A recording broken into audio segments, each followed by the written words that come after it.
Welcome. Welcome, welcome, welcome. My name is Tammy T. Blevins, and I have the honor and the privilege to extend this welcome to each and every one of you for attending and joining us for the third annual Afrofuturism Lounge. Yes. Got to do that.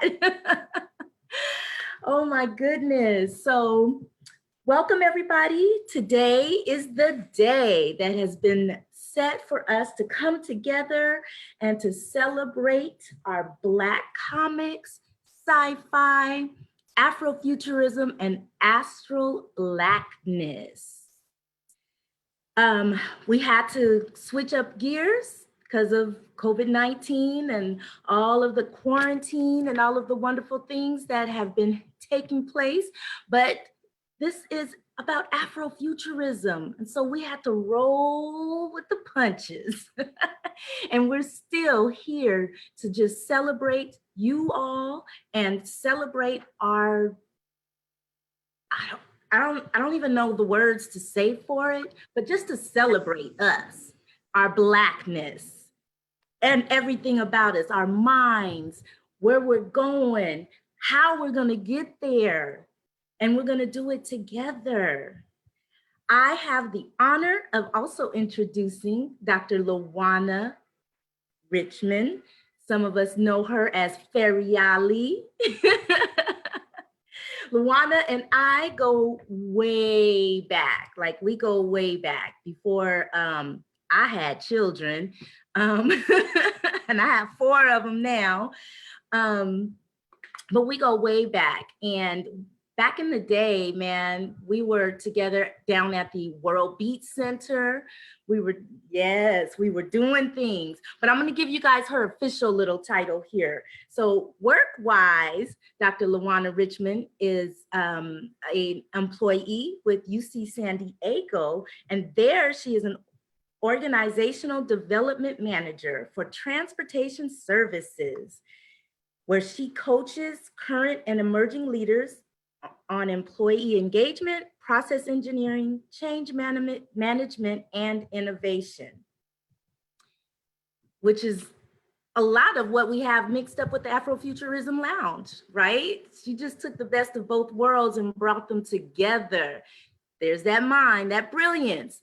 And as most of you all know, I'm sure all of you know, if you don't know, you should, she is running for school board for the Unified School Board District E. District E, the sign language is for E. And so the elections are coming up. They're coming up real quick. We have a little over, I think 70 days or so. November 3rd is the election. We are asking you all to vote for Dr. Lawana Richman for District E. We are asking you to tell your friends to vote for Dr. Lawana Richman, District E. We are asking you to spread the word about the vote and the census. And I know I'm preaching to the choir. But we still have to say it because with repetition comes action. So with all of that being said, let me say, wait a minute. There's one more thing I'm going to tell you guys to grab your bestest mask, the one that you think is the funkiest and the flyest, because there is going to be a mask contest. Here's one of mine. I know y'all got a whole bunch of different masks by now. Here's another one that I like just because it's so Afrocentric. I have to close my lips because I didn't want to get lipstick on it. So without further ado, my friend, my colleague, my inspiration for so many things that I do, like Afrofuturism Lounge, Dr. Lawana Richman, Feriali.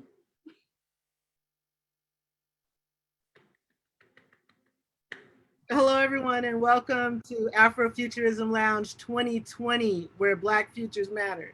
Hopefully, they matter everywhere for everybody. Today is the day that we have come together, and because we're doing everything online, we didn't have to compete with or try to coincide with San Diego Comic-Con. We got our own day, our own time, our own space, and we've got some pretty cool people that are going to be joining us today. I would like to, number one, Tammy mentioned that the vote is coming up. Make sure that your voter registration is current and that your address is correct. That is really important because if you don't get your ballot in the mail, it's going to be really hard for you to vote. How many people in the room think this is an important election? If you can show by a reaction or raise your hand. And it's not important because of me, although I think education is very important. We got some real issues that we got to worry about, right? Okay, enough of that. I'm gonna put a link, a few links in the chat, and there are links to the contests so that you can actually put in your entry. And so that'll be coming up.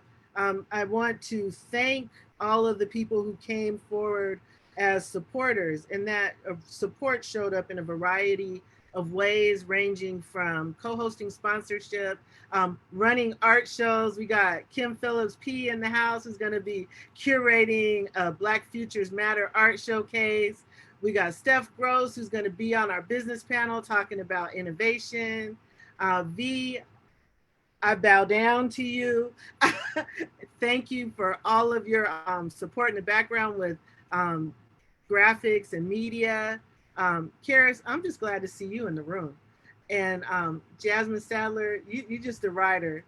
I love you and I really appreciate you. Vonnie, I know you're on travel right now, but I really appreciate you making time to be on not one, but two panels. And Andre Owens, thank you for being the very first person to say yes when I asked who would be willing to help co-host. And Keithan, I cannot leave you out. You have been there from day one, and I appreciate you consistently being supportive and doing what you can for the lounge. And I appreciate your coloring pages. We got coloring pages that we're gonna send out for the youth, because how many people have friends with kids at home or have kids at home themselves? So how many of you would like some art from a Black artist that they can color? Me too. So with that being said, let me put this in the chat. Does everybody have their mask ready? No masks? You guys want to delay the mask contest for a little bit? I lost mine at the airport. Oh no. And it was beautiful, just red lips, all right, so black mask. Oh. Let's see here. All right, this is the part where we've got a little bit of space and time for some commercial space. Okay, so we got classic. All right, I'm seeing some masks popping on. I'm guilty. I left my mask in the living room, but I think I'm safe because I'm just hanging out here with my daughter. She was born with my cooties.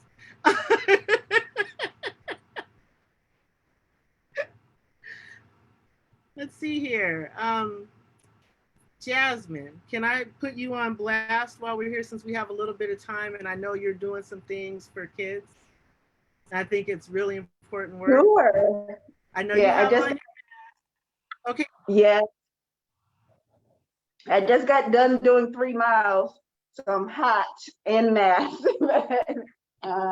This is actually from one of my classmates from University of Michigan, DM Handmade. She's on Etsy. So it's actually reversible. That's the other side. Nice.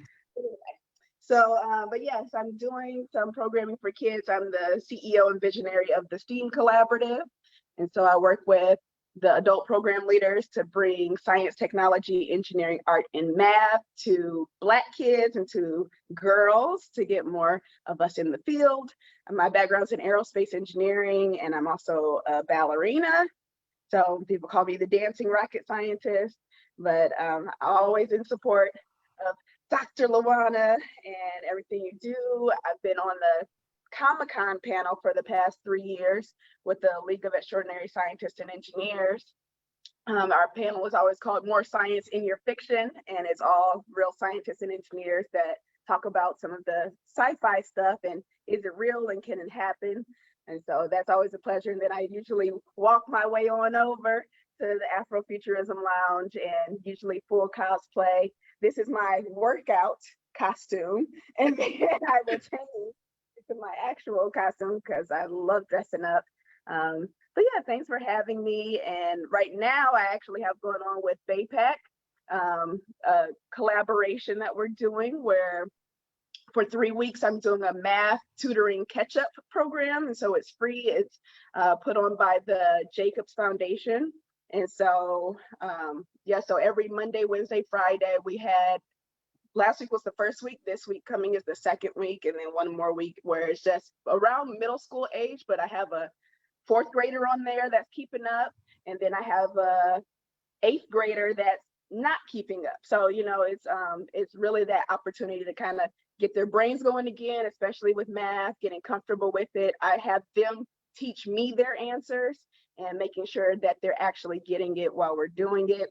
And so I'll put the link in the chat, but you can sign up. It's free and it's virtual. So anybody can come on. Yeah. So, and if you just want to hang out and join, you can also just peek in too. So we should raise the roof for Jasmine because she's doing big things, helping lift up our children and our community and making sure that they do swell and well. Let's see who else we got out here that's like doing some stuff. I think I saw Kim and she stepped away. I think she knew I was going to call her out. Keithan, I see you coming in, but you're not connected to audio, so we can't talk to you. Well, this is the luxury of actually having a more generous schedule than we anticipated. Steph, do you want to talk a little bit about ETAP? I know I don't want to take away your thunder from the panel, but you always have lots of stuff going on. No, I'll be happy to talk about ETAP. In fact, I just launched a new brand. I entrepreneur so hard. And I kind of coined that because I find myself in a number of different spaces, which is a blessing, actually. And I'm only as good as the people I surround myself with. So I'm humbled to be here. And again, thank you for the invitation to even talk about business, because I could talk hours about what's coming down the pipeline. But currently I'm a partner in ed tech. It's called etap.org/adaptive learning. And it's a hybrid model where it allows teachers a virtual assistant, but at the same time allows for parents and students to have real-time feedback, remedial. It allows them to go into different grade levels or go back to grade levels to refresh and get ready for the upcoming school year. And as a real-time assessment piece, which is critical at the grade level, so we can see where our students' gaps are early on before going into the school year. So we can really work with our teachers to say, here's where my student over the summer slide needs work on. And so that's etap.org/adaptive learning. It's a closed loop system, so you don't have to worry about Zoom bombs and things like that. It is a nonprofit, which is the other reason why I decided to partner with them.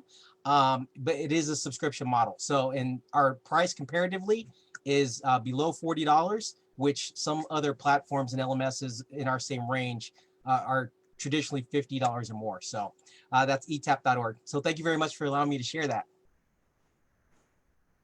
Can you put that in the chat so that people can copy and paste it if they want to?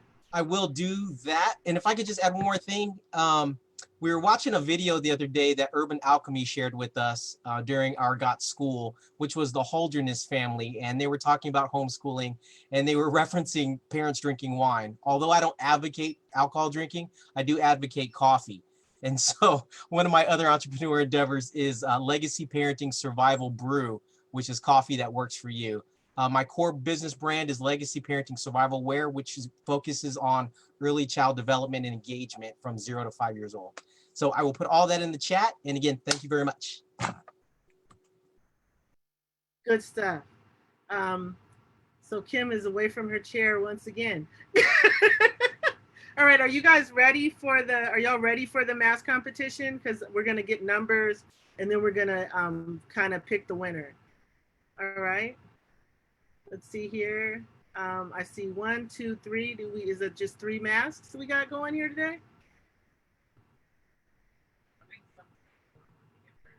Well, I want to share a little bit about my mask because it is Afrocentric as well. It has adjustable straps here so that you can adjust it to your face.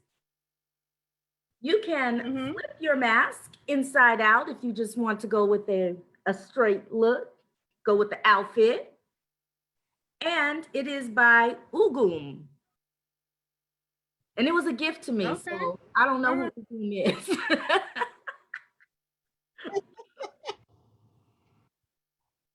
All right. So Mr. Owens, I see a mask on your face. Does that mean you're entering the competition? You're muted. I need you to unmute.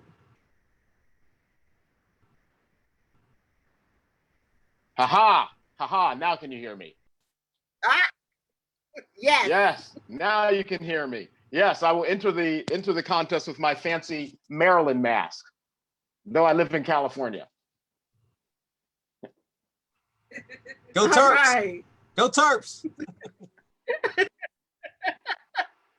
All right, so we've got I don't know how everyone appears on the screen, but I think is host, are you ready to launch the poll? Looks like we have 3 contestants. The first one to talk about their mask was Jasmine Sadler. She's wearing the reversible mask. You want to wave your hands in case people, yes. Okay, and then contestant number 2 is Tammy Blevins with her lovely Afrocentric gift mask. And then we have Andre Owens representing for Maryland. Is that Baltimore? Well, I actually grew up in a little town in Western Maryland, but I lived in Baltimore for 10 years before I moved to LA. Okay. All right. All right. So let me see if I can launch. I can't launch the poll. Can you launch the poll, meeting host? All right. So please vote for the mask that you like the best. You should see the poll pop up in front of you, right in front of you.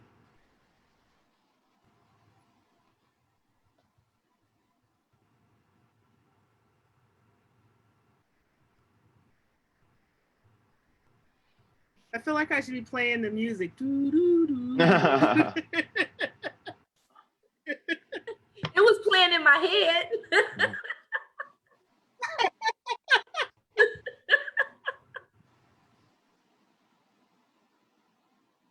Let's see here. Vote for me. You guys watch the The Voice?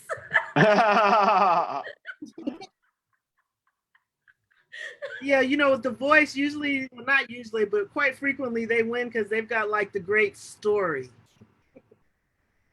Stories tend to win across the board. So, all right. Did everybody get a chance to get oh, I was gonna tell my story. Stories win in every scenario, by the way. I can't take it. Well, hopefully that works out in my favor come November. Yeah, exactly. Exactly. Your story is very compelling, so yes. All right. Oh, it looks like we have a tie. We have to keep voting.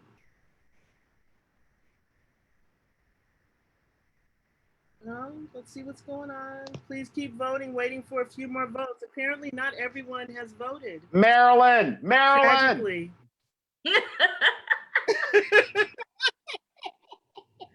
If there's anyone who's calling in on the phone and you are having trouble voting, you can do a private message to the meeting host and she will take your vote and add it to the tally.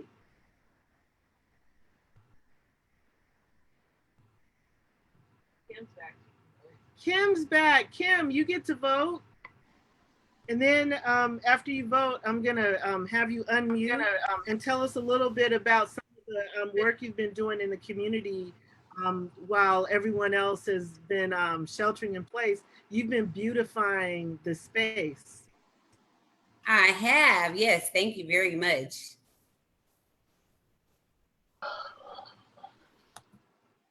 So you want to tell them who you are, Kim?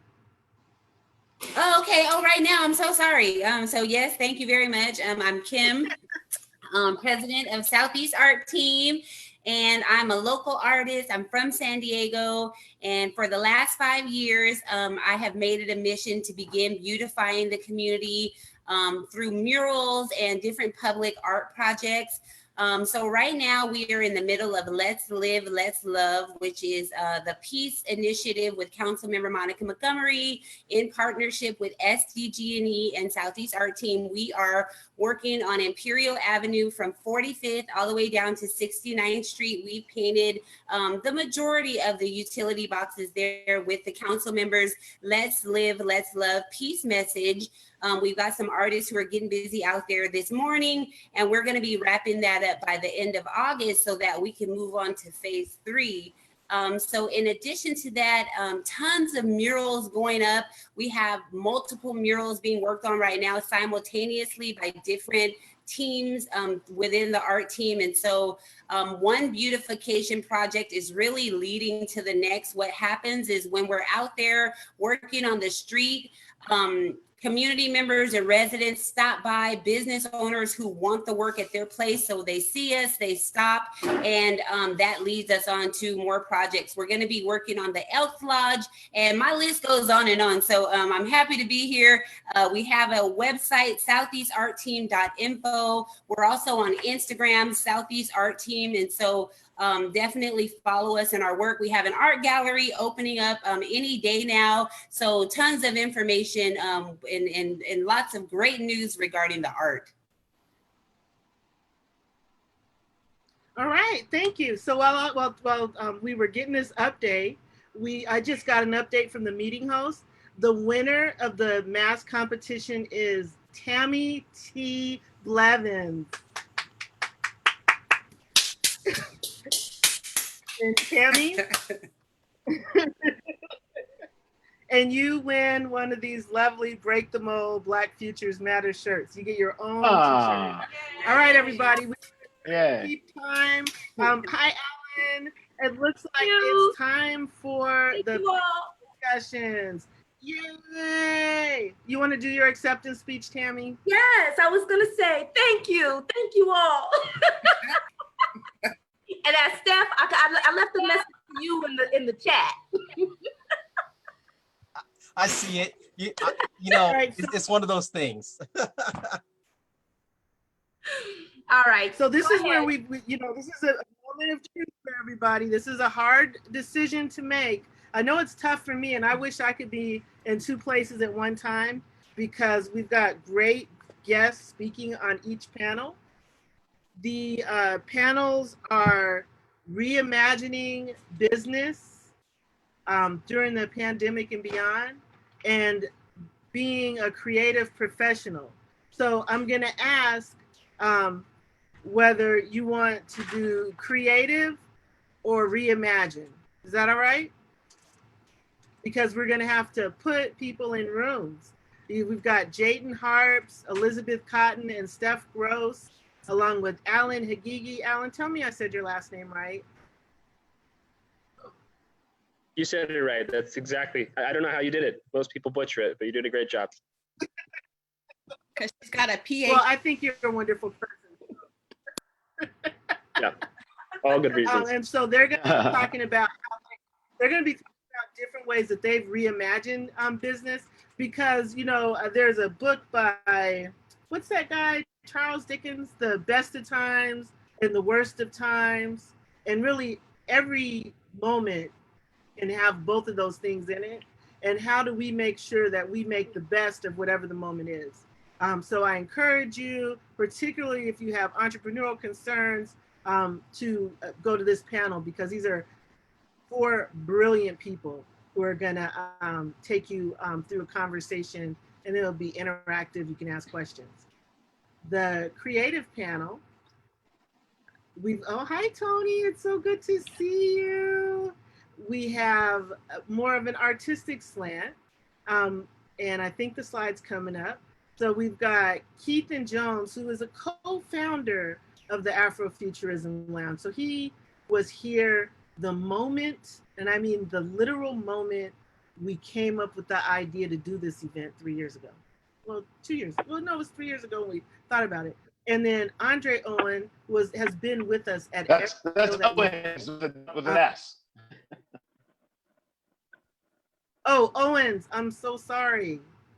And then we have That's all right. That's Tony all right. That's okay. Okay, Tony, tell me how to say your last name. It's Van Slootman? Van Slightman? Lightman, thank you. I'd never say your last name, and I apologize for that. It's And then quite we've common. A got lot of people get it Javon. wrong. Okay, I'm in good company then. So Tony Van Slightman is a junior at the New School of Architecture and Design. And I met her when I was preparing to do the second Afrofuturism Lounge that was actually held on their campus. And I met her when I spoke to a class, and she was on a panel with me. She's an artist, a writer, a visionary, and she to me is an embodiment of what we want to see in the future. We want to encourage creativity amongst our young people. And she is manifesting it in a beautiful way. And then we've got Javon Cortez Bell. Javon is coming to us from North Carolina. She's actually traveling, but still making time to participate. And she is a momager. She is an executive producer, an actress, a model. She has a lifestyle brand. And you know, that song that I'm Every Woman. I think they were talking about Javon. So now there you have it. That's what we have on the menu, folks. I need you to put in the chat, whether it's a 1 or a 2. 1 for Business Reimagined, 2 for Creative During the Pandemic, and our meeting host will move you into the appropriate breakout room. And we will get started. Hi, Elizabeth. It's good to see you. Good to see you too. Everybody ready? Jayton. Yeah. Hey, how you doing? let's I'm do it. good. Happy Saturday morning. Yeah, happy Saturday morning. Lovely Saturday. Yes. Let me check. I think people are moving.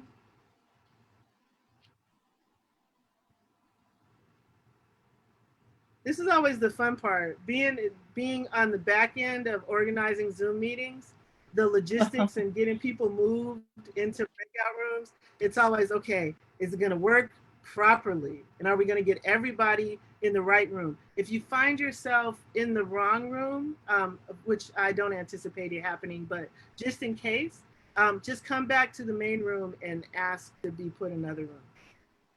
Or send a message to the host. You can do that from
Hi, Andre, you're in the wrong room. You should be 2. Okay. Okay. you. Moving you. Okay. Okay. Did you get an invitation? Thanks. Okay. Let's see. It's not come through yet. Huh.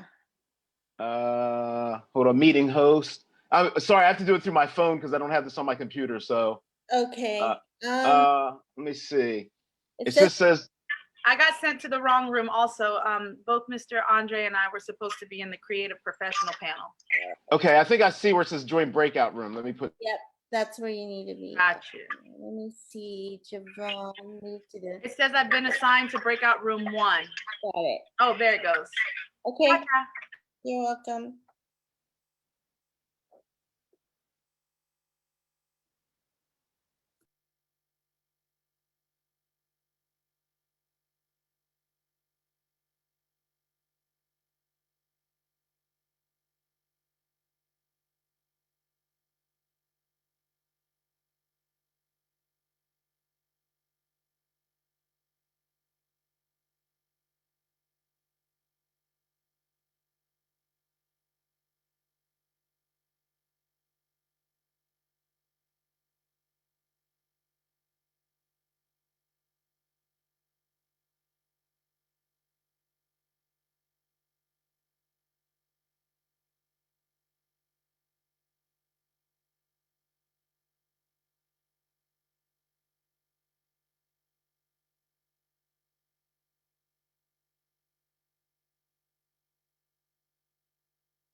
That was fun. I've never been on a virtual Zoom tour before.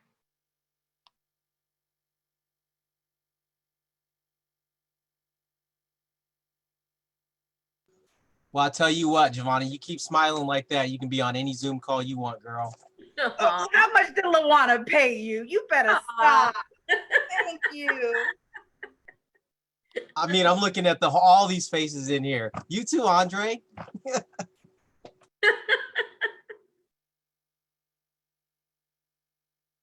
So I do have to say, Cliff, Mr. Bell is one of my favorite people on the planet. In case you didn't know. It doesn't look like we're all in the same. I mean, we all didn't come back. Yeah, I think room 1 is still out there. Okay. What do you expect from a bunch of bleak? Are we all moving back to the main room? I think we're in the main room. Yeah. So Lavella, we ended up with all the panelists in room 2 and all the non-panelists in room 1. Okay. I can move people. So if we put everybody together, if we put everybody together, then we could probably just have a conversation, because really the two topics are so closely related that I think we could all, and then it's just a more holistic experience too. Sure. How many people agree with that idea? Oh, that's good. But I think that there's still people in the other breakout room. Yes, I'll close the rooms right now. Okay. Thank you. Thank you, Lavella.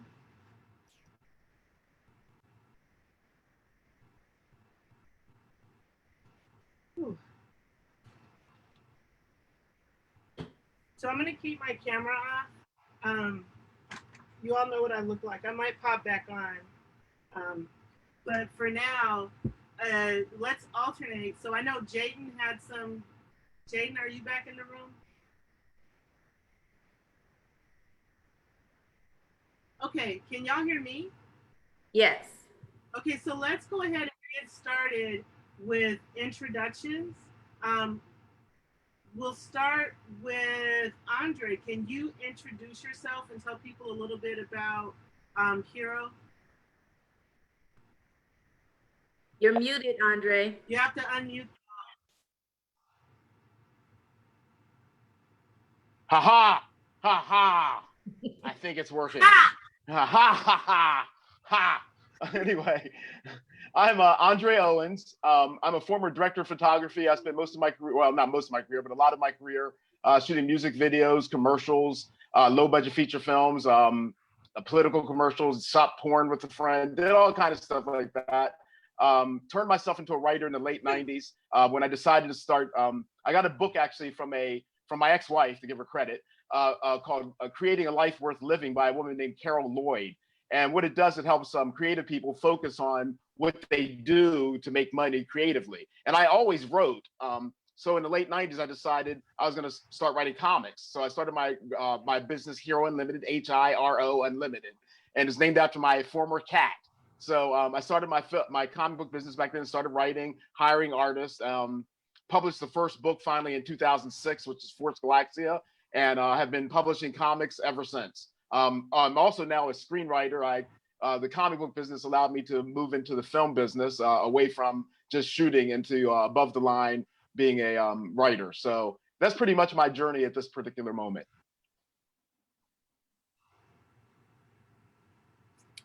All right, let's go from Andre to Elizabeth. You have to unmute. I know how to use them. Okay. Good morning, everyone. My name is Elizabeth Cotton. I am the director of Black Tech Link. Our mission is to focus on the economic development of Black communities through networking opportunities, technical education, and workforce solutions. I'm also the founder of an upcoming virtual conference and career fair called Career Mingle, and it's geared towards underrepresented college students and professionals. That's taking place October 1st through the 3rd. All right, next up we have Jayton Harps. Hey everybody, how you doing? My name is Jayton Harps. I'm a person of many hats, but one of them I'm a part of is the Nesby Entrepreneurship. And our mission is to promote business ownership, develops the business skills of owners, and provides tools to enable minority-owned technology businesses to operate in excellence. So that's one, but also what my business is Zero to Necessary, which I do a business with my mom. And our mission is to encourage, inspire, and empower children and young adults to fulfill their goals and to reach their dreams.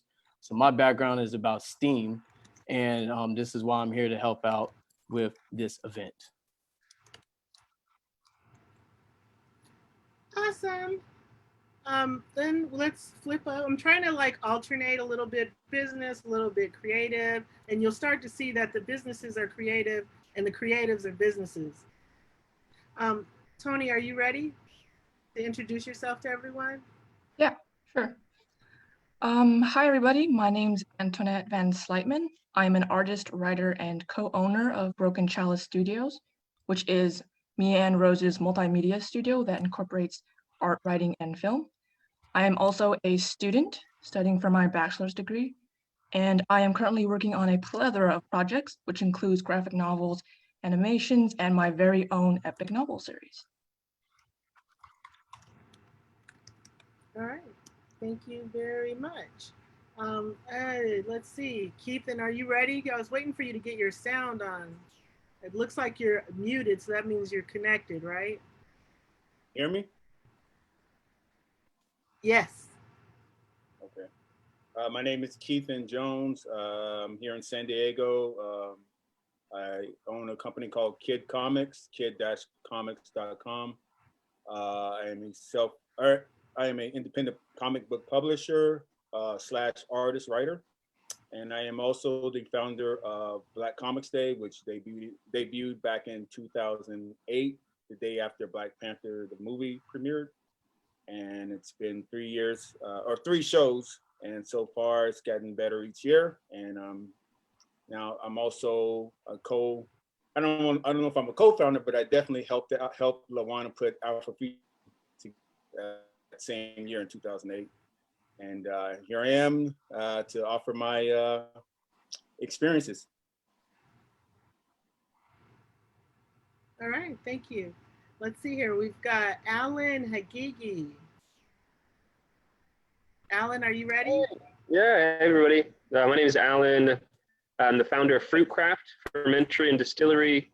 We make a bunch of alcohol. It just happens to be out of the stuff that I guess nature made it out of a long time ago.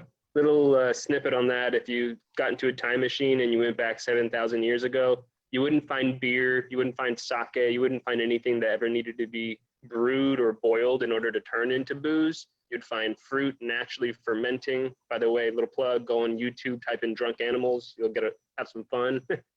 But animals have been eating fermenting fruit, and so have humans for a very long time, and it's crazy that no one makes alcohol out of it. That is what we do.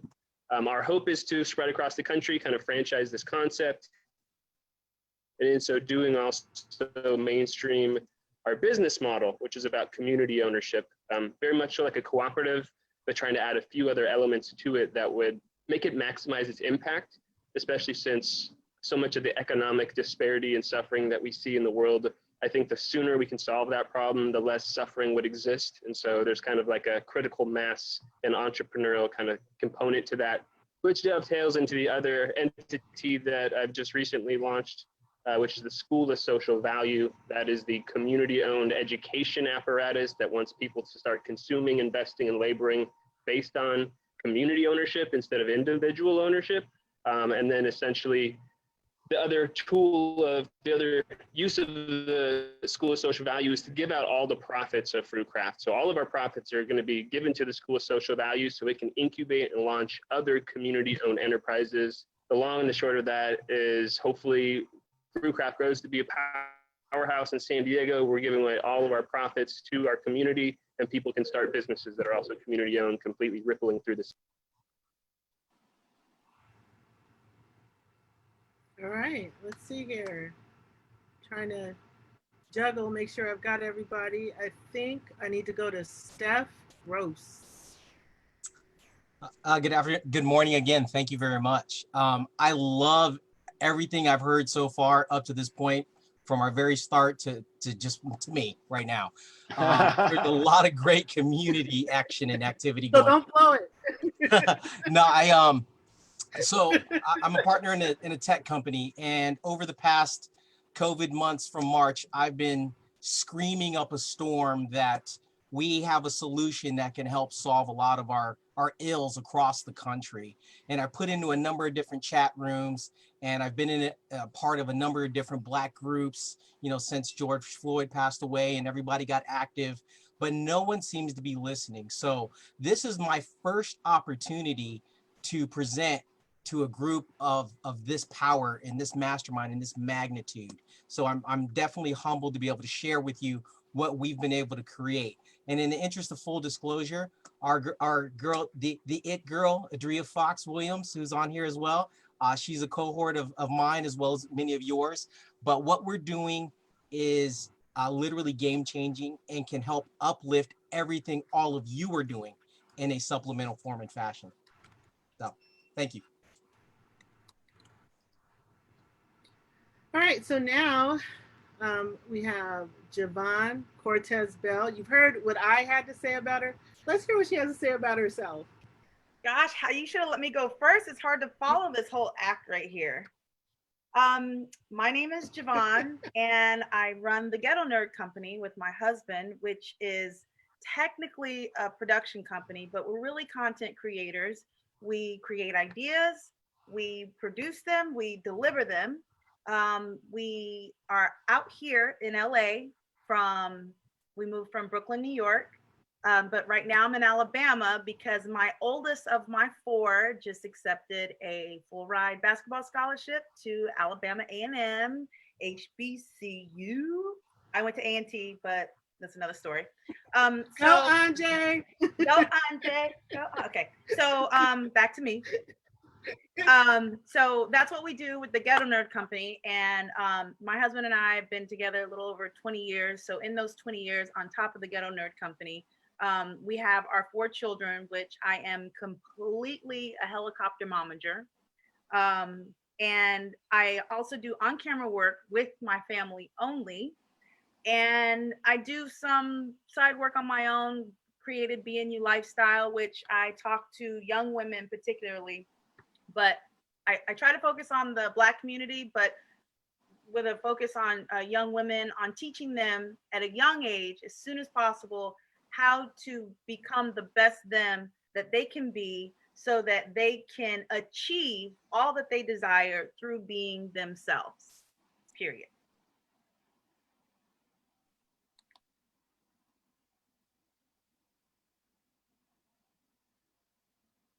Now, at this point, I'm going to turn it over to Jayton Harps. Since we're combining, I can take off a facilitator hat and leave you in super duper capable hands.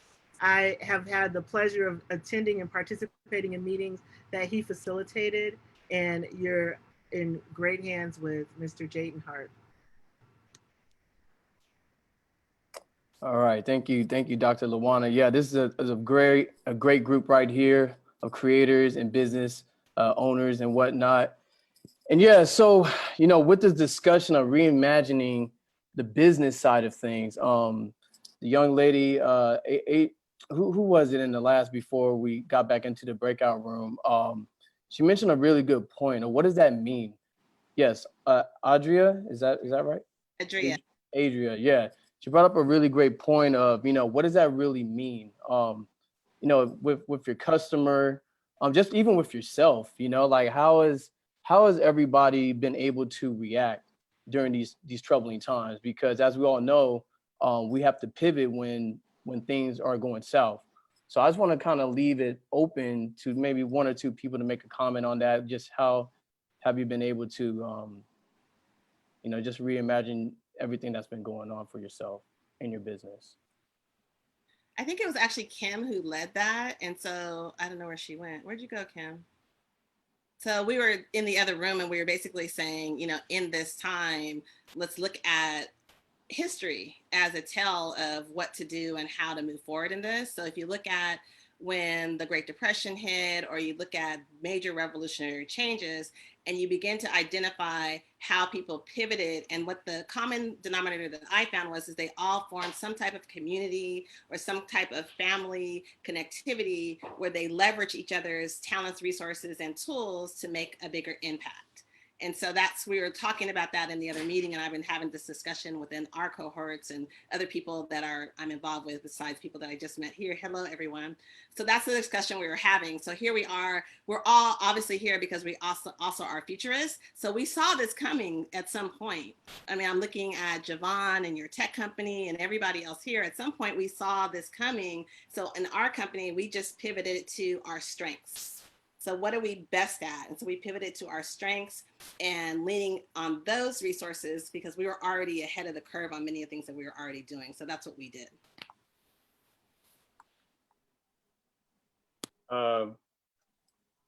You're asking how are we surviving during this pandemic? Yeah, definitely. How are you reimagining yourselves right now during this pandemic? In my case, I didn't see a pandemic coming. Obviously, it can happen anytime, but business-wise, my whole goal kind of worked out for me. For when I started my company, Kid, 5 years ago, my whole goal was to become truly independent, not just have it be a side thing. Like I needed to reach the point where it was my sole source of income. And I frankly got tired of the 9-to-5 grind. And I learned a lot over the years of working for different companies that I took all of that information and poured it into my own company. And it didn't happen overnight, nothing does, but it just so happens that I hit my stride right before COVID hit. And so for me, I haven't skipped a beat at all, really. Everything was already in motion and I was able to maintain, and I've been maintaining through this whole process. But like I said, it was a process to get to this point. It's a lot of work, it's a lot of dedication, a lot of long hours, because I did have a 9-to-5 during the building of my company. So I would go to bed every night at 3 a.m. working on my personal endeavors. And so it's paid off. There's times where I thought I made a mistake. There was a lot of dark days during that time, but I stuck with it. And through going to since I do comics, I have to go to conventions like San Diego Comic-Con. And like I mentioned before, I created the Black Comics Day for Black History Month. And through those experiences, it opened my eyes to the audience that was hungry for the type of materials, particularly African Americans or Africans.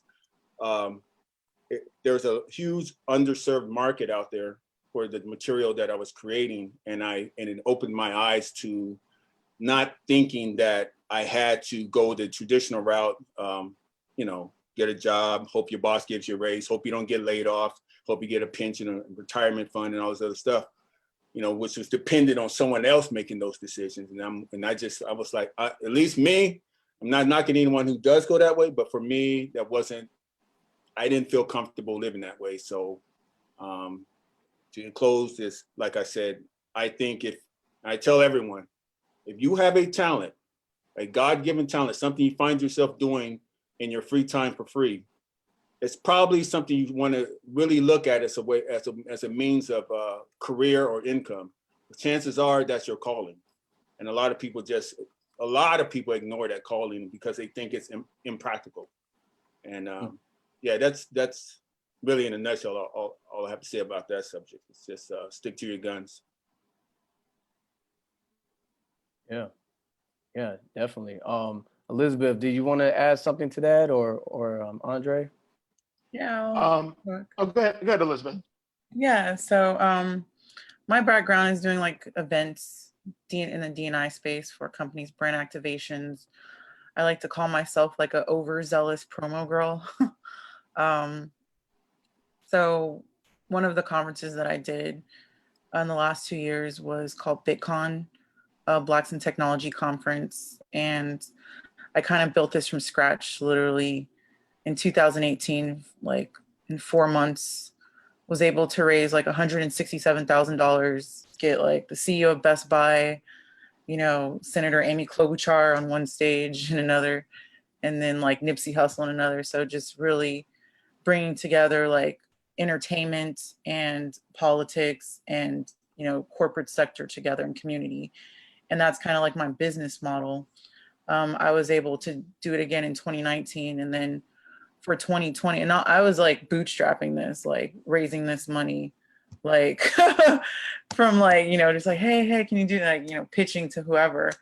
And then it attracted a larger market, Chicago, the state of Illinois, to, you know, bring this on for their ecosystem.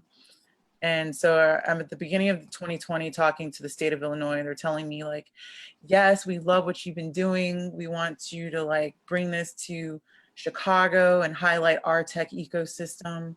And we're going to set you up with a budget for $200,000 minimum to start. And I'm like, yes, I have a salary. No more scrounging. It's going on. I'm like, yeah. Even though like there were some like issues internally with our team, I was like, yes, we're still making it.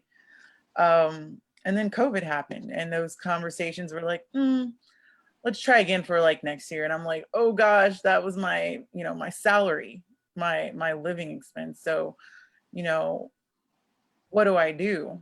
And so my professional organization at the time was like, well, let's just try and figure out, they were trying to figure it out, what they're trying to do internally. And I'm like, well, I still have to eat. I have a daughter, she still needs to eat.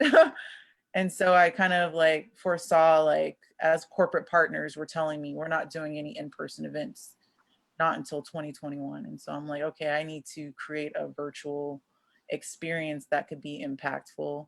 So that's where I kind of created my online conference called Career Mingle, which is October 1st through the 3rd. And it's a STEM and business conference. And, you know, I'm really just set on making like a strong, impactful conference. And as I'm building this platform, I'm like, oh, it's going to be easier, you know, to create this in a virtual space. And I don't know if you guys have seen those virtual career fair platforms, but I'm like, this is the cost of a venue, a hotel venue. Like $15,000. Are you serious for one day? And I'm just like, okay, now I'm selling, I got to sell sponsorships for this virtual space and create a branding experience virtually and a digital footprint for this program that I'm creating. So that's kind of how I had to like reimagine like what it is that I do in my business. My digital marketing skills had to to get better in a very short amount of time. I had to do a lot more video work, a lot more podcasting that I'm usually comfortable with. I'm not a public speaker, but I like to say I'm Moses, and I like to employ a bunch of Aarons to speak for me. And so that's kind of what I've been working on and how I'm reimagining my business. And it's just kind of building that confidence in sharing this business model to a lot of companies and core partners and getting them buy-in. So that's kind of how I've had to pivot myself, and it's been a great experience. I'm learning how honing in on my soft skills, having to talk to people and just follow up with people and really be on it. So it's been a really good ride, and I'm really excited for what's to come.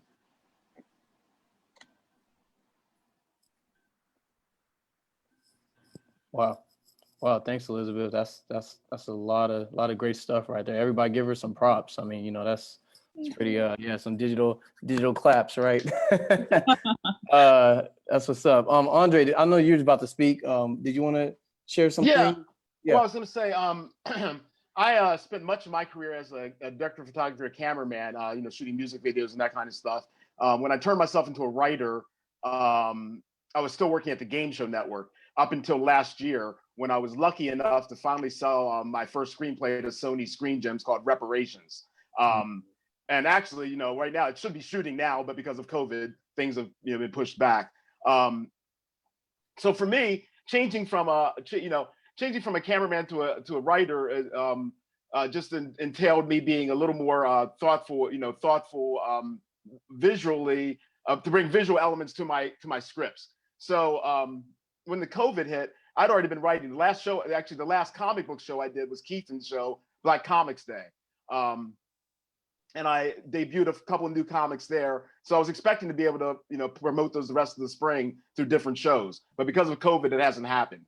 But what has happened in the meantime is I've been doing a lot of Zoom meetings with different companies. My manager's been really good about getting me meetings.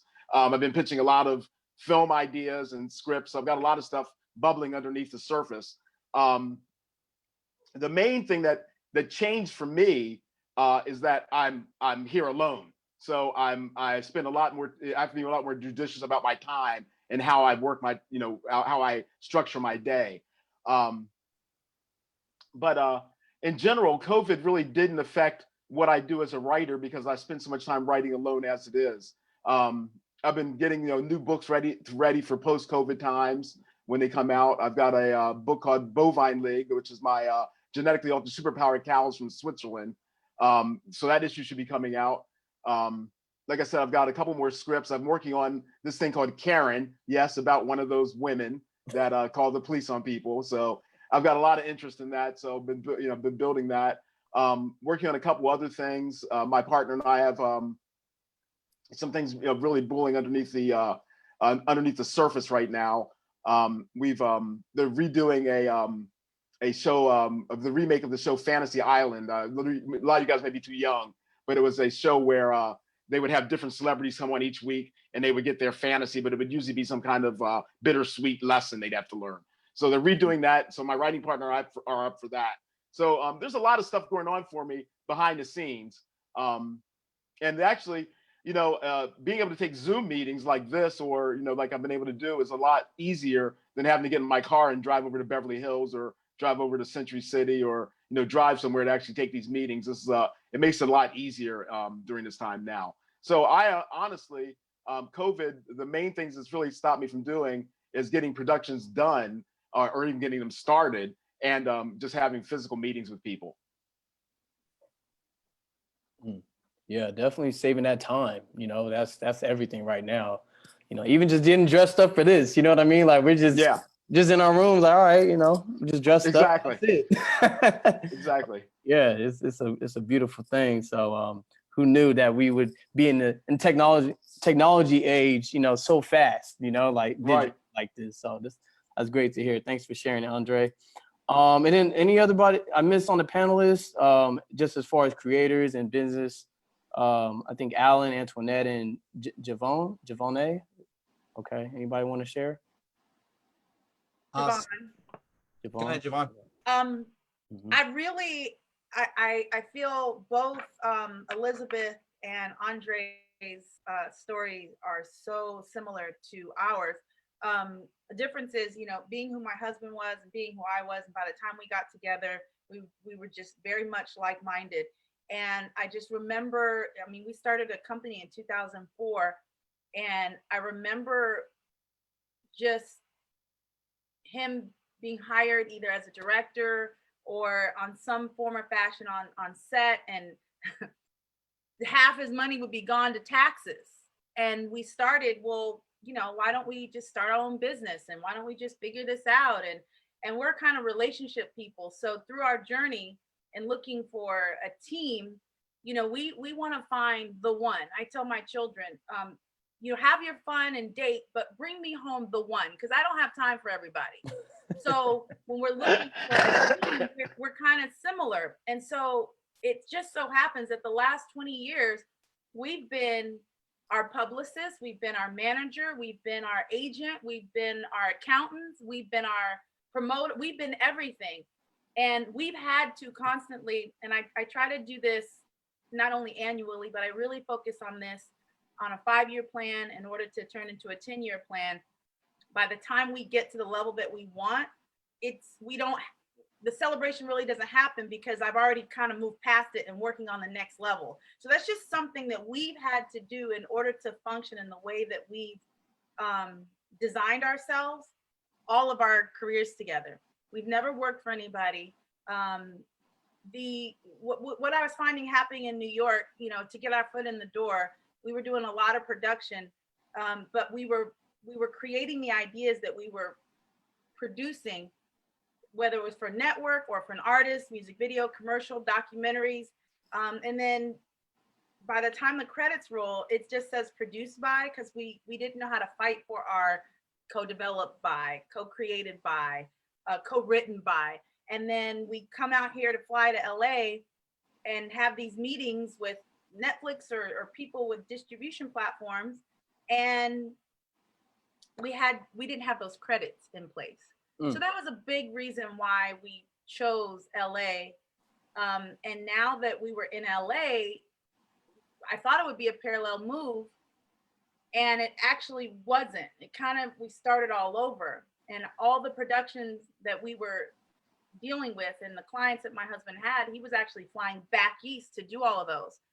The pandemic really actually forced us to get in that position that Mr. Owens is in, where it's like, now's the time to do exactly what we came out here to do, which we realized that the 20 years that we had already put in was a great stepping stone.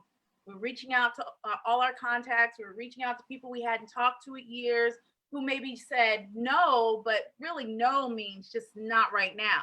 Mm-hmm. So for us, right now, a lot of yeses have come. I mean, we haven't all the way transitioned to where Mr. Owens is, but I'm calling you later. we getting there. We getting there. We've got some things, irons in the fire. We always, all our years together running this business, we've kept so many irons in the fire. And we have some proof of work to show for it. And we're just continuing to evolve.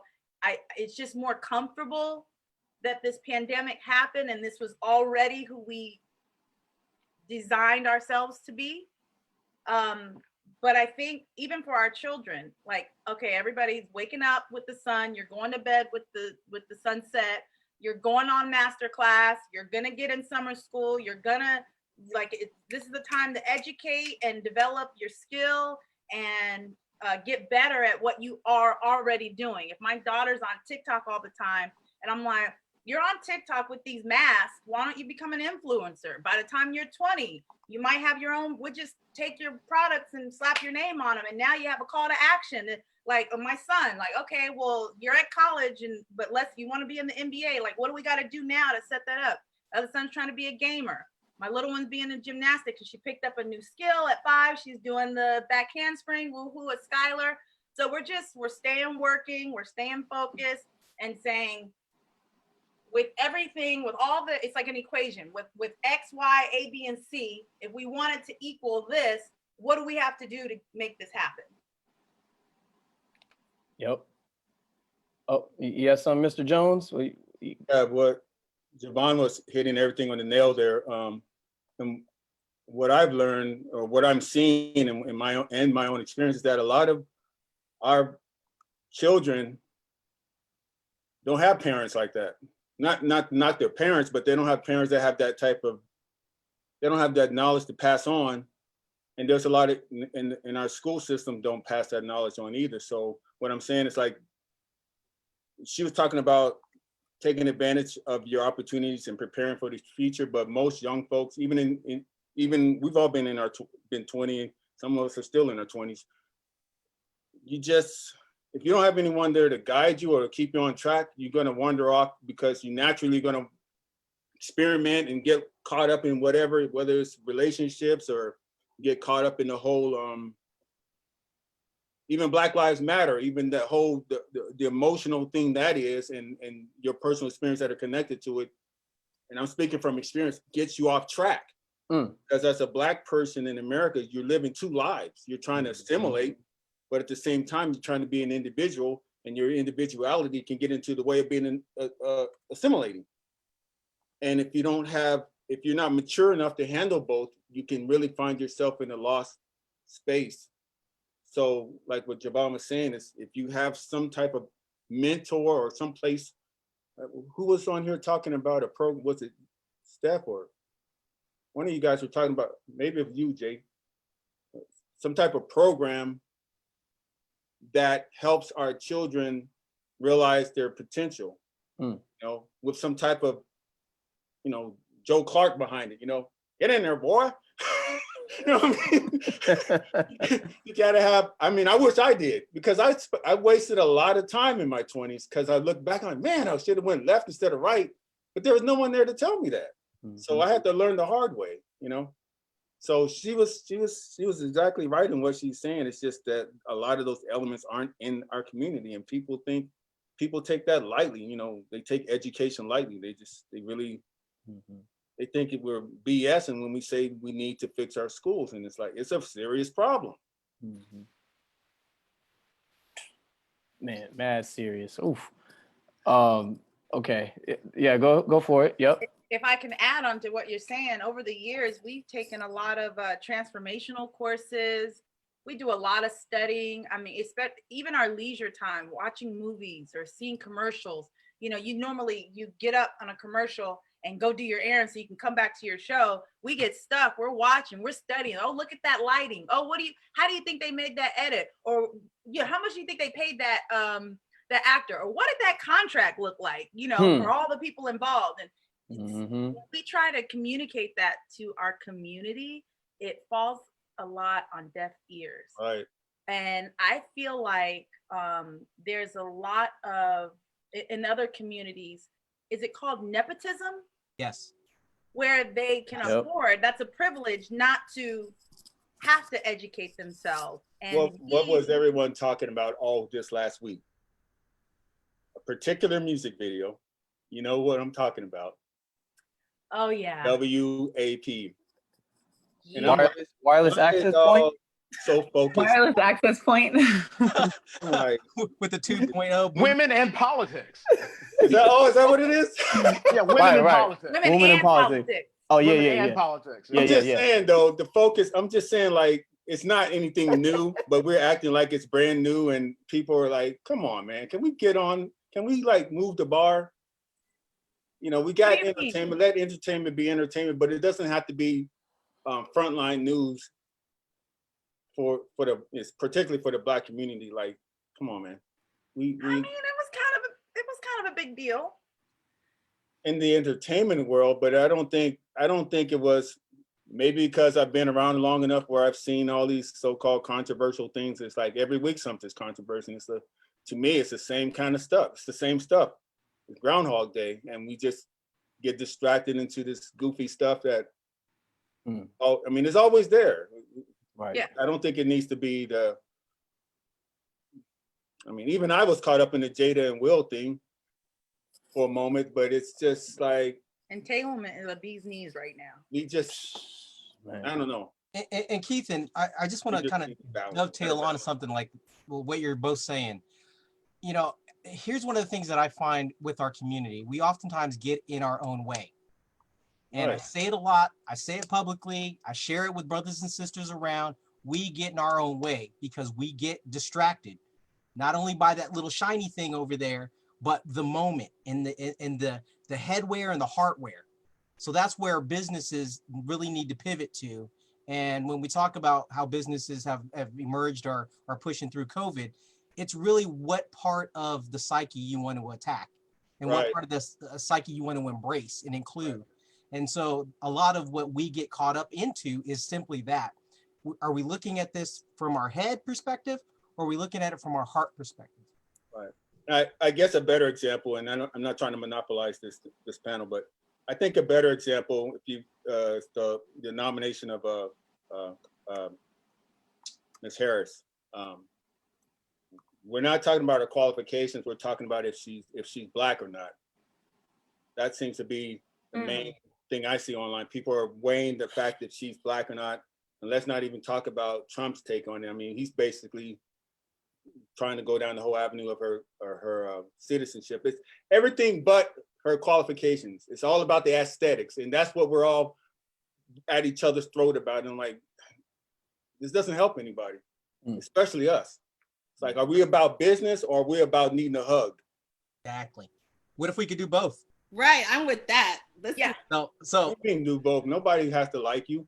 Well, here's the thing. You know, the weakest word in the English language is or, and the strongest word is and we can actually do both. And before I jump into that, Tony, you wanted to say something. You had your hand up earlier.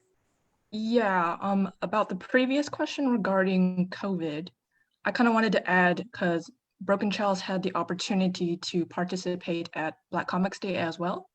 And first of all, it's so great to connect with so many different creators from around the world.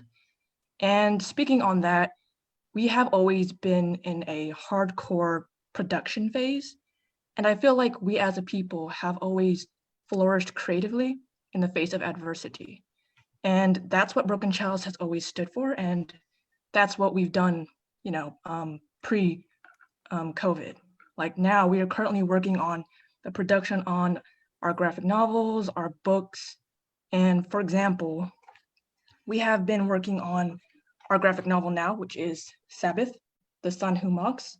It's kind of hard to see, but we've been taking advantage of our resources, doing hardcore research, and kind of like what everyone is saying, just seeing what we can use to our advantage and talking about books and doing social media and attending panels like these, which has been very, very useful for our business. And honestly, it's been amazing experience, you know, being able to achieve and gain our skills. And yeah, so that's really what Broken Chalice has been doing so far during all of this today. Right. Awesome. I just wanted to add on to like what you're saying, like the synergy and the ability to slow down in the moment to make connections. That's what I hear you saying. Like, I'm making these extra connections because now I have more time to focus. And that is actually a model that we can model for our children. I love what Javon was saying. I like to connect all the web, right? And so I hear you saying, like, you know, my kids, I'm actually now be able to slow down and talk to them and communicate with them more because they're in my space. So thank you for those tips, because I'm wondering, like, how do I connect what I'm doing so my kids can be nourished by that as well. And so it's really important to me. I have 3 children. I'm at home all the time with them. I've always been at home with them. I'm an entrepreneur who stayed at home. So thank you for those tips, because now I'm going to intertwine that into this new education.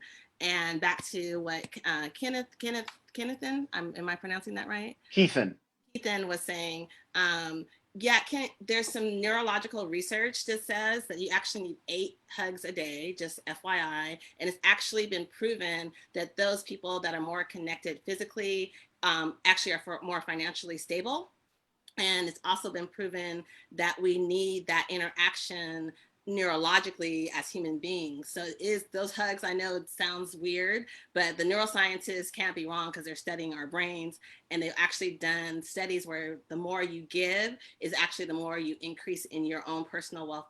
And they've done all these studies across the world, all around. You can look it up. I can send you guys some books. So we do need both. And I think we can. I think that's what Steph was saying. We can. I just think as a culture, we haven't believed in ourselves enough to get out of what you were saying, Keithan, is that we keep repeating the same patterns, expecting to get a different result. So here we are again, another 50 years later after the civil rights movement, and we're saying the same thing. When are we going to realize that the distraction is the repeating thing? So our brains keep having this repeating path, and I think this group of people right here, I'm like really inspired, by the way. We can change that. It's neurologically in our DNA, so we have to hear it, see it, and reprogram ourselves. That's why we have all these tech people online right now, because we can literally be the path to that neurological shift.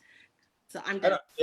We're all human, and we're emotional creatures. So I'm not advocating that we should be emotionless. Not at all. That's not even possible. What I'm really getting at is when it comes to business,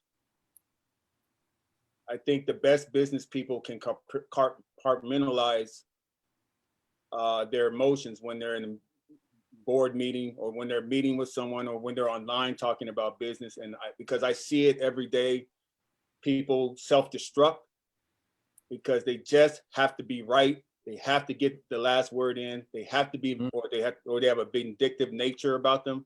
And it's a huge waste of time, because you haven't, instead of making a friend, you made another enemy over some BS. And you haven't taken care of business first before you get to, what is it? Business before pleasure. That's all I'm saying. That's all I'm saying, because, I'm all about WAP too. So, you know what I'm saying? But there's a time for it. You know what I'm saying? All disclosure, I ain't gonna lie, I am, but I missed the whole piece. Could somebody describe that? Go ahead, Javon. To kind of piggyback on what Mr. Steph said, and you, Miss Adria, is it Adria? Andre? Adria, like Maria. Maria, Adria. Adria. Adria. Maria, Adria. That didn't, okay, yes. Adria. Okay, so to kind of piggyback on your 2 points, I know 50 years, but if you look in the scheme of things, 50 years is but a drop in the exactly. And speaking to the neurological sense, we are behind by design. So on one hand, I feel like we have to be empathetic to our community, because we've been trained this way. And what the energy you put into something is the same amount of energy you have to put into it to undo it. Right. So it's going to take a lot. I mean, there are some that like, oh, we get it. And you're not listening, and but we have to keep pressing the envelope, keep saying it, keep consistent. And it might not show up in our lifetime, in our generation, but we have to keep saying it so that that message grows and it starts to change and undo the message. And then remember, when that's done, we have to then build a new message, right? Once it's undone, we have to continue to create something new. So I get all the distractions and all the, but it's part of the process. And, my philosophy on religion, on entertainment, on life in general is it's all relevant. It's all God. It's all one. It's all one thing. We just have to stay consistent at being who we are, because we're all sent here to contribute what it is that we're supposed to contribute. And if we focus on that, then all the other stuff that's supposed to fall by the wayside will fall by the wayside. Exactly. I was going to say, Javon, need to learn to focus on continuing to just have the conversation, so that the conversation becomes contagious. And for me personally, you know, building a success, getting a check, signing a contract, making a deal, that's fun for me. So if my business, like I hire a crew that I can spend 18 hours with a day, and maybe we're together 4 or 5 times out of the month, 18 hours out of the day. Like I like to have a good time. I'm a party girl. So I need to be able to have fun, but tell you about yourself, tell you when we need to do something different, and you not take it personal so we can get to work. And that's why it takes us so long to build a team, because I'm about business and pleasure. Now, I'm not gonna be whopping on whatever on set. I mean, we got boundaries, don't get me twisted.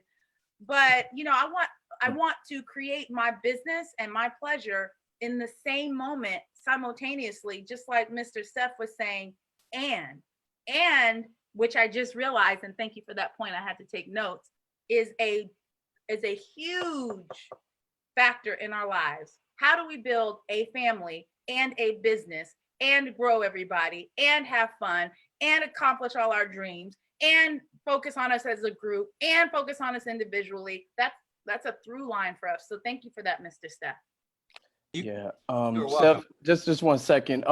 Because we are really, I mean, we can continue this discussion for a whole nother hour, but because of the sake of time, we're almost wrapping up our time. But I did want to leave the floor to Alan, because he is part of the panel. If you want to share a few words, and then after Alan, I'm going to hand it over to Dr. Lawana. Awesome. Thank you. I was enjoying everybody's contribution. My internet connection is a little unstable apparently, which is why I moved. Let me know if you can't hear me. But you know, so much of what I've learned experientially myself has been essentially, it comes down to the reason why we're here, right? Our purpose in life. I think the narrative that we get from the time we're young is that, you know, we're meant to be consumers, we're meant to kind of live this perfect American dream, and it's supposed to be devoid of any struggle or challenges or hardship, which I actually kind of appreciate COVID in some senses, bringing a whole shakeup to our paradigm, a whole shakeup to the way we always did things, because I believe that we are in a moment where we're talking about the future. I believe we're going to see the type of transformative change that will make it so that we don't see needless sufferings, we don't see war. I believe, you know, essentially from what we can expect and what our role is in this time that we find ourselves in, we're about to find a place where all the things that we believe the world can be, you know, the hope and the change and the progress, even in the midst of COVID and what I feel is actual depression. That's part of the reality of being an entrepreneur right now. We're talking about getting deeper and deeper and deeper into depression. So yeah, we pivoted a little bit with COVID, but I think there's going to be constant pivots that make it really, really challenging for a lot of us. And what is our strength? Our strength is community. It's pulling together, because there's going to be 1 out of 20 of us who find ourselves without work, or all the hard work that we spent pre-COVID is now gone, and we need help. And that's kind of what it means to be human. Back to Adria's hug thing. I mean, that's exactly what it is. It is better to give than it is to receive. And really for us, the paradigm of that is what I want to bring into business. Why is it that we're starting businesses? To build our own personal kingdoms? You know, when we look at these huge corporations who are destroying the world and all this whatnot, there oftentimes are one family who's made its way to the top after multiple generations. And I don't want to be the replacement of that. I don't want my kids to inherit my wealth so that they can inherit their kids' wealth. I actually want to create societal value that it constantly circulates and constantly results in the benefit of everyone. So that is what we've done. I've given up all my shares in this company to create a cooperative, to create a social value cooperative, so that a new way of doing business can kind of surface. That can change the entire marketplace when we start realizing we do have power as consumers, investors, and laborers. Those are our 3 ways of economic power. And we have to understand that by choosing our real freedom, not voting for the president, not doing, you know, these smaller civic duty things, but actually understanding that on a day-to-day basis, by collecting together, by using all of our consumer spending, investment dollars, and labor, we can upend the people in power immediately. So what we need is a movement behind that. And that's what we're trying to do, the social value movement. That's why I've given up all my wealth and all my shares, is to inspire a new reason for doing things. Our why isn't about what we get, it is about what we give. And that is how we end up finding more happiness and self-interest. We are happier because of it. It's not like there's any loss as a result. So I'll get off my pulpit. Is what I wanted to share. You're giving me goosebumps, brother. You're giving me goosebumps. Yeah. No, don't get off the pulpit. Keep going. Yeah. Alan at Fruitcraft, honestly, we do these virtual suppers. I'm trying to mainstream this narrative. I'm also trying to open source some of these solutions because I don't have all the answers. I just have the willingness to do my part in this story, to give up that wealth and to understand that by building societal wealth, we'll all be better. Alan, I got you, brother. I got you. You're a perfect segue. Yep. And Jayton, if you want to let me go, let me go. Go for it. Share the future. Take me off the leash. Share the future real quick, man. And Take me off the leash. Let's do it. Everybody on here, right? I'm going to keep it very, very simple. What did mom say? In order for you to receive, you have to give. That's exactly what Alan just said. That's exactly what Javon, everybody on here said the exact same thing. Now, because we're all business people, I'm going to give you that perspective. Before you have your business, you have to have, before you launch or bring any product, service, or technology to market, what do you have to have? You have to have distribution. Our team at the Gratitude Reward Solution, Alan, we've already created what you're talking about. I spend a lot of time in a lot of different groups around the country.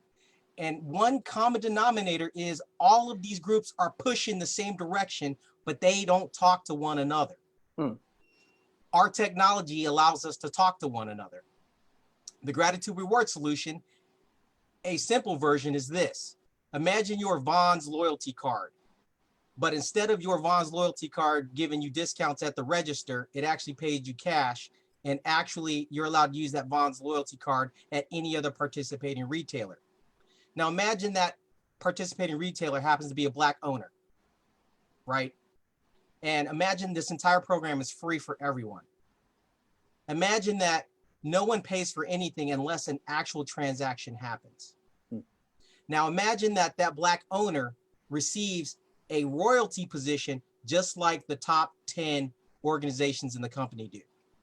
But we can do it at the block by block, small coffee shop, mom and pop dry cleaner level, to where now they're sitting in the same position as not only an Amazon, but a Target. What we've done is we've taken our technology, we've taken Visa and MasterCard's model, we've taken Facebook's strategy, and we've crushed Amazon Prime and Amazon Smiles, and we've taken Ebates and Rakuten and consolidated it all into one. We currently spend about $7 trillion in marketing across the country. But what if I came to you as a business owner and said, hey, if you offer me 40 cents back into our program, I'd be willing to send you 685,000 San Diegans that we can inspire to shop with you. Is that worth it to you? Your customer acquisition is 40 cents. Oh, and of that 40 cents, you're going to get 8 cents of it back. Right? Imagine not only as that 8 cents as a business owner that you're getting back off of passive revenue and royalties, but also as a customer, I'm getting a cash back. Oh, and the charity of my choice is also getting a cash back off of the one transaction. So let's use the World Beat Center as a perfect example. I go and I say, hey, I've already created 685,000 San Diegans. You're constantly under threat of your lease at Balboa Park. You're down in revenue because of COVID. I want to send you 685,000 new San Diegans in exchange for a 40-cent reward per transaction. After, you're going to only give that to me after I come in and buy something from you first. That's how you actually share the economy. We share our homes, we share our foods, we share our rides, we share everything but our actual economy. 17% of all retail transactions across the United States are done by credit cards, which is what has put a lot of the Black community in this hole. We've never understood financial literacy. And when credit cards came along, we can have everything we want and pay for it later. Oh, I want X, Y, and Z. 400 years ago, we were the currency. We weren't even thought of as human. And then when we were thought of as human, we were only given the level of pets. And then finally, up until today, there was there was no mechanism, financial mechanism to interject us into the economy. So the Black community has never had any money. So we've never had any leverage, and we've never had a voice at anyone's table. So what our technology now does is allows us to capture that back by putting our Black-owned businesses in that founding merchant and retailer position, just like the top 10 retailers across the country. So not only is it about, yes. And that is exactly how PayPal, Visa, MasterCard, that's how PayPal, that's why Jeff Bezos, eBay, all those people exist because Warren Buffett, all of them. They all were the original founding people of PayPal. Yep. And we have the mechanism right now to put everyone on this call in a founding merchant position. Every coffee shop out here in San Diego or wherever you are, we could actually approach and say, how would you like to become a founding merchant? In exchange for 40 cents, a minimum of 40 cents. And there's some other nuances. But recognize we're not only in San Diego, we're also in LA, we're also in Chicago, we're also in Colorado, we're also in Texas. And I'm gonna share a screen with you just real quick, and I'm gonna wrap it up. Can somebody let me do that, please? Where do I sign? We'll talk in a minute. Can I share a screen? Oh, perfect, thank you. This is the current distribution that we've already created. In San Diego alone, the Black community has the Blackout Coalition. They are the organizers of No Shopping on Tuesday. They have 2 million members already in their network. The Racial Justice Coalition here in our home state, our home city of San Diego, they have 11,000 people that we could activate, plus the additional 27 supporting brands underneath that coalition. Blackowned.com, we were just talking about a Wakanda. They are actually building a Wakanda. And people don't even know some of these organizers. They own Black Coin, which is a Bitcoin currency that they're already prepping. National Organization of Women, thanks to Califia now, Adria Fox Williams are out there, the It Girl. She brought in all of California. So that's 4 million women and 40 million women across the country who are allies. And then our brother Tayati right there, you know, in his KBLK radio station, who does that smooth jazz concert on the Bay with 250,000 people over the course of the weekend. Obviously, that's not happening right now, but he still has the database. Based on just our Black connected community, we have over 40 million people across the United States already. However, that's just our Black community. But our partnership with American Cancer Society, LGBT Pride, the Padres, 5 Group, we have an ed tech on there. Major League Baseball has signed on to support us as strategic allies. Urban Alchemy 360, Left Coast Wrestling. Javon, this is your space. We actually have a program that's called the Champion Program where we can identify specific athlete to have a specific athlete that we can, instead of selling beef jerky and Cracker Jacks and this, that, and the other, they actually have their own card where they hand out to family members and friends, and that activity goes back to their future. And if they mess up and do drugs or something, we cut it off. That's a check and balance. USFL, they connect us to the MMA world. Will come USC shortly. And the Ducross brothers, they're also our relationship in the MMA world. So we've already, this is done. What we're doing right now is retail and merchant acquisition. Who wants to receive these 685,000 people in San Diego and close to 400 million in distribution across the country? That's what we're bringing. So I'm supporting everything that everyone on here is talking about, and we're taking feedback. I will put my contact information right here in the chat right now, and it's coming. We were going to launch September 21st of this year. However, COVID happened, and a lot of businesses are still thinking about what they want to do, blah, blah, blah, blah, blah. And so we're looking at March 2021. And just to give you one final bit of teaser, our current conversations are with Comic-Con's board, by the way, and Funko, Netflix. We have a proposal in the final stages with Feeding San Diego, Feeding America, with Kroger, Ralph's, and Food for Less. They're all working together to say we would like their cards upgraded to gratitude rewards cards. So that's where we are, and that's what we're bringing to market. And I'm super excited to share all that with you. Wow. Wow. And with that being said, I believe we are done for this session for today. Give everybody a digital hug and a digital clap, because this was a great session. Obviously, we can continue this conversation offline. but I would like to leave the floor to Miss Dr. Lawana Richman. Thank you guys for tuning in. Lawana. Thank you. Thank you. Lawana. Thank you all. So sometimes, things work out the way they're supposed to in spite of themselves, right? I think combining really gave everybody a richer experience, and you can see how intentionally each of the people that participated was selected. I have to tell you, for those of you who do not know Alan, the first time I met him in person and heard him speak, all I could think was how cool it would be if we could have a brewery that was a brewery or distillery that was employee owned in Southeast San Diego, because we'd be creating capital, we'd be creating jobs, and we'd be creating a pathway for the future. And I just think it'd be much better than all those liquor stores we've got, right? So with that, in terms of looking at an eye towards the future, not just for ourselves, but for our community, I have a special guest here that I'd like to introduce. She is the president of the newly formed Urban League of San Diego County Guild. And she's going to tell us a little bit about that movement, kind of why she started and why you should get involved. Janiqua Thank Francis, you. please. You Okay, great. I hope you guys can hear me okay. I'm sorry that I'm actually coming from my car. I was in between running errands.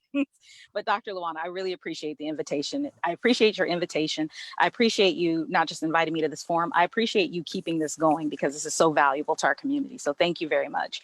Everyone, my name once again is Janiqua Francis. I am the president of the Urban League of San Diego County Guild. This is a recently reactivated auxiliary for the Urban League. And I hope that you all on the line are familiar with the Urban League, which is a civil rights organization that's over 109 years old. We do work that focuses on economic empowerment and equity for Black communities, as well as education, housing, and health are our pillars that we focus on. And so with the reactivation of the Guild, the time just seemed perfect now, because one of the reasons I came to the Urban League back in 2017 was actually I was motivated by the election results, and I was frustrated, I was angry, and I felt helpless. And I needed to channel that energy into some place that I could make an impact into my community. So I got involved with the young professionals. However, at that time, I think I was 38, 37, and the young professionals, their max is 40. However, I have still been contributing to the young professionals. I am now over 40 and I am no less enthused or activated into wanting to make an impact on my community. And I know I'm not the only one. So I wanted to bring back the Guild, which is our target audience is 40 plus. However, we are open to everyone who is 21 and older. So if you are in a place where you have the desire to impact our San Diego community by bringing your talents, your ability to serve in the realms of economic empowerment, in education and housing, please join us. We are currently trying to build our board as well as just our general body, because there's a lot of work. I have actually put together quite a robust plan for ways that we can impact the community this year. And it's critical, especially as you all know, with not just the presidential election, but other elections that we've got going on, the issues that we're seeing as far as the reshaping or the need to reshape our policing in San Diego and the nation, that's done on a local level. So we are in a unique position where we can impact policy, and we have the ear of people who can do that. So it requires volunteers. And I'm like, if I have to go hit these streets on my own, I will. But I know just from people like Dr. Lawana and other people I've been exposed to, I know that the desire to serve and to channel that energy someplace is there. So if you are at all interested in getting involved or want to know more about what it is that we have to do, please feel free to reach out to me at guild_president@sdul.org. So, and thank you, Dr. Lawana, for this opportunity to reach out to folks and to tell them about what we're doing. Can someone put her contact information in the everyone group chat? That would be great. Thank you. Can you repeat it one more time? Yeah. Yes, my pleasure. It's guild_president@sdul.org. SDUL. And that actually stood for San Diego Urban League. That was our old name. All right, perfect. Guild_president@sdul.org. Yes. A question. Yeah, and I hope to hear from some of you soon. Why did you change it to Guild? What was the? Oh, so actually, I didn't change anything to Guild. So what changed was long before me, it was San Diego Urban League, and then they changed it to the Urban League of San Diego County. Okay. So the Guild, what that is, so we have 2 auxiliary organizations, not just locally, but in the nation for the Urban League. The young professionals are for ages 25 to 40, and then the Guild is for ages 40 and up. But like I said, when I came in, I decided it's open to everybody, but our target audience is 40 plus. Thank you for sharing. I haven't been involved, but I was like, okay, are they going to revamp that? So thank you for taking that. Yeah, absolutely. And let me just be totally transparent. It was from a selfish place. I realized I'm like, I want to continue serving, and I'm not ready to be put out to pasture just because I'm over 40. So like, I want to still serve. So if it doesn't exist right now, I'll build it. Building it. Yeah, I've been told. Oh, I'm hearing 2 voices. You first. Oh, Janique, is it No, Janique? go ahead, Dahlia. Yes, Janiqua. Okay. I just had a general question. Is this a more progressive organization that's looking to, really make some change and do things differently? In that context, yes, we are. However, we are working with the National Urban League, and so they have a clear vision and of the direction we want to go. However, we have the flexibility to be able to target our demographic here. And so I actually already have put together a plan of specific areas that I want to do work in. And like, for example, nationally, the Urban League doesn't ordinarily do a whole lot of work with the veteran community. However, here in San Diego, we have a very large veteran community. And last year, I actually had the opportunity to serve on a jury during a murder trial. And it really grieved my heart that the victim and one of the key witnesses in that trial, they both were homeless veterans. And that grieved me because I was like, these men have served our country. There's no reason they should be living on the streets. And so one of the areas that I have decided that I really would like to focus our energy, which is well within our pillars of housing for the Urban League, is to do work and to partner with the veteran community and also specifically homeless veterans. Thank you. Yes, you're very welcome. Any other questions? If I have time to take them, I'm happy to. Well, if I can just chime in. Yes. In our proposal to the NFL to support their racial justice, there's the National Urban League that we've been working with also through the Gratitude Reward Solution. So we can put more of that activity where it needs to go. FYI.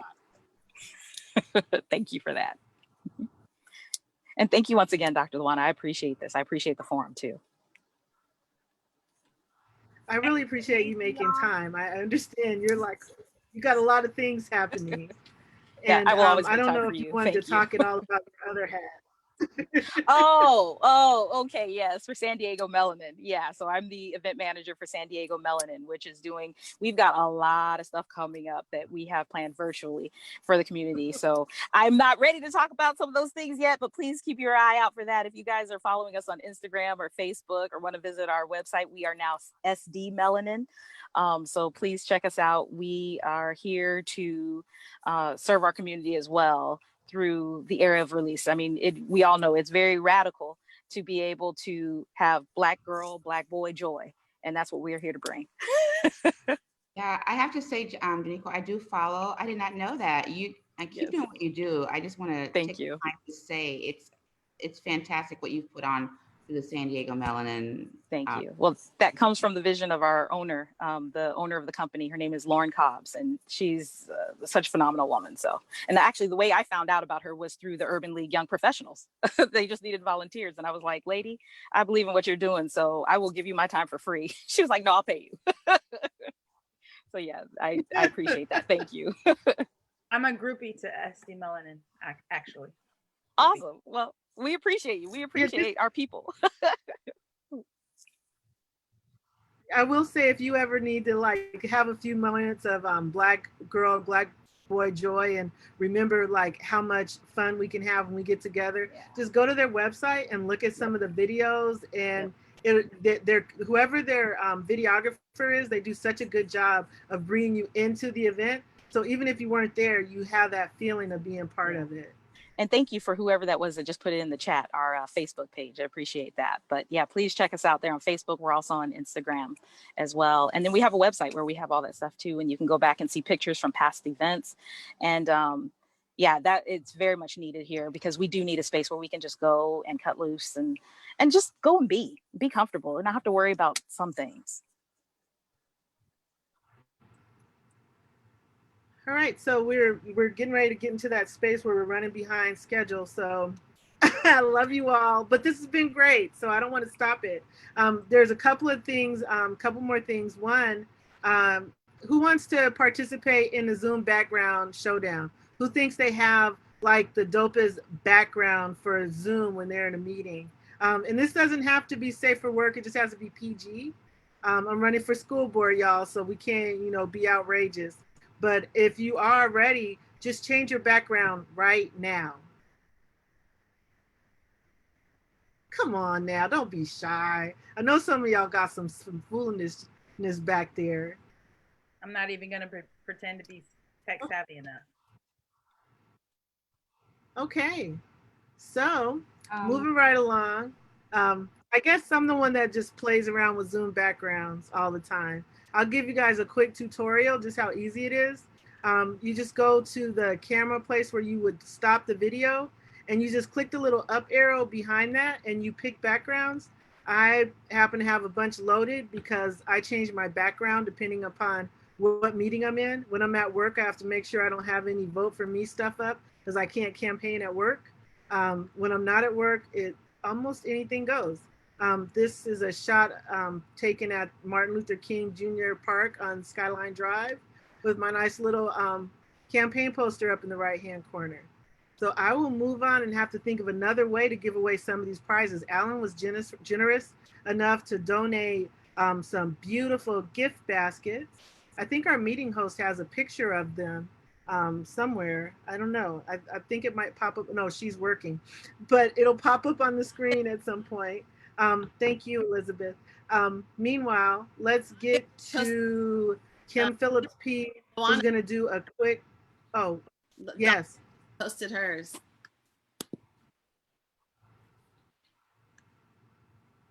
Who posted theirs? Dahlia. Oh, Dahlia. All right, so anybody gonna top the Susan G. Komen, what does that say? Say something, Dahlia. Oh, I made this one up myself. Conversations with chit chat. I don't know. I don't have anything All like. Right. Give me a minute. Can we get back to it? I think Catherine. I'll get back to it so that everybody else. It looks like Steph has got something going on. You know what? Steph always has something going on. Motion video. He's showing out. Okay, like really? Yeah. Well, just show you off. can always count on Steph. Wow. And All right, thank you, Jayton. I really appreciate. Catherine, is that you? Is that a virtual background? You're on mute. That's just her beautiful. Antoinette has a virtual. Oh, she All had right. a virtual background for 2.5 seconds. Antoinette, you had one. All right, so I'm gonna. All right, so if we're gonna, who wants to do the? Okay, all right. What's here we go. trying? This is So from let's do a the Bahamas. Ew. Okay, Colin, love the shirt. This is this year's. All right, so let's do the art show. Kim, are you ready? I think Lavella's ready. Oh, meeting host. Let's do the for the Zoom background. We've got Dahlia, Janiqua, and Antoinette. I'm gonna pop up a poll. Well, my magical host is gonna pop up a poll, and everybody's gonna vote real quick, and the winner gets a beautiful wine basket. Antoinette, can I see yours again, please? Or is that's your background? I have a new one. I have a new one. Let's see.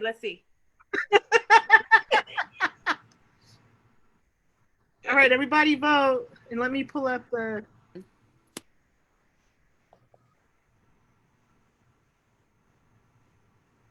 Can we have more than one vote?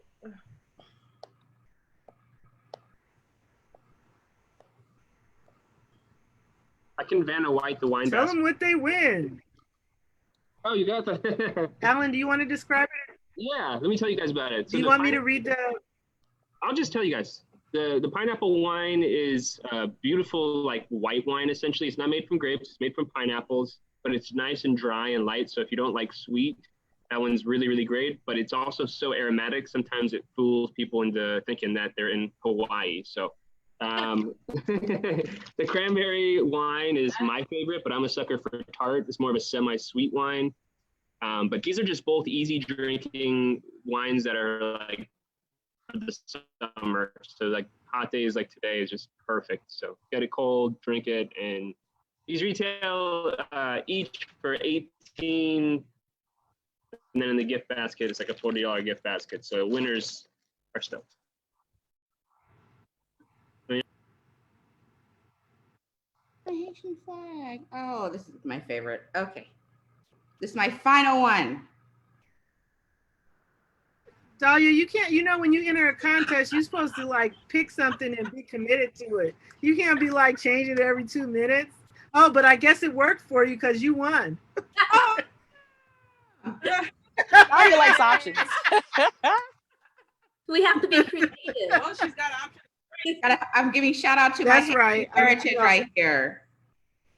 Woo-hoo. Okay, forgive me for trying to put limits on you. So No. let's do a quick run through of the art show. And I'm sorry for everybody who was here on time for the Disrupting School to Prison pipeline. Kim, are you ready? Kim, you have the mic. Thank you, Lawana. Hello, everyone, and welcome to this art show here at Afrofuturism Lounge. Lawana, do you have some slides available? Okay, thank you. So we are Southeast Art Team, and currently we're on a public art project with SDG&E. What we see here is Afrofuturism on Imperial Avenue. This is right near the Boys and Girls Club, so very close to 69th Street.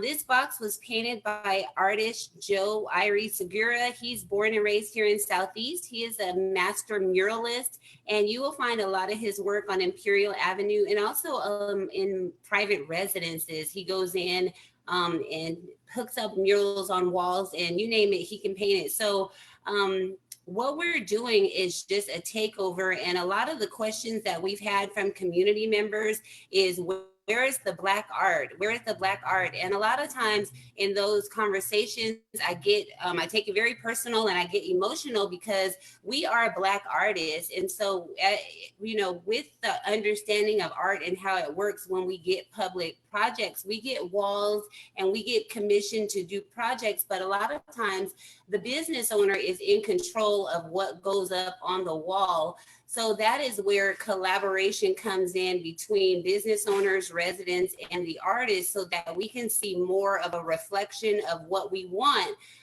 So this box here in particular, we see has a very Afrocentric style, and Joe created that with the Let's Live, Let's Love. That's part of our council member peace campaign. So with that, we do have the Afrofuturism here in the community. So moving on to the next pieces of art, we were, and that is the beginning of the box. When Joe first got started, we do have before and after pictures. If you're on Instagram, you can head over to Let's Live, Let's Love Art. That is our @ page, our homepage. We are also Southeast Art Team on Instagram, where you can follow those boxes and you can see the influence. We try to give as much reflection and influence as we could while still following within the guidelines. And so the good news is with SDG&E, with the boxes that we are painting with Let's Live, Let's Love, we have guidelines that we have to follow. But if there is anyone in the community who's interested in painting a utility box outside of Let's Live, Let's Love, if you have a business or if you have, we can't personalize the boxes, but if you're interested in having your influence on a box, or if there's a box in your area that you see has been tagged up, or if it just needs to be beautified, they do have a program where you can submit an application and they have their inspectors go out and we can get those boxes painted. So that is for everyone. There's no payment involved with that, but again, we do have the ability to brighten up and, you know, beautify our areas just like we see other areas, City Heights, Hillcrest, you know, all around Balboa Park and different places. We're here. I won't say we're next on the list because it's happening now. So thank you, Lawana, for allowing me to share that with Afrofuturism Lounge. We do have a pop-up art gallery coming up in the community. So all of the artwork that you see on Imperial Avenue and in the murals that are brand new and upcoming, all of these artists will have their work on display in our new art gallery. And again, that is in Market Creek Plaza. It's right next to Asia Walk. And this next week, we will be having a conversation to talk about our grand opening date. We will be open by appointment only, and that's because of COVID. We waited a long 8 months, and definitely safety first when it comes to the health of our community members. We wanted to just make sure the time is right. So we will be open by appointment only, and you will get to see this display of art. What we see here was on display at Afrofuturism last year, and this is by Stephen Gordon. He's a Chicago artist. He has painted over 50 murals, and he currently has the largest mural in Ocean Beach. It's United States flag, and he was commissioned by the business owner. And if you see this thing, it is massive, and you just can't believe the amount of work that he put in by himself. So he is also a master muralist. Again, his name is Stephen Gordon, and he is Dope RX on Instagram. He is, again, from Chicago, and the good news about that is that the CEO of Jacob Center, Mr. Jones, is also from Chicago. So we're looking forward to just a great meeting of the minds in the art gallery, and looking forward to ways of how we can honor Sankofa, reach back to our past, look in order to go forward to our future while incorporating everything that we have going on right now. So that, again, was Stephen Gordon's work, and he was also featured at Comic-Con with his work in 2019. All right, so this next artist we have here, this is a body paint that was done live at Afrofuturism last year. This is artist Monisha, and she had her model come in with the body paint, and they did that right there in one of the rooms, and then they did a display as Afrofuturism Lounge was happening. Monisha just participated on one of our Let's Live, Let's Love utility boxes. The box is located at Second Chance parking lot, which is also next to the Black Contractors Association. It has a fruit theme, and Monisha, she has the ability to, even without knowing what the theme may be, or what the focus is, we know that our boxes are Let's Live, Let's Love, but each one has a different theme. And recently we were doing a fruit bearing box designed by V Brooks, but Monisha pulled up, we told her what the design was, and instantly when you see her artwork, because it's all over Southeast Art Team and Let's Live, Let's Love Art on Instagram, you can just see the talent and the creativity, and it's amazing how she's able to just take it from her mind and put it on a box, put it on a canvas. She did a floor mural one time, just again, pulled up and instantly just is able to do the work. So very talented, very creative. And she is going to be doing a mural at Dr. J's, which is now called Island View on Logan in San Diego. It's going to be a love, peace, happiness for all mural. And so that's Monisha. And she has a huge catalog of work and a good variety in her skill set. So right there you see myself, artist Ashley Hawkins, and Raquel Roan. This was at the New School of Architecture and Design, which was an amazing location for the Afrofuturism Lounge. So congratulations, Lawana and Kamar, and the whole committee for getting that location. And I know that if COVID hadn't happened, we would be there, you know, right now or in July, we would have been there. So it was beautiful the way we had the artwork set up, just the whole way the place is laid out. We were able to feature Raquel's work front and center because as you see her style, she's so talented. She just turned 30 years old. Her work will also be on display in our pop-up art gallery. She stays busy with commissions. In fact, her commissions are closed because she just gets request after request for portraits, people, you know, families, when there are birthdays or celebrations, she's able to, again, just like Monisha, look at the work, look at the focus or the subject and just paint it. She did an Ariana Grande. She's done some MTV personalities. She's been recognized. The Stan Lee that you see here, the Stan Lee Foundation liked her work on Instagram. She got over 10,000 likes by a hip hop star named Rhapsody. Rhapsody saw her work and reposted it. So Raquel is definitely an artist to watch, as all of our artists, but Raquel, she definitely stays busy, and she just painted by herself the inside of Heartbeat Performing Music Arts Academy, which used to be the Boys and Girls Club. So if you have a chance, I know it's COVID, so practice social distancing, but she did a tribute to the HBCUs. Tyra Hawthorne, the founder of Heartbeat, she went to an HBCU, and so she's a drum major, and she had Raquel do the logos, and I get the chills just thinking about it because it is just so incredible. Raquel also did a tribute to Kobe Bryant and Gigi in there, so when you see those, they're just amazing, and Raquel is amazing. She's the vice president of the team, and she is also getting ready to do a mural. It's Mural Mania right now. We just got a grant from SCG&E for Raquel to finish a mural that we started at Southeast Community Church. Lawana, let me know how much time I have, but so we got the grant from SCG&E. We started it 3 years ago. We didn't realize what we were getting ourselves into. It ended up being way more than we were able to afford as a team. So we just did what we could.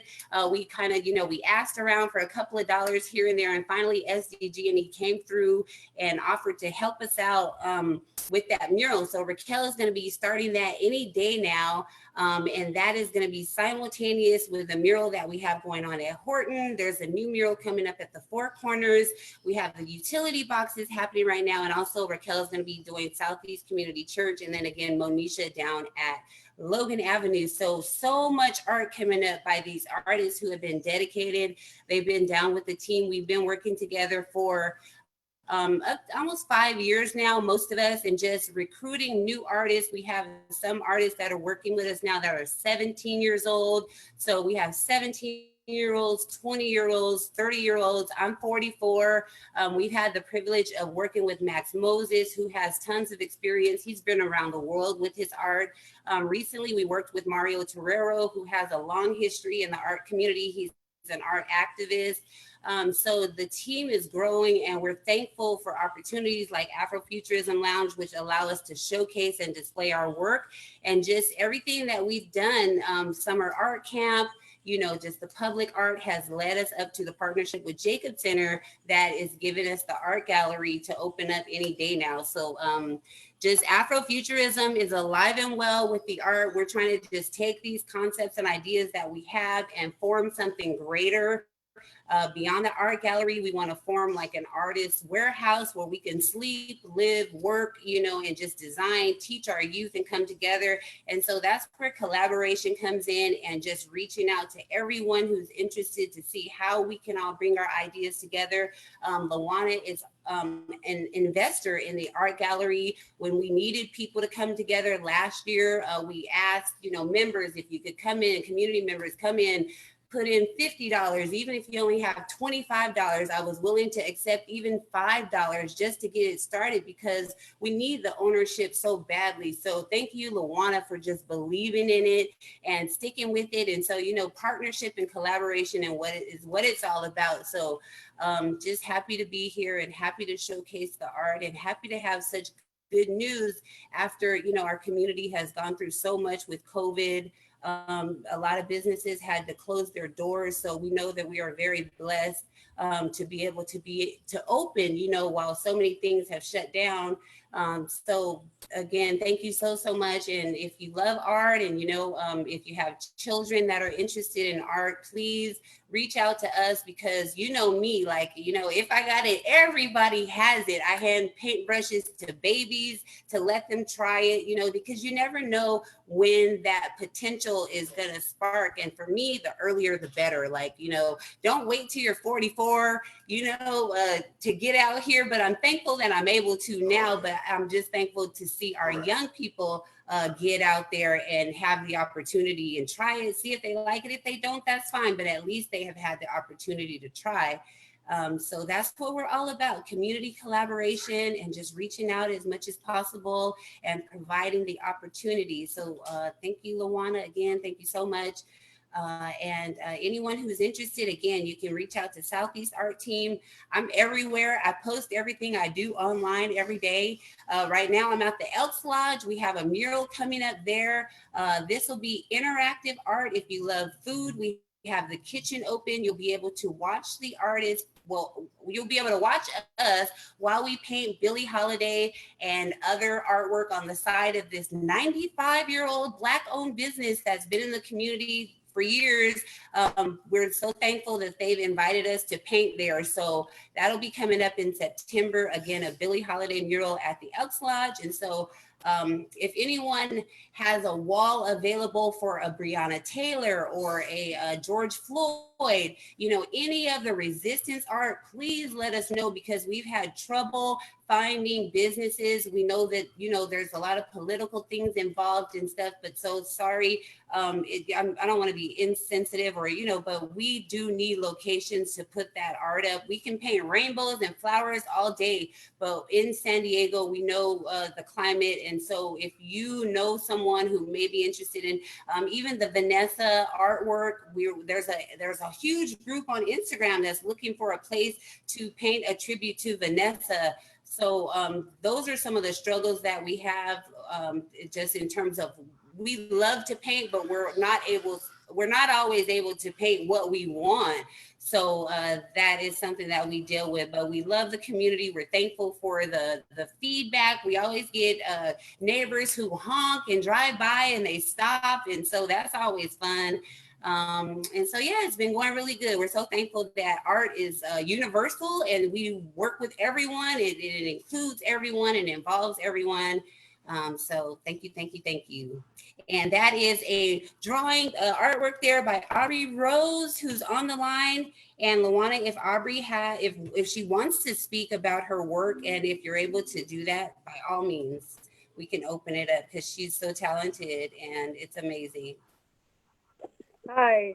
So, Kim, I'm going to snatch to my, I wanted to introduce Aubrey Rose because I think it's really important to understand we talk about the future and we talk about our young people. Her work is amazing. She showed up in cosplay and I want to give her a chance to talk about her work as soon as she unmutes. Hi, everybody. I'm not sure if you can hear me. Can everyone hear me? Okay, cool. So, as I said, my name is Aubrey Rose and I'm an artist. These are some of my works. This one particularly is of some resistant artwork that I did a few months ago, and it means a lot to me. And I wasn't sure if I wanted to show it or not because it was actually very emotional for me to draw. Typically, I do work that revolves around Afrofuturism and comic characters that I've developed, but I've grown up with a strong training in realism art and hyperrealism with the traditional media. What you see now is digital work, but I do traditional media and it kind of like translate, it helps each other. It's a balance between both. I've grown up in art all my life.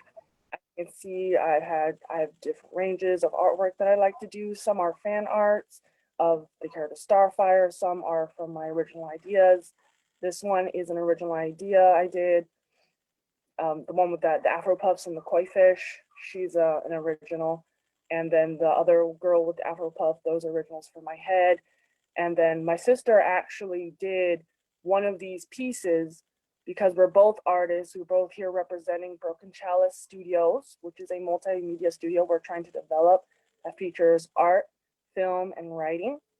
So particularly the girl with the Afro Puffs and the koi fish, I also have her displayed in my background. Right here, we have her printed large, and that one's actually drawn by my sister Antoinette. And then down here, I have another piece.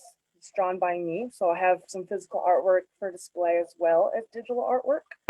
And that's mostly me. You know, I like to keep a balance of Afrofuturism and realism and just keep a balance between both. And thank you, Lawana, for giving us the opportunity to represent my work on such a great platform.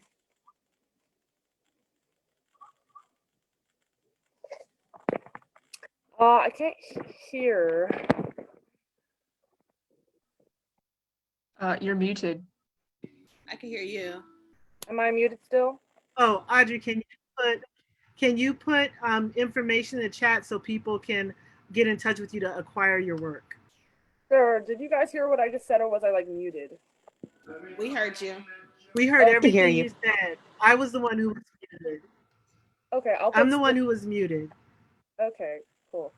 We are also open to commissions if anyone is interested. Please DM us for rates on our Instagram if you would like to collaborate with us at any time.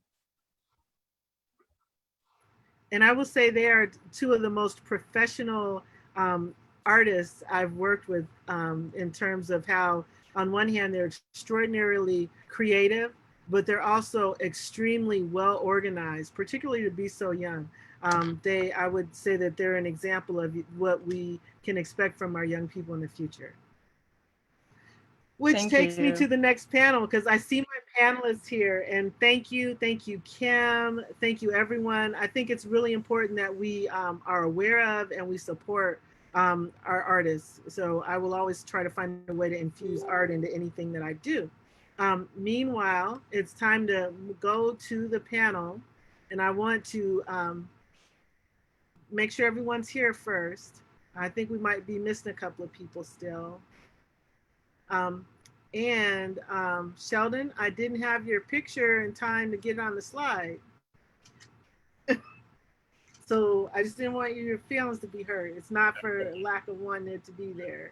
That's all right, no worries. No shade. All right, so for this next panel, we're going to talk about our thoughts on how to disrupt the school to prison pipeline, and it's featuring Sheldon King, who doesn't have his photo on the slide, Khalid Paul Alexander, Dr. Abdul Malik Baul, Catherine Shade, and I think Aramik will be here shortly if she's not already on the line. So what we will do is get started, and I'd like to start with just introductions. So, you know, just to keep it interesting, let's start with, oh, Mika's here, yay! So let's start with Mika. If you could just do a brief introduction, just who you are and why this panel is important to you. Definitely, just definitely. A quick 2 minutes. I think, yeah. Okay. So y'all know me, Mika Aramik. I am the director of a youth-led activism organizing and advocacy organization called Generation Justice. I also sit on a multitude of boards directing public officials around racial equity and justice. I sit on the Peace Promotion Momentum team and also the RCC, which is the Restorative Justice Community Conferencing board that directs how restorative justice goes countywide. And I do restorative justice facilitation and mediation throughout San Diego.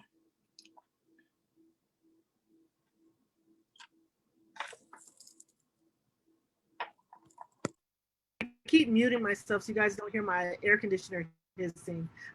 Let's go to Sheldon King. Hello, everyone. My name is Sheldon. I am a police officer at the University of California, San Diego Police Department. I've born and raised in San Diego, went into the Marine Corps after high school. After the Marine Corps, I went to college, got my degree in criminal justice. I joined the police force in 2006, and then getting my master's degree in 2009 in administration of justice. Thank you for having me here. I want to be here, and I'm looking forward to this panel. All right. So I'll just keep going around where I see the pictures. So Khalid. Yeah, hey everybody. Thank you for inviting me to be on this panel. My name is Khalid Alexander. I am the founder and president of Pillars of the Community, which is a local organization in Southeast San Diego, which is dedicated towards advocating for people who are negatively impacted by law enforcement. In addition to that, I'm also a professor at proud professor at San Diego City College. The majority of our work at Pillars is dealing with racial profiling, the targeting of Black and brown children by the gang suppression unit and other police forces in Southeast San Diego's and similar communities around the country. Okay, Dr. Bull. Hey, assalamu alaikum. Thank you for inviting me, Dr. Richman. My name is Abdul Bull. I'm a colleague of Khalid Alexander, actually, at San Diego City College, the Transfer Center Director there. I'm also the president and board member of Markaz al-Medina Masjid Sunnah, which is a community center mosque located in Southeast San Diego. Proud product of the community. Did my undergrad at Mesa College in the city, then transferred to state, and then I did my doctorate degree in educational psychology at USC, and a lot of my research dealt with the curriculum trauma that actually is impacted from our system. And so along with Ebony Tyree and Keisha Turner, two colleagues of mine, we founded this new theory that really examines and interrogates the ways in which students are harmed by our system, our educational system specifically. I sit on, like several colleagues mentioned, several boards. One of them is the Labor Taxi Drivers Union and organizing them. And now we're trying to find a way to support the Uber and Lyft drivers, majority are East African. I'm just involved in the community and try to impact my research and activism work that way. Thank you for coming. Catherine Shade. Hi there, everyone. I'm Catherine Shade. I work for the National Conflict Resolution Center. I run an office called the Center for Community Cohesion in Southeastern San Diego. Out of this space, we do house a restorative community conferencing program, which is an alternative to suspension and expulsions in the school. And I am on this panel because I'm a Black woman with a Black child, and I live in a Black community, and we know that our Black and brown children are disproportionately affected by policies and processes that push our kids out of school. All right. So we've got our introductions around. So now what I'd like to do is start by asking each of you if you could just, and I know it's a big, complicated thing, but just like in a quick summary, how would you define the school to prison pipeline? And I'll start this time with Khalid. I'm flipping coins here, so you can't. Man, I was hoping not to be first, but how would I define the school to prison pipeline? I mean, I would define the school to prison pipeline of being kind of really a microcosm of how every institution in the United States continues to fail Black Americans. And when I say continues to fail Black Americans, that's kind of giving the benefit of the doubt that the system is in fact broken, and it hasn't been created for the systemic failure of Black youth. The ways that we see that really is, you know, and from when kids begin elementary school, and looking at Black students as a threat, looking at Black students as a danger, and looking at Black students as really less than human beings who have to be controlled by the police. A perfect example of that is a good friend of mine whose son, I believe was 8 years old at the time, came to school with fake money. And instead of, you know, having a conversation with them, instead of, you know, counselors sitting down or calling the mother without speaking to the parents, called the police on him. So this is in an elementary school. And that's where it begins, but unfortunately it continues throughout their life, where students in Southeast San Diego who are walking to school or walking home from school are harassed by the police and asked if they're gang members, where students on campus, instead of again being have a welcoming environment where they're encouraged and nurtured, instead are come into direct contact with police officers who, you know, view them again as a threat and as less than human beings. So the school to prison pipeline is really a failure of the United States to live up to its so-called promises of creating an environment where everybody can strive to be free and equal. And frankly, also a failure on our part as a Black community to be able to advocate for ourselves in a way that has, and to allow a system, which again, failure at best, to continue to fail our students. And so being on a panel invited by you, Dr. Lawana, to really address this is all the more meaningful, because I think, you know, getting people like you and other folks who are on this panel into positions where they can begin to impact the education system and begin to address the real needs of our children, of our brothers and sisters, is all the more important. So, you know, I hope to see people like you on our school boards and in other elected positions where we can begin to hold police accountable and begin to hold school administrators accountable to failing our students. That wasn't supposed to be a one sentence definition, was it? We could just call it a run-on. We could call it a run-on sentence. I'm going on mute now.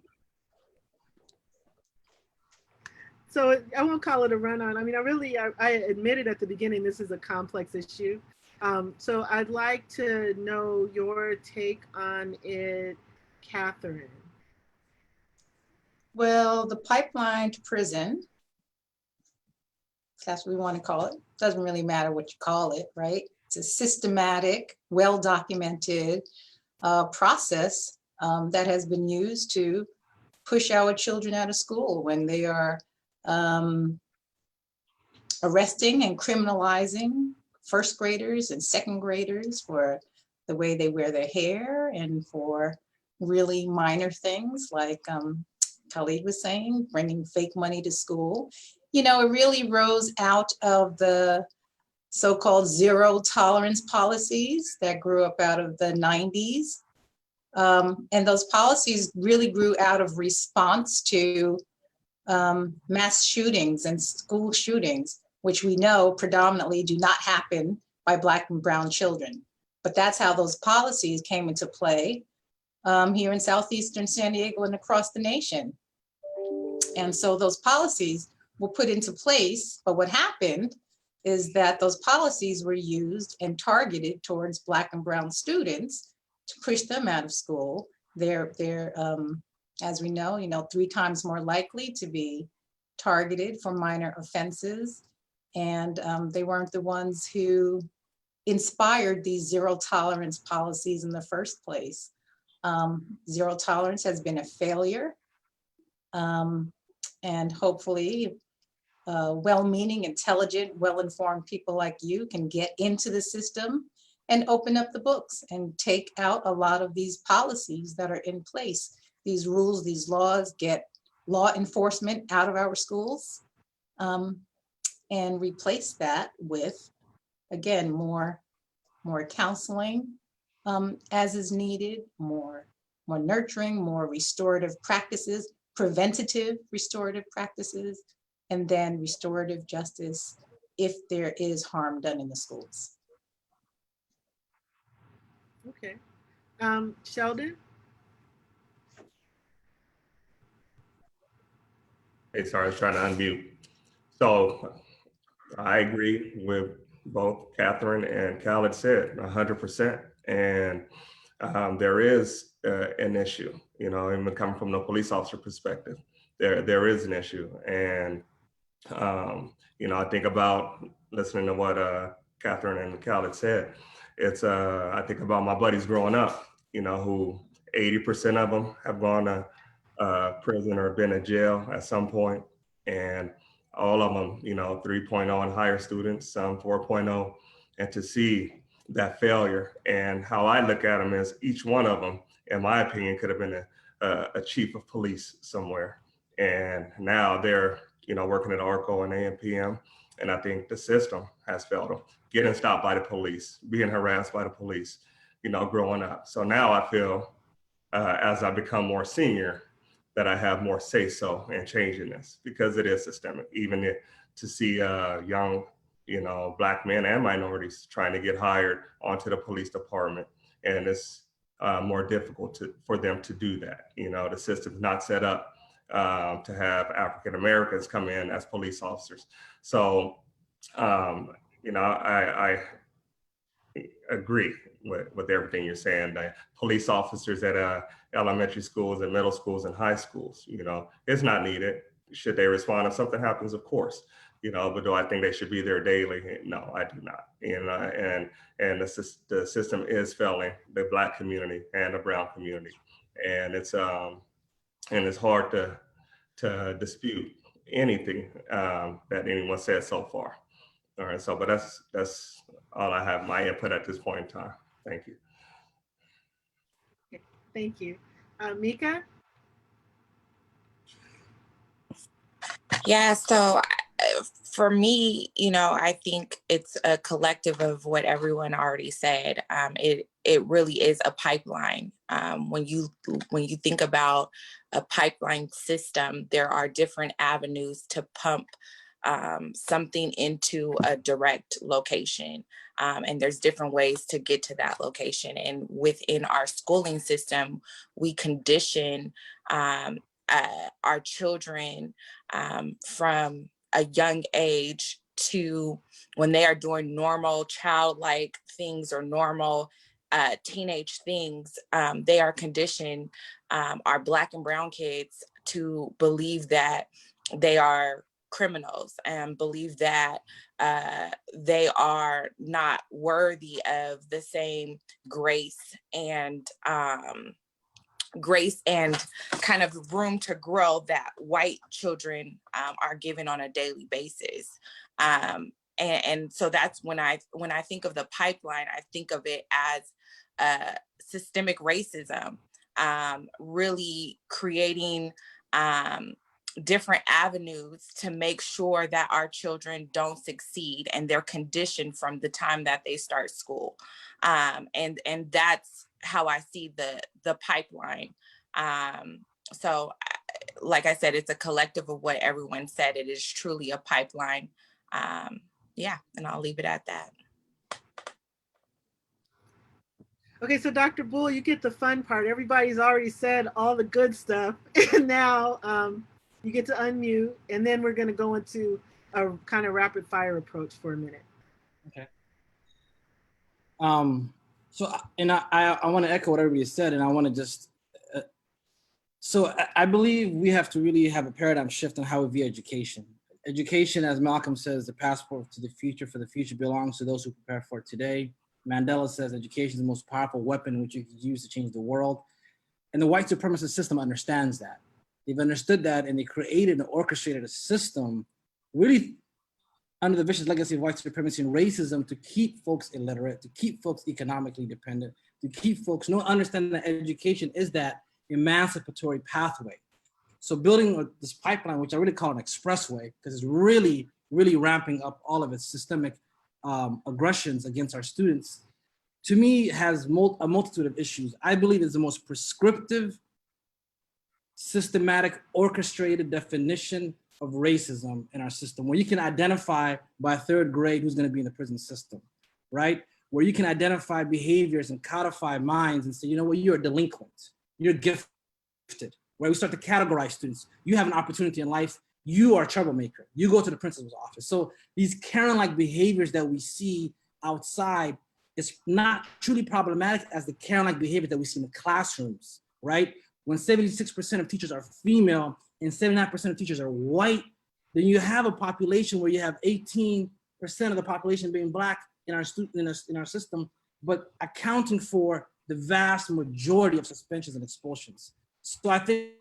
the deleterious that the system has had in conditioning not just white folk, but our own children, demoralizing, demeaning, and destroying and destructing and dismantling their sense of being, of intelligence, of worth, of capacity, has caused us to really look at why the behaviors and actions later on occur. So we can have piecemeals like let's remove police officers and let's have restorative justice practices, but the problem is we are really having people that do not love our kids, teaching our kids and dismantling them more times than not, and they are spending more times in that system than they're at home and in our communities. And so for me, that is the perfect description of the preschool to prison pipeline. It is atrocious, it's disgusting, but it is effective. I agree. I'm sorry. I just have to say that.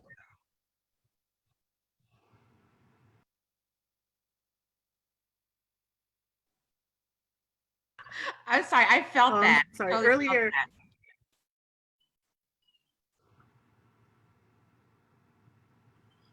that. Okay. People are clearly excited around the content. I want to say that I was in a forum yesterday where we talked a little bit about one of the questions that was asked of all of the school board candidates was their take on social and racial justice and how they would approach it or what they think they need to do. And, you know, I think this is directly related to that question. And I'll share just a teeny bit. I'll just share 2 words from my response. And it was decolonize education.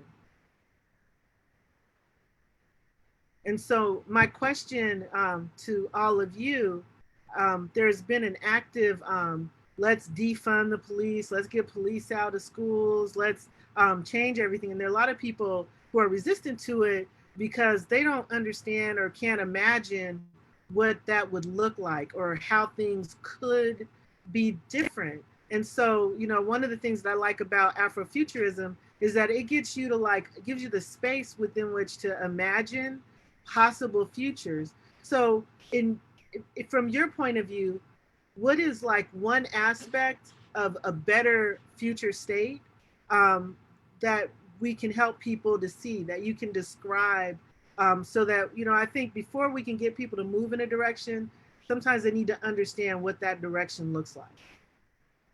So this time, instead of me picking on people, I'm gonna let you tell me you're ready. So who's ready to answer that question first? Oh, come on, y'all are smart people. Okay, Mika, yes. So I think and it's such a great question and it's a lot to kind of unpack, but for me, working with young people every single day and really getting them to understand they are not the future, they are the right now, they are the today. But teaching, I go into schools and I teach young kids, when is it okay to break the rules? Like, when is it okay to get in good trouble? When is it okay to when you see someone being harmed, because that's all I see social justice and racial justice is, when something is unfair or someone is being harmed, how do we help them? And so I truly believe that there's multiple approaches to that depending on, you know, the age and the grade level.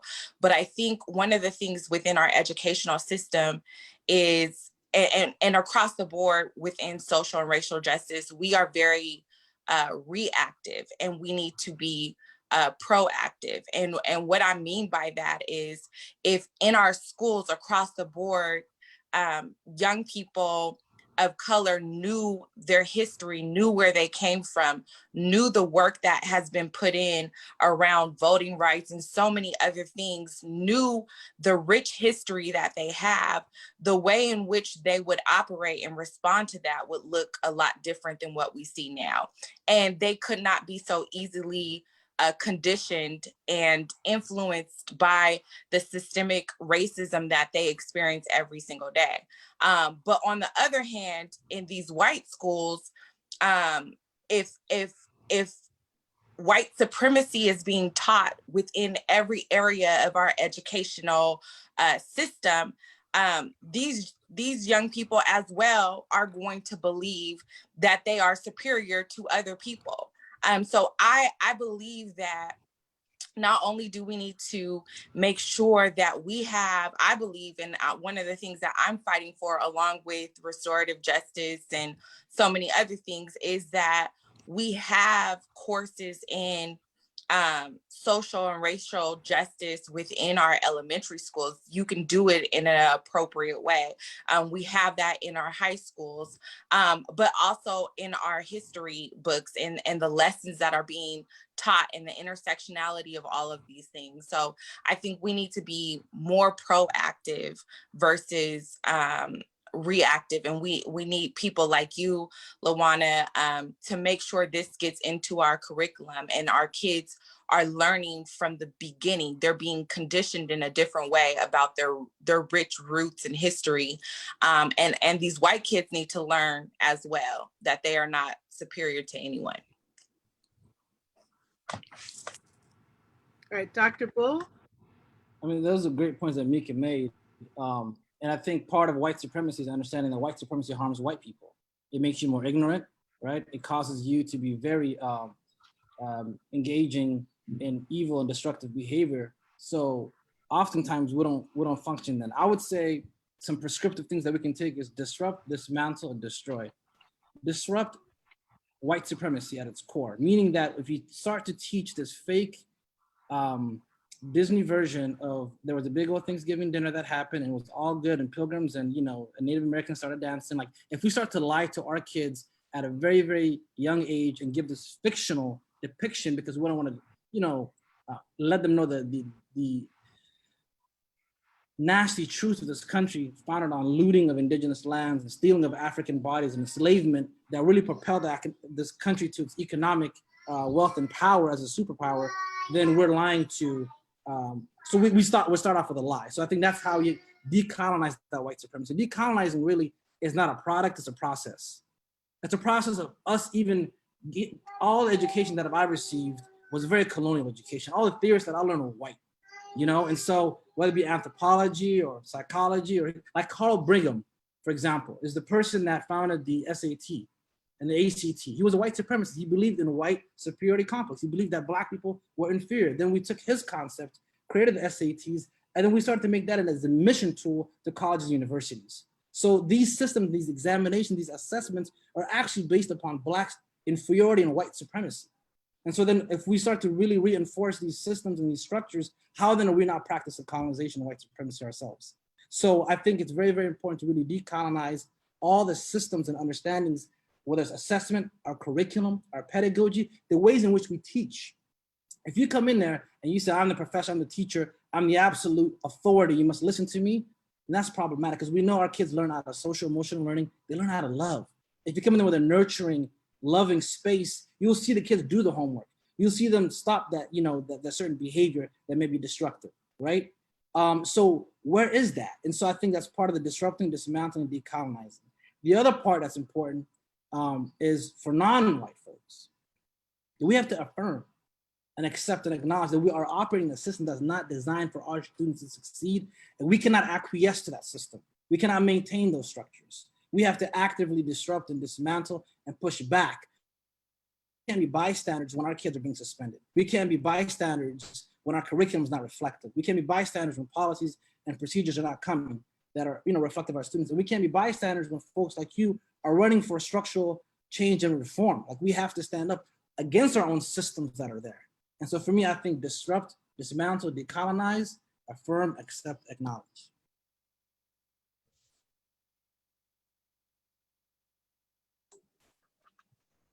You're muted. I was looking for it. I'm trying to navigate. Now I have panelists. None of you, any of you ready to jump in? I see you unmuted, Yeah, Catherine. Does that mean you wanted to say something? I am going to jump in. So, like, schools and the educational systems, they don't exist in a vacuum, right? And so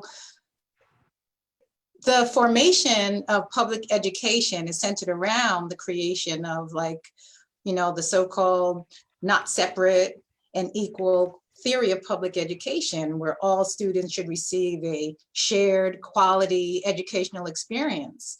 I also happen to think that, so out of that grew busing. I'm a product of busing. I grew up in New York City, in the Bronx, and we thought, well, you know, let's take some of these students and take them out of the community and put them over there. Maybe they'll get a better education.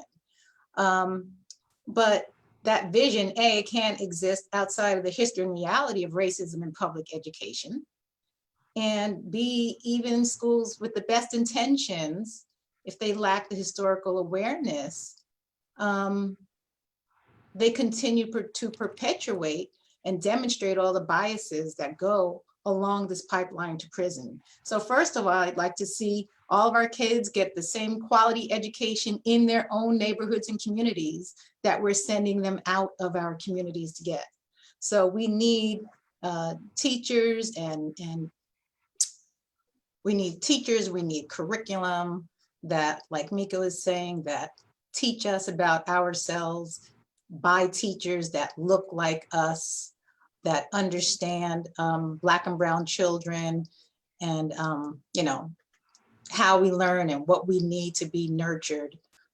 So yeah, we need really a revamping of the whole concept of the way education has been designed in this nation, because it just continues to perpetuate the racism on which it was built. All right. That's a lot to process. Khaled, I see you unmuted, so I'll take that as a cue. You have something to say? Yeah, I mean, I think another important part of this conversation, I mean, any institution that we're dealing with in the United States, I think white supremacy has to be the area where the conversation begins. Having said that, though, I also think it's super important that we look at our budgets and where our priorities go, right? Like, so how much money actually goes towards teachers? How much do teachers make in the K through 12 system? How many students do they have per classroom? How do we support teachers themselves to actually be able to educate the students that are sitting in front of them? I mean, unfortunately, California has gone the route of kind of standardized testing and teaching to the test and everything like that. So it's really no surprise that that our students are being failed. And so while we have to look at the structural issues in regards to white supremacy and pedagogy and kind of the histories that we're teaching them, we also have to look at, like, who are we supporting, right? So we need to make sure that, you know, teachers get a wage that, I mean, a lot of us right now are dealing with the reality because we have our kids at home all day instead of sending them off to school. You ask yourself, how much would you be willing to pay somebody to take that off of your hands, right? And so it's absolutely, you know, ridiculous that I can't, man, I have a 4-year-old right now. I cannot imagine having a classroom of 24-year-olds, 5-year-olds, 6-year-olds, and me be the one who's expected to deal with them throughout the day. I mean, that's absolutely absurd. And so class sizes are absurd, and you have to have a special calling. And those people, you know, nobody goes into education being like, oh, I'm gonna make some money and I can't wait to send some little Black boys and girls to prison, right? But you put them into this system that doesn't really support education, that doesn't support love, doesn't support any of these things. Add on top of that the fact that we were raised by those same systems, right? It's no wonder. So we have to make sure that we continue to value those people who have a special calling, particularly in K through 12 education, man. Like, you have to have a real, I was going to be an elementary school teacher. I was going to be a high school teacher. And then I remembered what I was like in high school. I was going to be an elementary school teacher. And then I saw a fourth grader throw a eraser at a girl's head. And I was like, oh, hell no, I can't deal with them. Then I went into special education. I went into all of those things because all of the others, the regular ed students, I couldn't mess with. So I thought, all right, well, let me mess with some of the special education students. And, you know, I went from working as an instructional assistant or a TA, I don't know what they called them at that time, in a San Diego school where we had 4 assistants. And I think it was like 16 students in a special ed, special needs class. And then we got laid off during the amazing blueprint. Forgot the name of the guy who came up with the blueprint to success. So I ended up going to Rancho Penasquitos, Poway's Unified School District. Man, we had like 8 students, 6 assistants. There was this green stuff they called grass out there. Like, we had walkie-talkies, we had all this type of thing. And you know what, those kids were learning. So, you know, if we support teachers, if we support, you know, students, if we take some of the resources that now go towards, you know, go towards law enforcement, go towards incarcerating people, go towards all of these other things, and we put those and invest them in the people who we are literally giving our children to, right? Like, it's mind-boggling. We are literally giving our children to raise they spend more time with our kids than we do. We come home after an 8-day, you know, 9-10 hour day of work. If we're lucky, we'll eat dinner together. They with them all day long. And so the fact that we don't value and that we don't put money and resources behind those people is really detrimental to all of us. And as that happens, we have to also make sure that we get our folks and those people from our communities, those people who reflect our values, get them through that education system and become educators themselves, so that we have people who love the students. We have people who are able to take advantage of it. So I think we have to really address it as we have to reprioritize where we're putting our resources, not only on a local level, on a state level, on a national level. And like, man, like, they're literally, I'm laughing because of how ridiculous it is that these are literally the people that are building the future for us. And the fact that they're underpaid and underrespected is really criminal. So it's no surprise that instead of school supporting them, we end up having law enforcement, prisons, juvenile halls, and all of these other things that are the ones that give the quote unquote support to our children.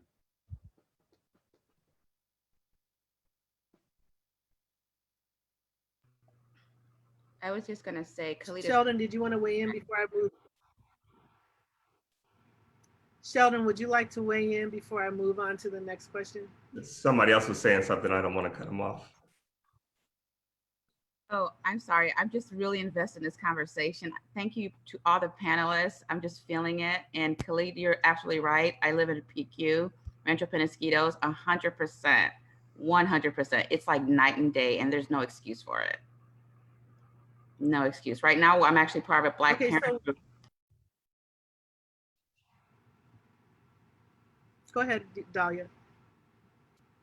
Right now, PUSD do some a lot of parent groups, Black parent groups in particular. Right now, we're actually working with the district to change the curriculum from K through 12 to add on some stuff that needs to be added. So that's actually happening right now.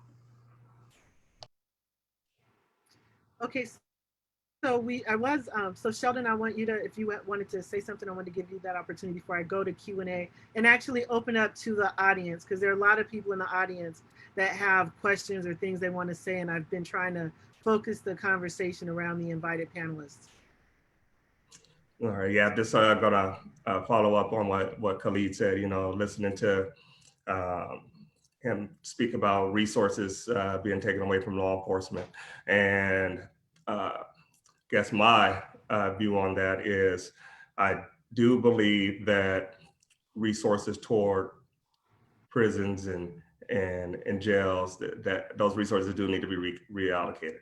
You know, but one thing that's not defunded are bad people.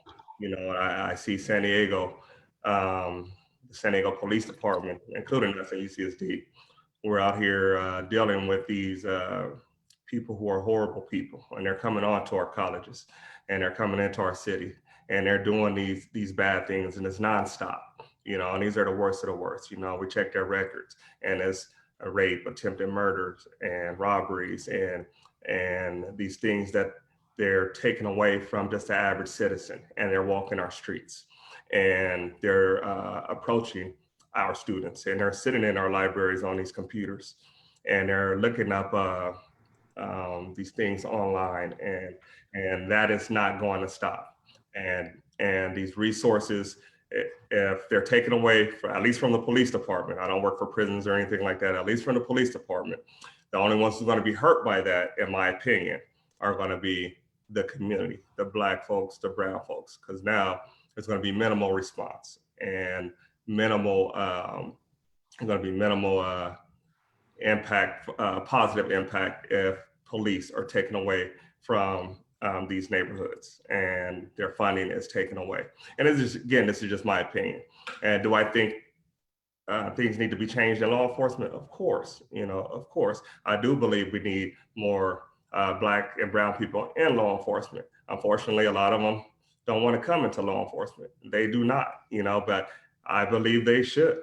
You know, I go and I speak. Hey, you want to become a cop? Hell no. And I wish they would come and do a ride along with me and see what I do. You know, I'm not about enforcement. I'm about teaching. You know, I don't want to take anyone to jail. That's not me. You know, sometimes I have to take people to jail, but I don't want to. You know, it hurts my heart when I see, you know, African Americans getting arrested. I go down to the jail, sit them down, and I see one day, I see everyone in there was Black. And it's hard to imagine in San Diego, where I believe, what are we, 6% in San Diego, somewhere around there, and to see nearly everyone in there African American, you know, that's hurtful. And then as for petty stuff, you know, it's for petty.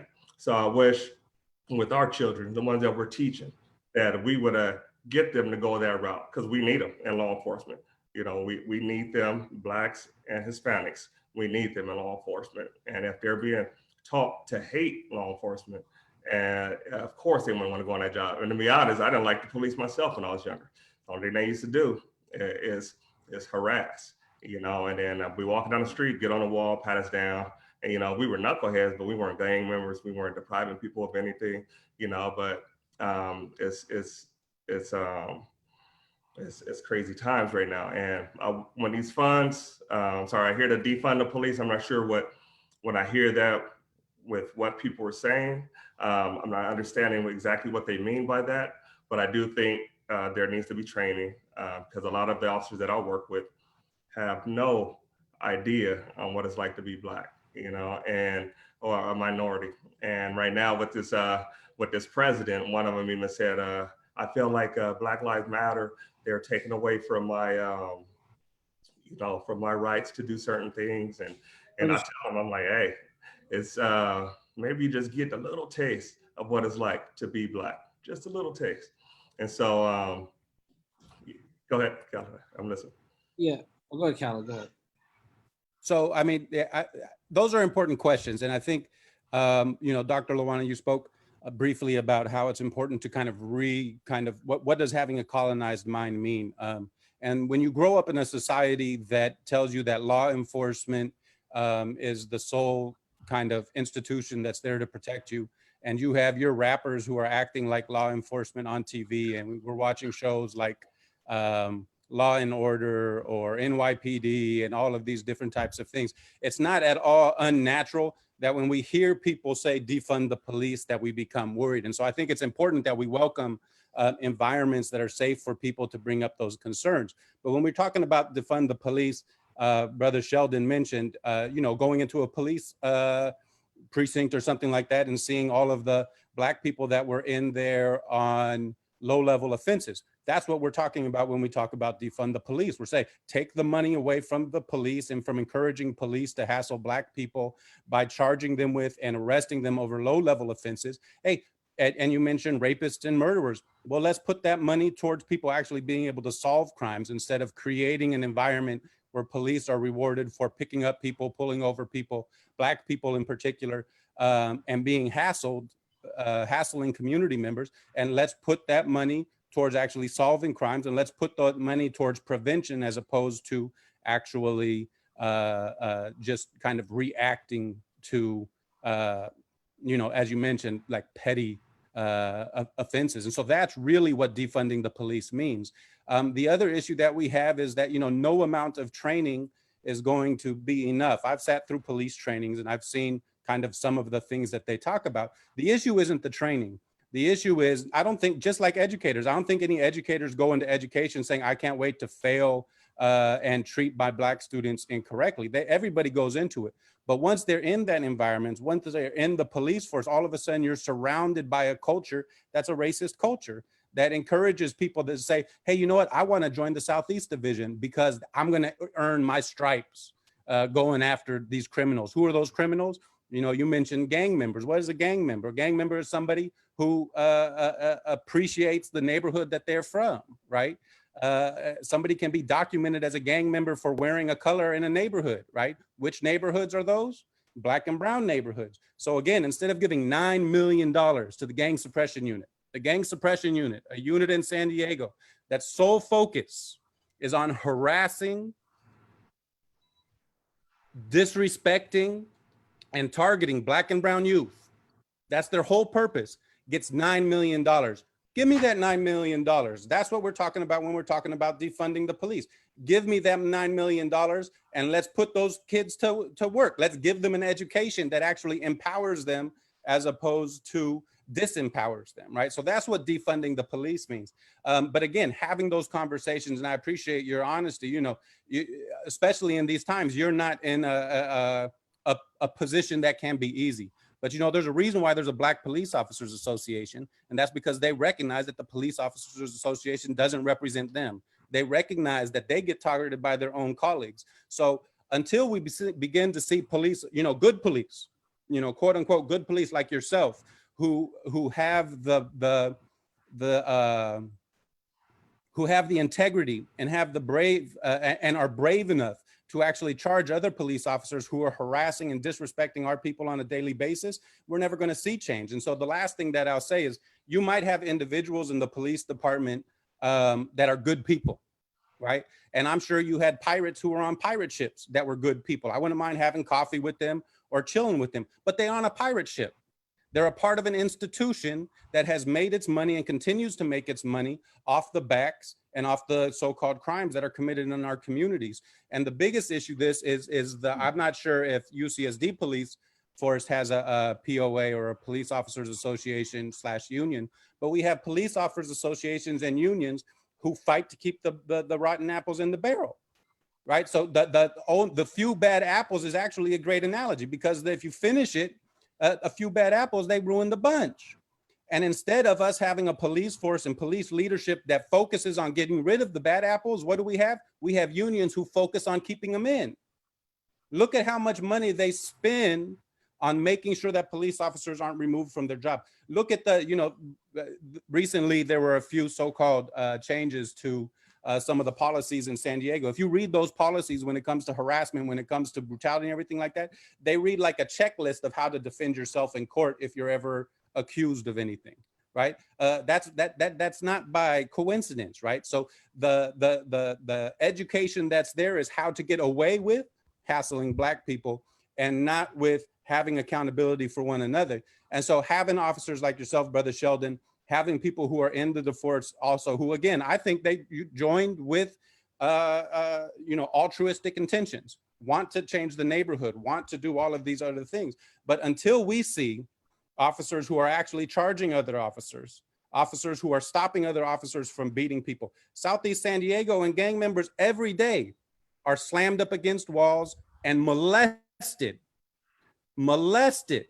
by police officers claiming to search for drugs, claiming to search for guns, doing all of these different types of things. Black communities don't do drugs any more than white communities, but you will never see police who are throwing white teenagers in La Jolla up against the wall and molesting them. And there's a reason for that. One is systemic racism, but the other is because they get away with it.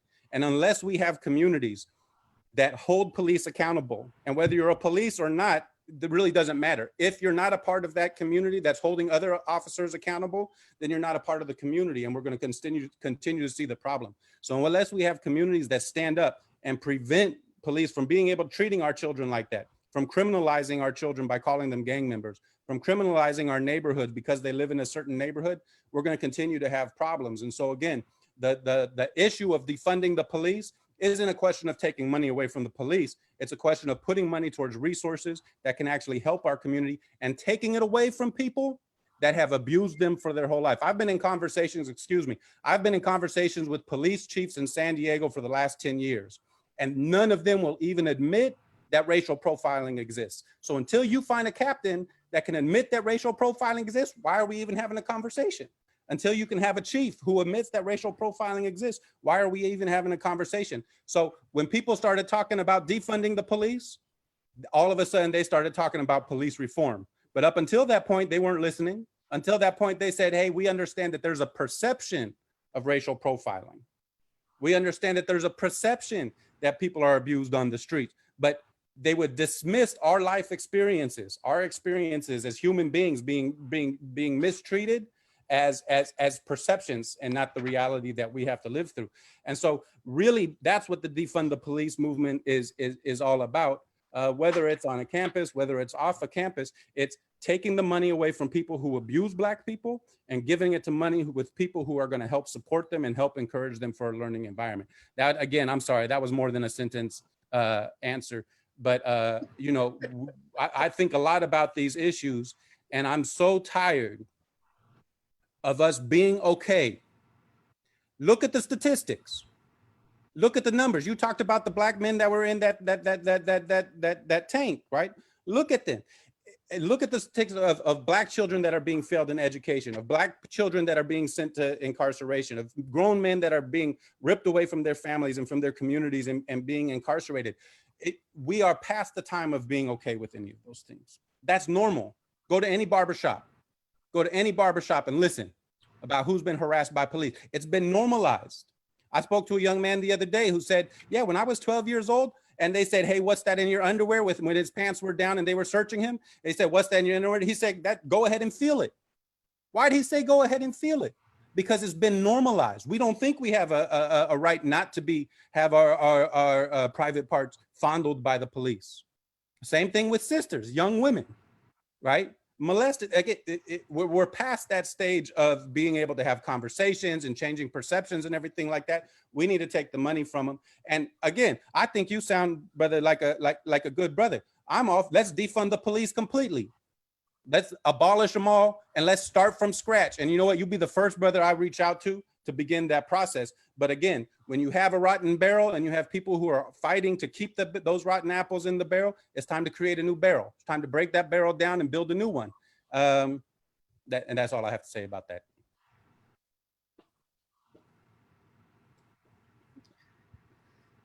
All right, folks. I just got word from the meeting host that we got to start moving things along, but I really, I have a lot of people in the audience who are, I can see they're like chomping at the bit to say something.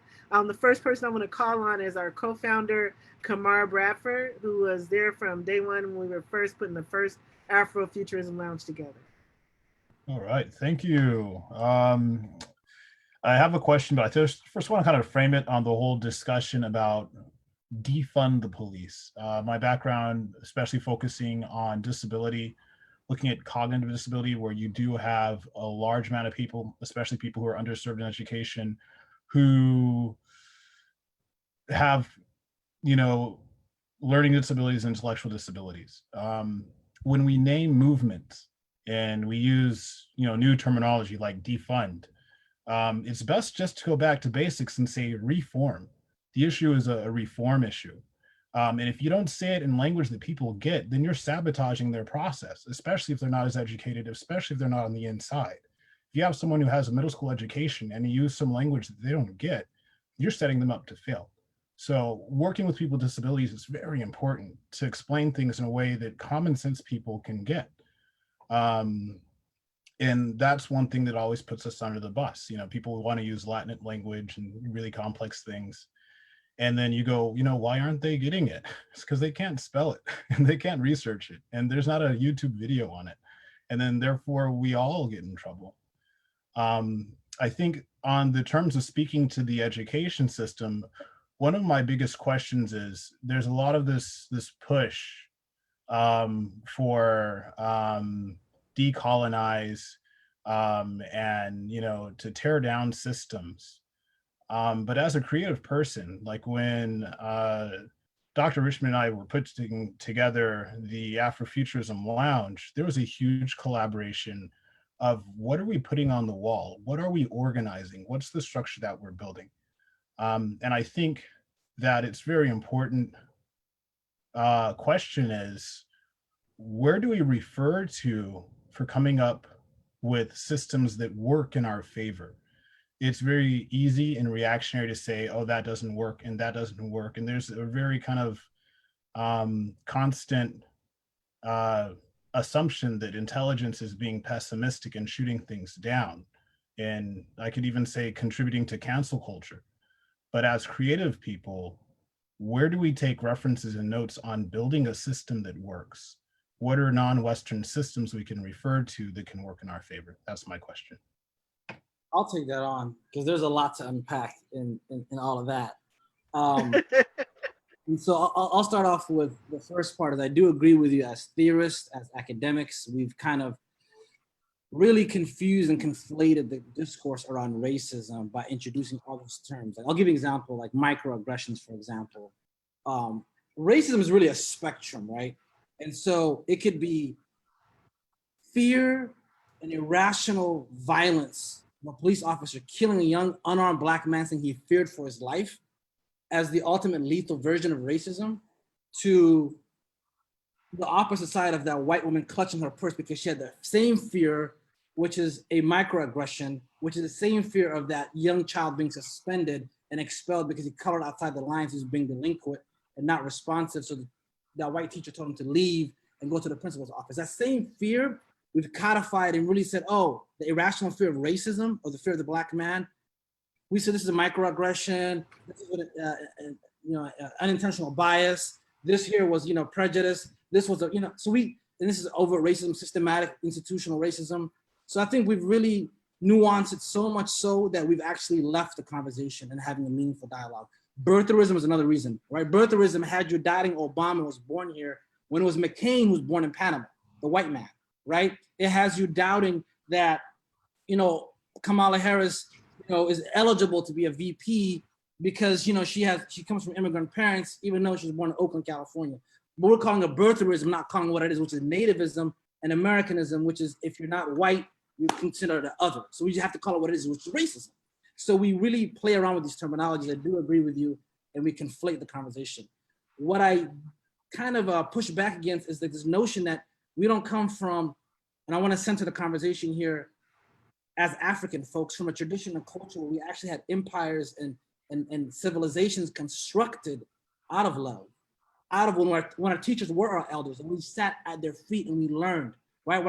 When our healers weren't purchased by big pharma, right? And they actually put together antidotes from the earth to heal us out of love, right? When our parents taught us when you can walk down your village and everyone would check you, right? And we tried to really have that type in our neighborhoods where your neighbor is your auntie, right? And if you skip in school, they know who you are, right? So we had these gangs. I want to Sheldon and Calla have this conversation about gangs. Like, we come from a tribalistic community. Like, what are gangs? How's that different from our tribes? Protecting our resources within our community so we can walk safely from one school to the next, right? And so reframing the conversation in our Afrocentric understanding of who we are as people. And so I think there is a process of decolonizing ourselves and understanding that there's systems and structures that came out of the Moors, that came out of Timbuktu, that came out of Shanghai, that came out of the Mali Empire, that actually, through the bubonic plague, elevated Europe out of the Dark Ages. We were the ones. The Moors actually taught them how to shower, right? We created a public educational system, So that was an African empire that crossed from Morocco into African Muslim empire that crossed from Morocco into Spain and actually created the university system, created public baths and showers, created a system to alleviate, actually invented quarantine. You're supposed to restrict yourself to the area when the disease and plague occurs. And so we have to reimagine and reconstruct by decolonizing ourselves. And so for me, that's why important. This is the history that we don't teach. We don't teach about Mansa Musa. We want to be Bill Gates. Mansa Musa was the richest person ever to live this world, right? And so when I was invited by Dr. Richman saying Afrofuturism, let's be African. Let's say not gangs, let's say tribe. Like this is our set. Let's not say OG, that's my chief elder. You know what I mean? And so if we have these structures and systems in place, it's much, much different. And understanding that these other reactionary systems like TSA and Homeland Security, I just heard Barbara Boxer this morning say, you know, I have to apologize because I support Homeland Security and I didn't know that Trump was going to use it to have police force, federal police force in our systems. Yeah, J. Edgar Hoover founded the FBI. As a reaction, what did he do? Quintel he dismantled systems and structures through the civil rights and Black Power movement, including the Black Panthers, surveillance Malcolm X, surveillance Martin Luther King, right? So they use these systems and they funded. So we can abolish the FBI. They created 40 years ago, 50 years ago. So I think we have to really understand when we say abolish, like the irrational fear, we got to get rid of it because there were systems and structures. And also, one last thing I'll leave here is that we have to understand that all these are symptoms. The policing is a symptom to a larger issue. The education is a symptom to a larger issue, right? I believe that you have to deal with the policing issue simultaneously we deal with the gun violence issue as well, right? We've got to take, you know, the Second Amendment, we have to really look at that and say, these white boys going to our schools and these mass shootings everywhere, we've got to analyze that, right? I don't want no white supremacists, more groups, KKK, alt-right groups, these cats in East County, more armed than necessary, right? So the conversation has to be simultaneous on all the systems and institutions that perpetuate violence, sanctioned or group sanctioned. And when we do that, you'll see why they took off the weapons from Black Panthers, right, in California, because we decided to protect our own communities. So I think we have to be rooted in decolonizing ourselves as a process, and imagination cannot be constricted to a post-colonial white supremacist 400 years, you are nothing but slaves type of history that we've received and we've been educated on.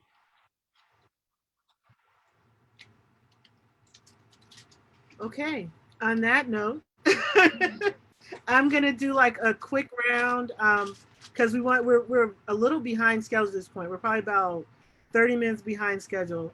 So I'm gonna ask each panelist, and this is a time when I'm gonna ask you to be super duper concise because of time, but I want you to think one or two things we can do now to actually move in the direction of a decolonized process that disrupts the prison pipeline. Who would like to go first? Okay. All right. I'm going to start. I'm a strong believer in restorative practices and restorative justice. Restoring community, you know, just like Dr. Bull was just saying. We need to restore community. We need to go back to a time when we did not call in people from outside our community to police us. We policed ourselves through our aunties and our uncles and our cousins and our homeboys standing on the corner. We policed ourselves. We didn't ask someone to come in and tell us how we are supposed to act and be and treat one another in our own neighborhoods. So that's first. So restoring that process, getting back to living communally, right? A neighborhood is just a bunch of houses together, but a community is when you're actually in community with one another, doing communal things and not telling your neighbors to mind their business when you're calling your kids out of your name and all that kind of stuff, right? So getting back to that connection in communities, and then, yes, showing up at the schools and taking back our right and our voice to have a say of the policies and what is going on in our school, and not leaving it to the school board and, you know, 12 white folks to decide what the rules should be in our schools with our children. And I'll end it like that. So restorative practices are the practice of restoring communities, restoring relationships, getting us back together, loving and trusting one another, not being fearful of one another, like just back to the basics. Okay. Thank you for that. Who's up next? I see everybody muted. I'm gonna just start calling people. Okay, Mika. That's what I get for laughing. She called on me like a teacher. You know, I always say, you know, I believe in order for us to deal with the fruits, we must first dig up the roots. And, you know, if you try to cut down a tree without digging up its roots, the tree is just going to grow back.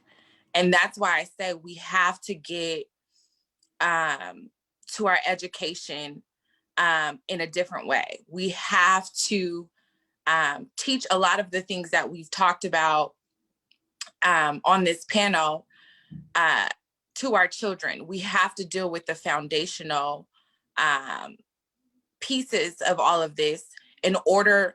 I don't just want to see a reform, I want to be transformed. We have to dismantle a lot of things. We have to unlearn a lot of things. We have to learn new things. And that is the foundation, that is the roots. And unless we deal with the roots of all of this, we won't be able to deal with the fruits that these trees have bared. And so I'm going to stick with that is going back to our educational system, because I can say the educational system failed me, period. You know, we have like a laughing joke in my family because I'm probably one of the most successful and educated folks, but I struggled through school. The way in which I learn is so much different than a lot of people. And I can recognize that the educational system failed me.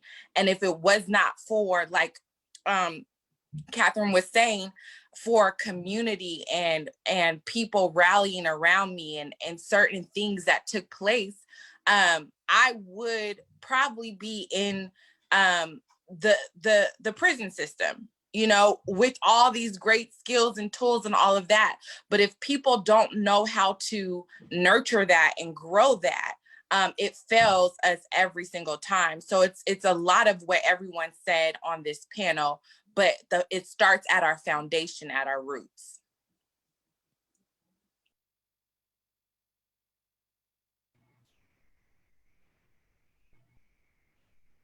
We can't hear you.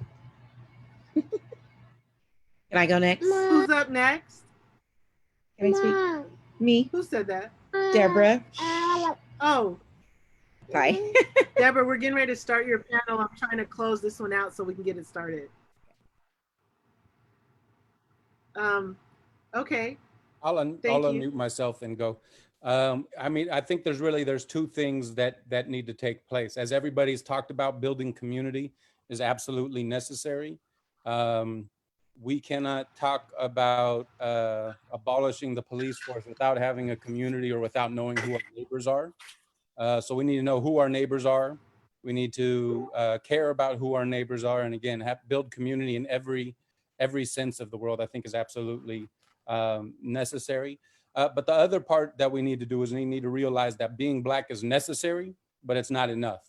We cannot just put Black faces in positions that are a part of a structure that has historically failed or targeted us. We have to be able to, and I think that's one of the most important things about Afrofuturism, frankly, is this ability to imagine a different world. One of the questions that came up earlier was kind of like, well, where are the examples? I mean, the problem is that colonialism and white supremacy and imperialism has spread across the world, right? And has enforced their structures. And so Afrofuturism, what's exciting about Afrofuturism for me is even with its, you know, when it deals with fiction, even when it deals, you know, whether it's through I was going to say cartoons. I know that's not the right thing. Graphic novels and fiction and all these things is imagining another future, right? Where Black people are a part of that future. And so we have to really put a lot of work into thinking outside of the systems and the structures that we've been told are the only systems and structure, whether that's capitalism or whether that's communism, and redefining and rethinking about a future where we actually want to live. So again, community, and secondly, embracing kind of this concept of Afrofuturism and what does that mean and how can we build a better world for all people. And I believe that Black people are the people who have to lead that charge, because our history in America is a history of resistance. Our history in the United States is a history of sacrifice. And I believe that we can build a better world, not only for ourselves, but for all of humanity. Okay, I like that. I'll just add, you know, Go ahead. I'll just share, I think our intention is always important, you know, and I'm a Muslim and I believe intentionality is very, very critical. For every action to be accepted, you have to have your intentions. If your intentions is justice, if your quest is justice, you know, if your intentions is to really make this a better world than you came into it, then you're gonna persist through the good times and the bad times, right?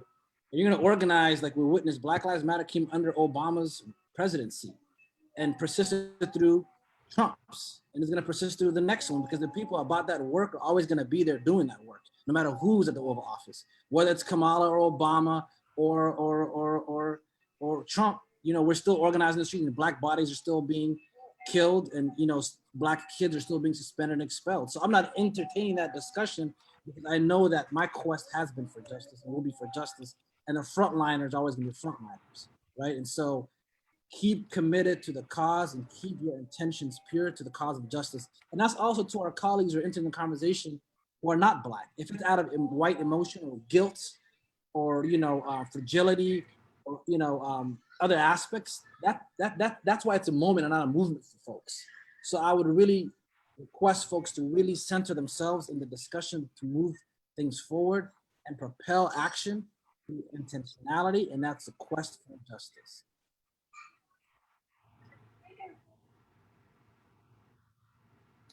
Okay, we're almost home. Sheldon, do you have any closing remarks? No, you know, it's interesting to hear this panel, and I'm very grateful to be here and to hear everyone's words. And I just want to follow up on what Catherine said, and she did mention policing your own, you know, and I do truly believe that from a police officer's perspective, we need more like us in this system, to even overwhelm the system if we could, just to assist with the problem that's going on now. You know, I'm one person, but I will try. You know, I'm holding my police buddies accountable, those who I feel are doing something wrong. You know, I'm doing what I can to bring that attention to the higher up. So, time, you know, hope you have another panel like this. So I'd love to come back. You know, and it's been great. All right, cool. Well, I want to say I really appreciate every one of you coming and sharing your perspective. I appreciate everyone in the audience for your questions and your comments. I hope you're all following the chat, because the chat's almost as deep as the discussion. And I really just believe we've all got some things to think about, and some things to think about just what we're going to do. I will say, as a candidate for school board, I want to make sure it's really clear that after the election, I will still need your support. It's not like you elect someone to a board and then you walk away and leave them there and expect them to make everything happen. So I just want to make sure that I've gone on the record as saying that every chance I get, because I don't believe that I know all the answers, but I am willing to push, and I will be much more effective having a community with me. And we have a few things people are waiting for. So one, we have our cosplay competition, and it looks like, even though we've had 3 official entries only one of them is currently in the room. One of them sent some photos, and the third one, I'm not really sure what's happening with that guy. So my question to you is, are you all ready? So it may just be two people, one who's here live and in person, and one who sent a picture of her costume. Jasmine, are you comfortable with staying until the end of the what am I trying to say? The health and wellness panel, or do you want Well, if we can go sooner than later, that would be good. But, you know, trying to give everyone a fair chance. I really appreciate that, you and all your scientific goldness. All right, so with that, we're gonna switch gears and start the wellness panel, because our panelists are here. You know, a couple of them have been ready to like chime in before we even transition. So the purpose of the Wellness to the Third Power panel is really to put an emphasis right now on the importance of having a balanced approach to wellness, and with public health and safety being like at the forefront of where we are in terms of as a society globally. There are a few things that came to mind for me. One, if we are well in all three areas, our mind, our body, and our soul, we're better prepared to defend ourselves against molecules not of our body's own design. But also just we're more effective, we look good, all that good stuff. So I will start with the introductions. Kamar, would you like to introduce yourself to the audience? 2-minute intro, then we're going to start questions after we're done with all the introductions. So I know I sent you my bio. I guess in short, my background is in Master's in Science and Rehabilitation Counseling, which focuses on vocational rehabilitation for people with disabilities. And that's looking at psychiatric, physical, and cognitive disability, and making sure that we have a workforce of universal access. And it's really interesting because there's aspects of COVID that will be relevant today. Thank you. All right, Deborah Porti. With the fly background, you would have probably won the Zoom background competition if you had been in here when we did that part. Right? Thank you. Hi, my name is Deborah Porte, and I am, well, my education, I have a master's in marriage family therapy. I work for the school district under as a behavioral specialist, and I'm also a fitness instructor and a personal trainer, and very active in the community. Okay. Bonnie? Can you just do a quick, like 2-minute intro for the people that were here earlier so they know who you are? You got to unmute. Javon? Hey. Yes. Okay. Hey. So my name is Javon, and I currently live in LA. I am an Army brat, so I've lived in North Carolina, New Orleans, San Diego, New York for 20 years. I'm a mother of 4. I run the Ghetto Nerd Company with my husband, which is technically a production company. However, we're content creators. We create ideas, we produce them, and we deliver them. On my own, I'm a momager of 4.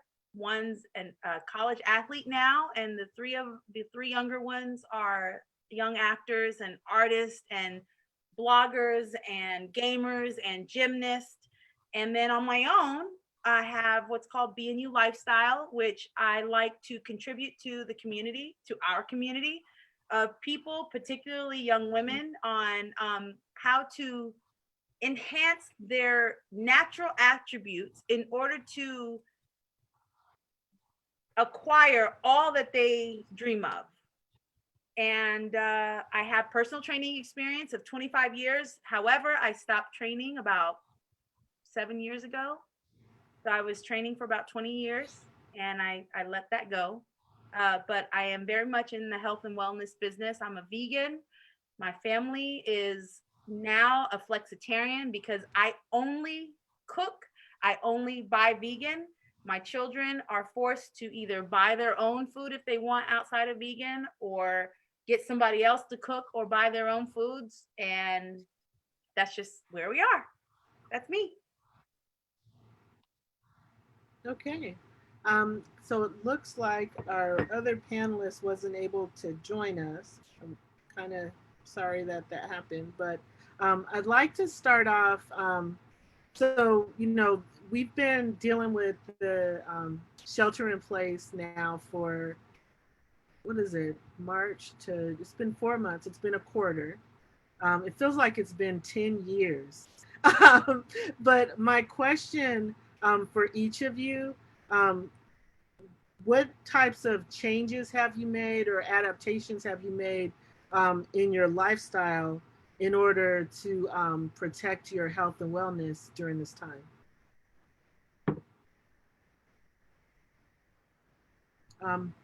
Who'd like to go first? I'm looking at, so Deborah, you're unmuted, so go for it. Well, as for me, I had to make a lot of different changes. So I had to figure out how to make space within my home to make me feel comfortable being here all the time when at the beginning. And then I had to make sure that I also took time out for myself because I also take care of my father and my brother who is autistic. So I had to just make sure to make a balance between taking care of myself and also being there 100% for my father and my brother. And then two, you know that I'm a very social being. I'm at everyone's community function. I love being face to face with people. So pretty much created a lot of groups online. Also because I noticed a lot of people, I created a group that was called like Check on Me. So not only was I checking on others, I wanted people to also check on me as well. So those are some of the things I made changes.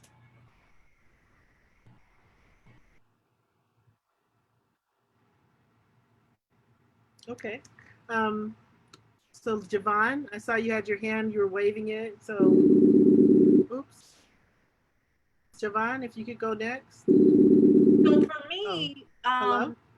I have been vegan for the last 3 years. However, when the quarantine happened, before the quarantine happened, we were doing a lot of vegan fast food because our schedule was so busy and we weren't home a lot. And when we come home, we run our whole lifestyle like a business. So shower time, homework time, prepare for the next day time, all of that is included in our business agenda. And there just wasn't a lot of time to do a lot of home cooked meals. But when that quarantine happened, let me tell you, I started throwing down in ways that I didn't even know was possible. I started creating garlic cream pasta sauces that out of nuts that I just didn't even know was available. But been getting into some good vegan recipes. You know, I have 4 children and they're all 4 years apart, and we continue in life through age groups. And so when you hit 8, when you hit 4, when you hit 8, when you hit 12, when you hit 16, those are all different phases that we walk into, and more responsibility gets piled on top of the phase that was there before. And we were able to focus that on more and say, hey, you've got responsibility. You've got to clean your mess. No more mommy picking it up for you. Now I have the time and energy to really pour into and develop you as an adult, so that when you get to be an adult, we don't have to start developing, but we are prepared for when that time comes, you're already what you're supposed to be. So that was really special for us. Husband time, we take walks. We get little moments here and there more than we used to do before. We low key, we kind of like it this way. It works for us. All right. Kamar? It's like, I think it's like rounds of 3 speakers maybe. It's been interesting. I think having the background in disability, and also having background also in men's counseling as well. I've had some pretty, I think I've been ready for it, working in the field of disability, and then now I'm working federally. We have, like, the government has a pretty great infrastructure for telework. So I was really fortunate that I didn't have too much disruption. However, if you look at the field of disability where you have someone who is blind and they have to use JAWS or screen readers to do their work, or you have someone who has, severe fibromyalgia or cerebral palsy and they have to work from a home, in some ways things have kind of felt like a little too late, because when the internet was around, when You Got Mail came out in the 90s, that means that a lot of people with disabilities back then could have been working from home, and that issues like this would not have come up. So I've been very lucky that I've been a part of government structures that have that infrastructure for being compliant with the Americans with Disability Act and accommodating people. But at the same time, it's been very disappointing from the disability aspect, seeing that the amount of ableism that we have in our society that broke businesses, that led to lack of employment, is because you have all these people assuming that because they have mobility and functionality that they're normal. And then it forces all these other people of different functional levels to struggle and suffer more. And even if you look at a lot of the diagnoses coming out with, just like the outcomes for COVID, you're also finding that people with disabilities are getting, dealt the short end of the stick, and they're not being provided services. So for me, I think a lot of it's been a lot of mental health, especially. I think being able to hang out at home has been great. I've been cooking a whole lot more. We've been, doing a lot of domestic things, and that's a really good way to relax. Fitness has been tricky, so there's been a lot of home workouts. But I think from the psychological point, I've had to really I saw Black Lives Matter, and then I started to realize, well, you know what? In addition to Black lives, Black disability lives matter, and that's not being talked about. And those are the people who are dying first. And just kind of like understanding I could be activist at my home in that sort of way, and just, meditate and reassure myself that things are going to be okay, and there's no need to panic over, our system having its systemic issues. All right. That sounds good. I just got a note from Jason Edmonds. He'll be joining us shortly. There was a short circuit in communications. But one of the other things I wanted to make sure we talked about was the benefits. So there's always, there's that negative aspect and there's that benefits. And I think Javon touched on it a little bit. There are some opportunities that we have right now to rethink our wellness, because, that feast or famine, the worst of times, the best of times. For some of us, we have more work than ever because the nature of what we do, we're supporting other people that need assistance. But for some of us, the pace has changed in a way where we can be more thoughtful. Like, what is some unexpected, unintended benefit or opportunity that you've realized that you encourage other people to see in their current reality right now? I'm looking for an unmute mic so I can call on somebody. All right, Deborah. For me, what I have seen and enjoyed seeing so far is family. So when I'm out driving, I see lots of families walking together and being together. And I think that's one of the pieces that was missing. And I know the earlier conversation that you guys were having about, about starting at the foundation. Well, our family is our foundation. And I think that this situation has forced some, or given some the time to actually be a family. So now we weren't able to just run out to a restaurant and eat and be on your phone and just sitting there and eating at a restaurant. You had to be at home you had to cook. Maybe you and your spouse or you and the kids had to get in the kitchen, and like how she was saying, you guys, you know, making up things. This was an opportunity to be more creative. And to me, I saw my friends creating things together. I'm like, I didn't know you could cook like that, or I didn't know you could make masterpieces like that. So I think that this time, even though this COVID thing is bad, but the thing is, the good thing that's I see in it is that families and friends have come together, and people appreciate life a little bit more. They appreciate the people in their life a little bit more. And being at home, you really get to grow more together because of the time. And I appreciate this time, because now I've also become a little bit more creative, and mentally also had a chance to step back and realize how busy and how much we were moving like robots. Like she said, your schedule. And so that was me just running. And it's like, no, sit, think, relax, breathe.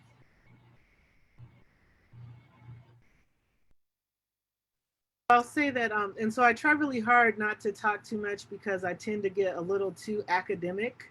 But I have to say, some of the research that I've done on enforced leisure talks about how when we're forced to be still, we become extraordinarily creative.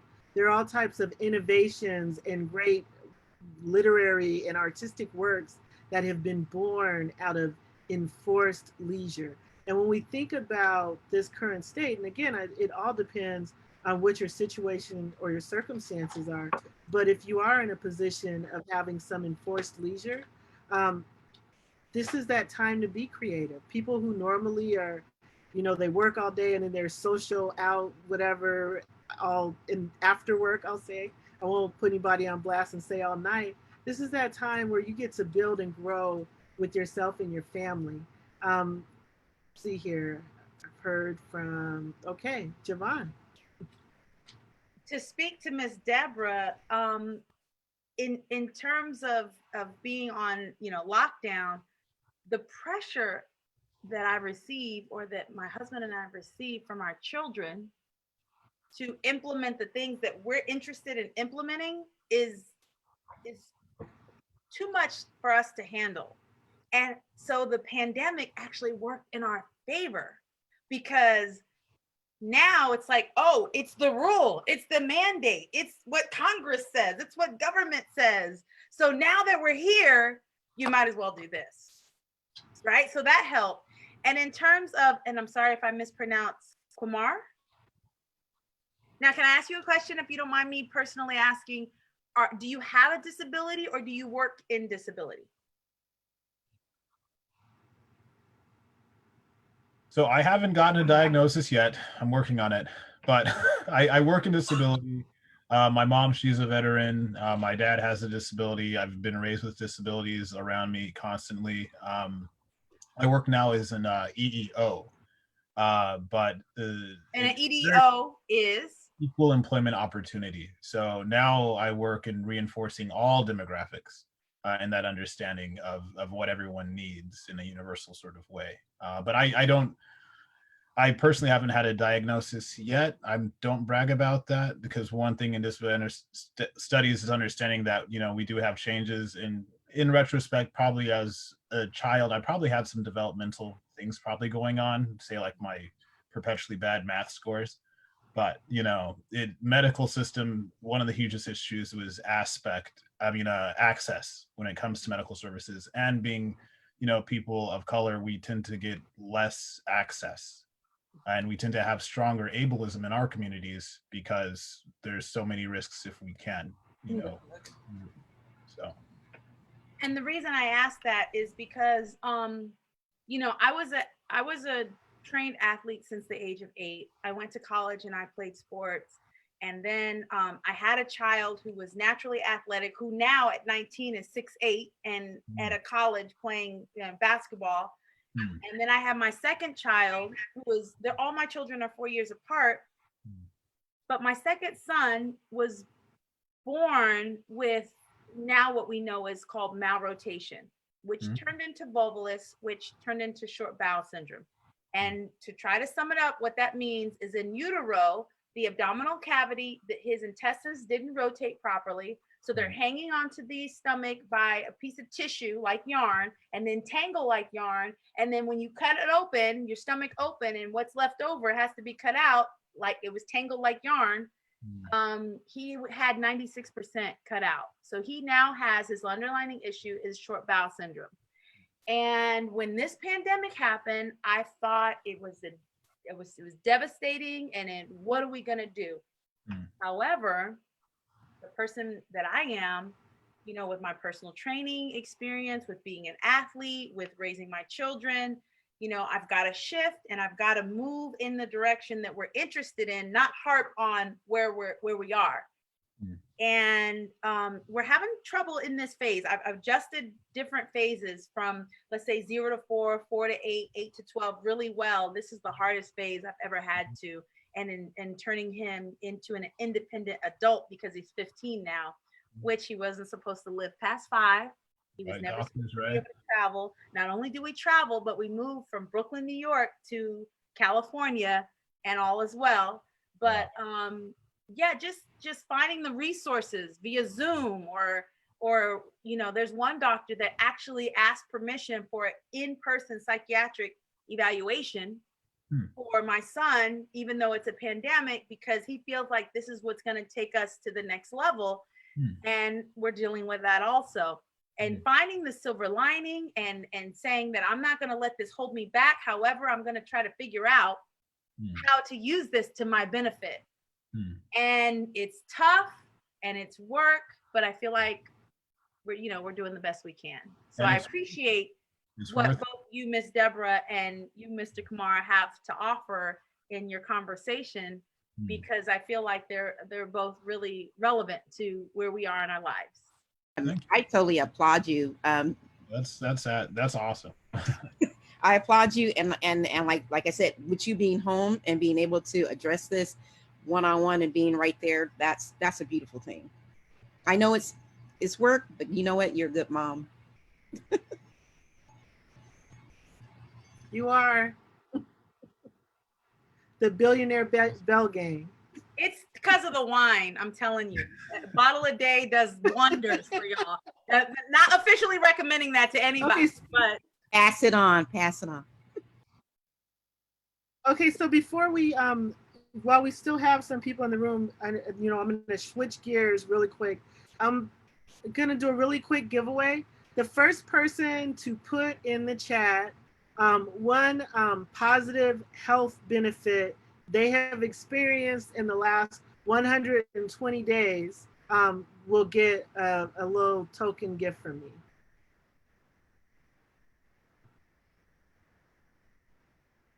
All right. And so, oh, you can't see it. It's a little dish that says, "Wake up and be awesome." And it goes to Deborah because she was fastest on the draw. All right. So now I'll do something else in a few minutes, because I still, Javon said wine. I need to give away some wine.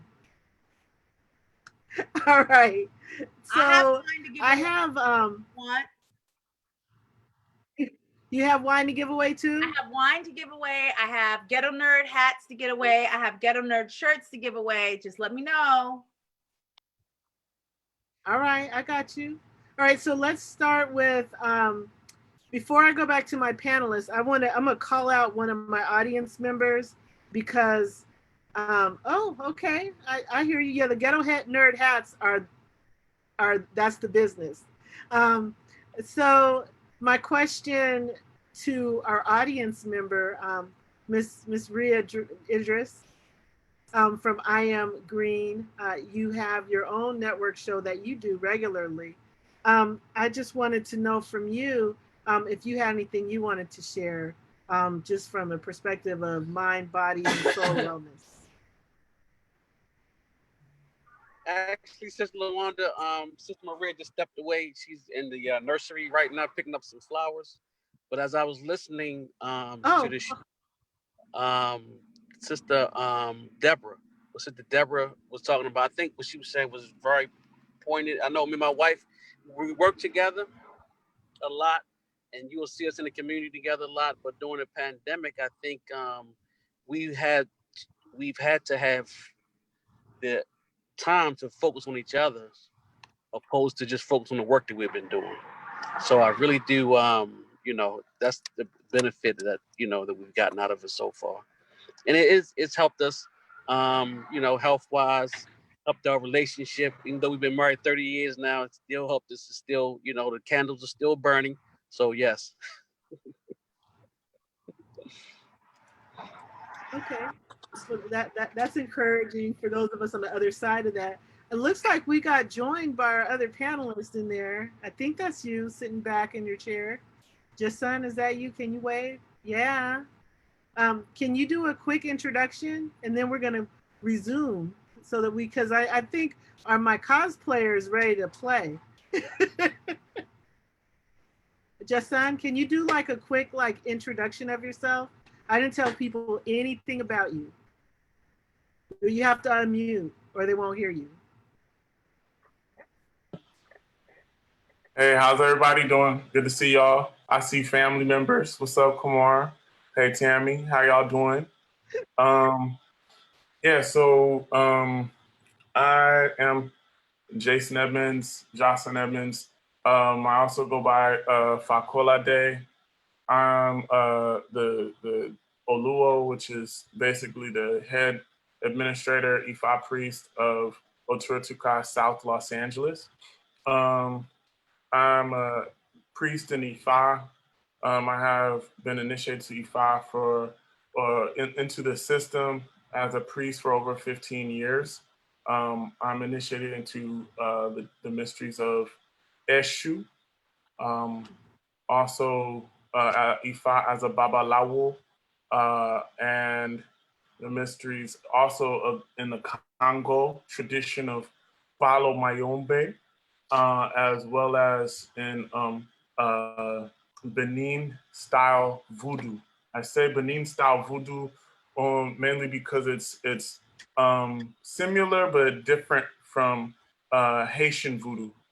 So I'm initiated in these systems. I'm also a full-time professor at Cal State Dominguez Hills. I teach in the Africana Studies department, teaching the subjects of Afro-Latinidad and Afro-Caribbean culture, African literature, and philosophy. And you also practice a pretty healthy lifestyle. I mean, you were vegan when I first met you, way before it was cool to be vegan. Yeah, I remember that. Yeah, 1,000 years. Back in the days, yo, back in the days.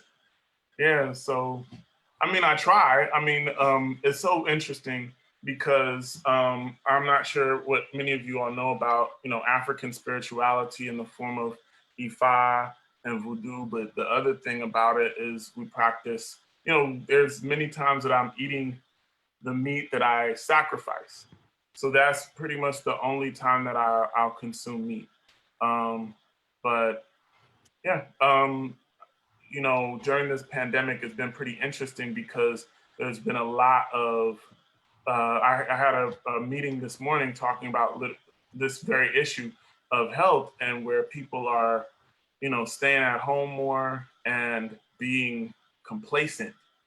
And what occurs in that regard is just like, I noticed that I was doing that more. And so I had to change. I've been changing my lifestyle a little bit more, adding a different kind of workout plan, eating differently. And, I've added more of an exercise process, walking. I do like a 30-minute high impact workout each day, and just staying disciplined along those lines are like things that are really helpful to me at this point. All right.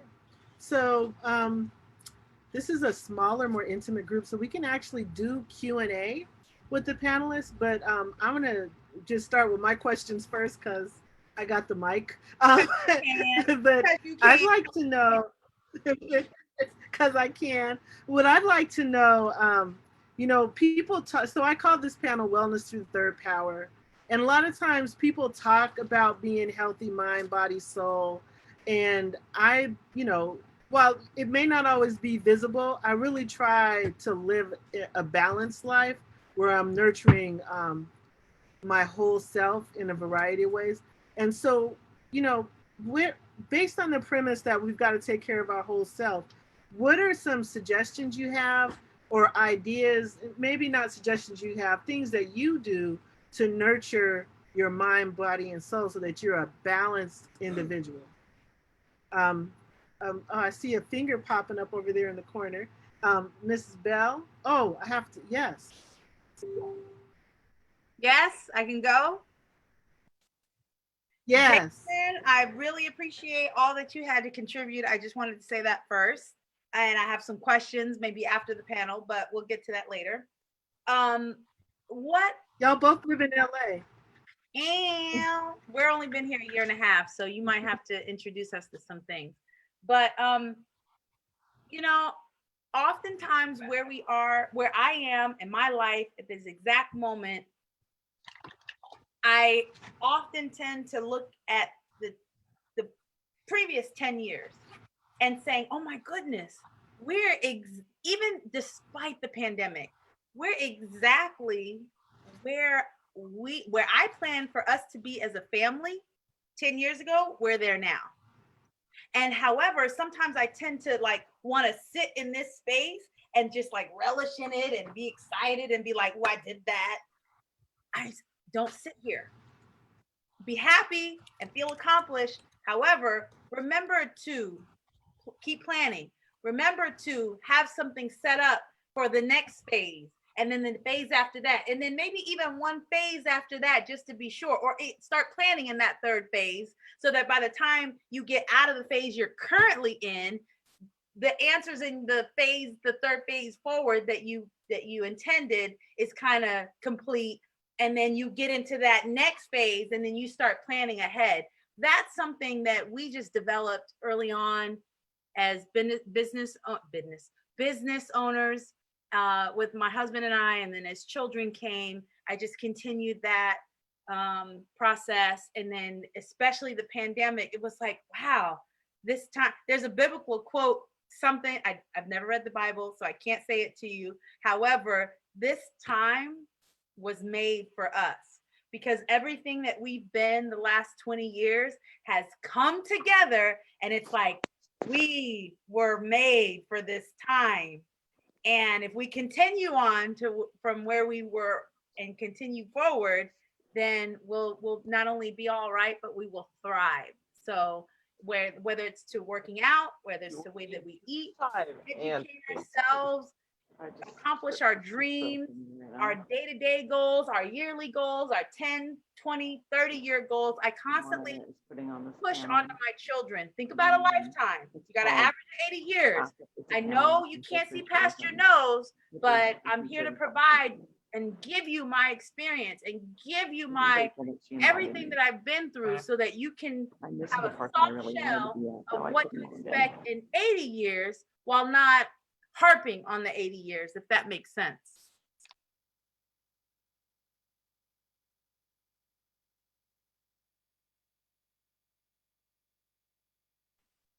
I done.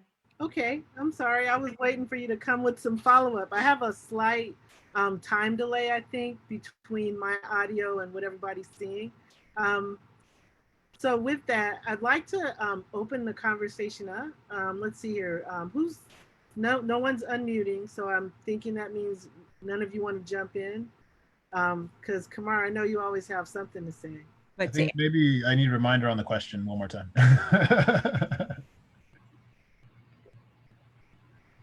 So we're looking at being holistic. What are you doing to manage that connection between your mind, your body, and your soul so that you're healthy as a whole human being?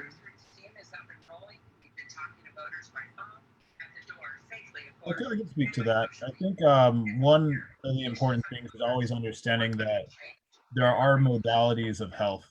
For me, that's one of my core things I always go to, especially in counseling, when you're working with other people on putting their lives together. Say, if they do have, a diagnosis that's challenging, or they're wondering, why did this job not work out? That when we don't have a place for our different needs, and I know a lot of times people don't want to be Western centric, like oftentimes in, the Western system, people refer to Maslow's needs hierarchies. But, even coming from an Eastern system, then you have the idea of like chakra, and those different, health modalities that keep us centered. For me, I think over the years, I've maintained a process of trying to make sure that I am aware that I do have different needs to feed my spirit and my body and my mind. And I think especially I'm a single person. I identify within the LGBT spectrum. And like, even especially in that, where there are views where, we have issues with our society because there are demographics that aren't acknowledged, and there is a lack of justice for certain Which society? in our society, in our Western society. So like, reason why you had to have people fight for like the ADA was because people with disabilities were not recognized. So because of that, sometimes for certain needs that we have, whether there are love and belonging needs, or if there are our own fitness needs, or our dietary needs, depending on what our economic level is, it takes more discipline to maintain those. And I think I've been enriched by having the internet to reach out and to connect with friends, because we can't meet in person. I've been enriched, even for the Buddhist temple that I'm a part of. Like, the internet's become really alive, which is great. And I think just acknowledging that I do have different needs, and I have to go to different places to meet those needs, and that's okay. That's been the biggest help for me. And just knowing, if I'm chatting or I'm Zooming or all these other things, that's great. And then, as well as, you can't go to a gym, so you enjoy the outdoors more. And that's been really helpful, because then you get fresh air, you breathe, and you connect with the natural world that we all come from.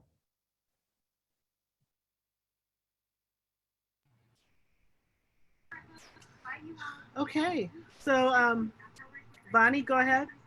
Mara, I find more than my personal or the rest of my family's health and wellness, I find a focus on my son that has short bowel syndrome, and implementing his needs has become more important to me. And that independence and that structure and that discipline has actually been a more difficult space to manage than the rest of my children. And what he tends to do, he looks at his environment and says, well, my older brother this, and my younger sister this, and then my even younger sister this, and then my parents this. So why can't the same things apply to me? And that's where we're having a trouble managing. Do you have any suggestions or advice on what we can do besides to reach out to either IEP cases, or whether it's our insurance and going through therapy? Is there anything more we can do in the home to help that process along? Right. I think one thing that's important, especially if you have a family and you have someone who has particular accommodations that they need, is to make sure that the family is open from all levels to sit and discuss, like, what are those accommodations that they need, and what's the identity of the person and what they're asking for. I think one of the helpful things, especially just for a family or even in counseling in general, is the idea of looking at process films. And especially for children with disabilities, there's a lot of really great material that's come out over the years. I know there's one that has, I think, Julia Roberts, and she has a child who has disfigurement, and that's a beautiful movie. I almost cried on that one. Then there's a series, I think, called Raising Dion, about a little boy who has superpowers. And it's really interesting because it deals with his own ableism about all the things that he can do, being the kid that he is, but then his best friend who accepts him all the way is a little girl who uses a wheelchair to get around. And making sure that people understand that kind of the famous Spider-Man Voltaire phrase, with great power comes great responsibility. You know, if you're the older brother, if you are the younger sister, you need to do what you can to help and to be, you know, the person who provides help to not only mom and dad and, you know, in helping, you know, your sibling with a disability and get along, but also see the value in them. And then I think also in reverse, in the teaching the advocacy of, you know, your family member who has a disability, is to make sure that they can build that mind to say, these are other ways I can meet my needs. And, you know, maybe it's not going outside and doing this, but, you know, maybe I can do this inside. Or when I do go outside, maybe I can do this. And then, you know, not need as much accommodation, or to be able to figure out my own accommodations, or learn to how to ask for my accommodations when I need them and not feel any certain ways and not feel shamed about it. And I think one of the core things is figuring out that way to get rid of the disability shaming that may go on within a family, or that may go on internalized in the individual, and just to be aware like that's a major process. And like for every demographic, you know, there's Black shaming where we may get made feel uncomfortable because we're the only Black person around, but, you know, looking at gender or even looking at disability, that happens too, and it's internalized and it's externalized. So I think when it comes to physical ones, you kind of have to look at different physical adaptations you can do. And then when it comes to psychiatric or cognitive, you just have to be open to, you know, different ways of socializing and different ways of processing information. So I don't know if that helps. Yeah, absolutely, it does. Miss Deborah, how do you advise that whether you're by yourself or you're a family of two or more, that without the extra added family member of a disability, just in a general situation, how does health and wellness become important? And then what do we need to do to implement those ideas into this space in just a general family? So what was that first part? I'm sorry. The first part of your question. So without having a disability, right, what are some of the things that we need to be conscious of? And then once we become conscious of those things, how do we work to implement them just in a general space? Well, I know that our own general space. to keep your mental wellness, right? So when working with families, I know that everyone has like different personalities. So everyone is handled a little bit differently. And like how you guys were talking about earlier, empowering. So each child is a different way you have to empower each child. So as you continue to implement handling each child how you would handle them and empowering them, then all the other mental wellness will flow, because it seems like you're very nurturing. And I know for like my brother who's autistic, as long as you try to just nurture, be very nurturing, then it seems like things go a little bit easier. Because like I know for him, being inside the house, because he goes to a program where he can go and they're outside all the time. So even now during the pandemic, that can happen? Being outside, or? Yes, going outside and being a part of that program during the pandemic, is that something that's still available? They wanted him to come and I said no. So what I had to do was take on that responsibility of taking him, because the program wasn't really structured well for me to feel okay about it. So I have to take him out. So what I do is I take him and my father and my grandbaby, and we'll go out, because just being in the house for a very long time all together too. And I know it's sibling rivalry. You have to create some type of space. So you have to make it like, if you can make it like a game being outside, like if you guys have all bikes, like you need to, you know, create races, or, you know, who could get there first, or who could go find mommy a pretty rock or something. But you just have to kind of like be creative in what you do with, you know, because you have with 4 kids.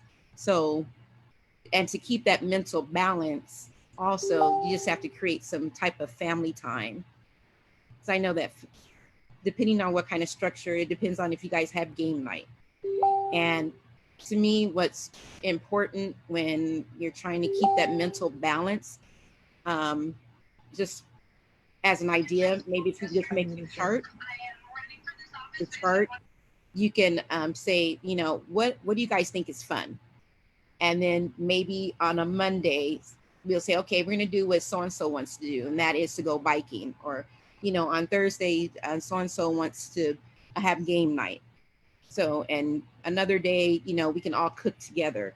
But it's just trying to create something that everyone can do. So scheduling and planning has become more important now during the pandemic than ever before. When it comes to like with the kids, yes. I think that creating like a structure, because kids like structure, not too structured, but some type of structure so that they feel like they're empowered into doing something and that they're part of it. And they're like, you know, because some kids get, you know, they're really proud about, oh, I did that, or I suggested that and we're doing it, and mommy and daddy really liked it. And, you know, so it's kind of like, you know, you're praising them at the same time. Okay, my last question is for, wait, did he leave? No, Mr. Jason Edmund. Is it Jason or Jason? Are you still there? Okay, good. My last question is for you, and then my question after that is going to be for all of you to contribute.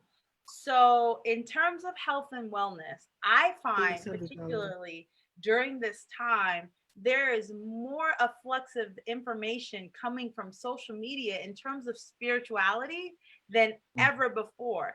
And sometimes I'm like, do I stay on my Christian stuff? Do I go to Kemetic science? Is it Muslim? Is it this? Is it? And there's just so much information. I personally think it's all relevant, but how do you suggest being your foot and your hold in the spiritual realm and all the accomplishments and titles that you hold? What do we do during this time? Thank you for that question. That's so interesting, because I wanted to address the other question in terms of how do we maintain spiritual balance? What do we define as that? And so for me, within the community here, and I connect with a lot of IFA practitioners and people who aren't IFA practitioners all over the world. And I've been doing community offerings, community healing processes for the past 6 years. And so coming into this time with the pandemic, you know, I agree with, I think you said, I'm not sure who said it, but this is the time that we were created for. You know what I'm saying? I remember me and Feriali back in the days, you know, getting together in these, you know, meditation groups, what have you. And some of the things we were saying is like, you know, it was almost like everything that we were doing at that time prepared me for where I am today.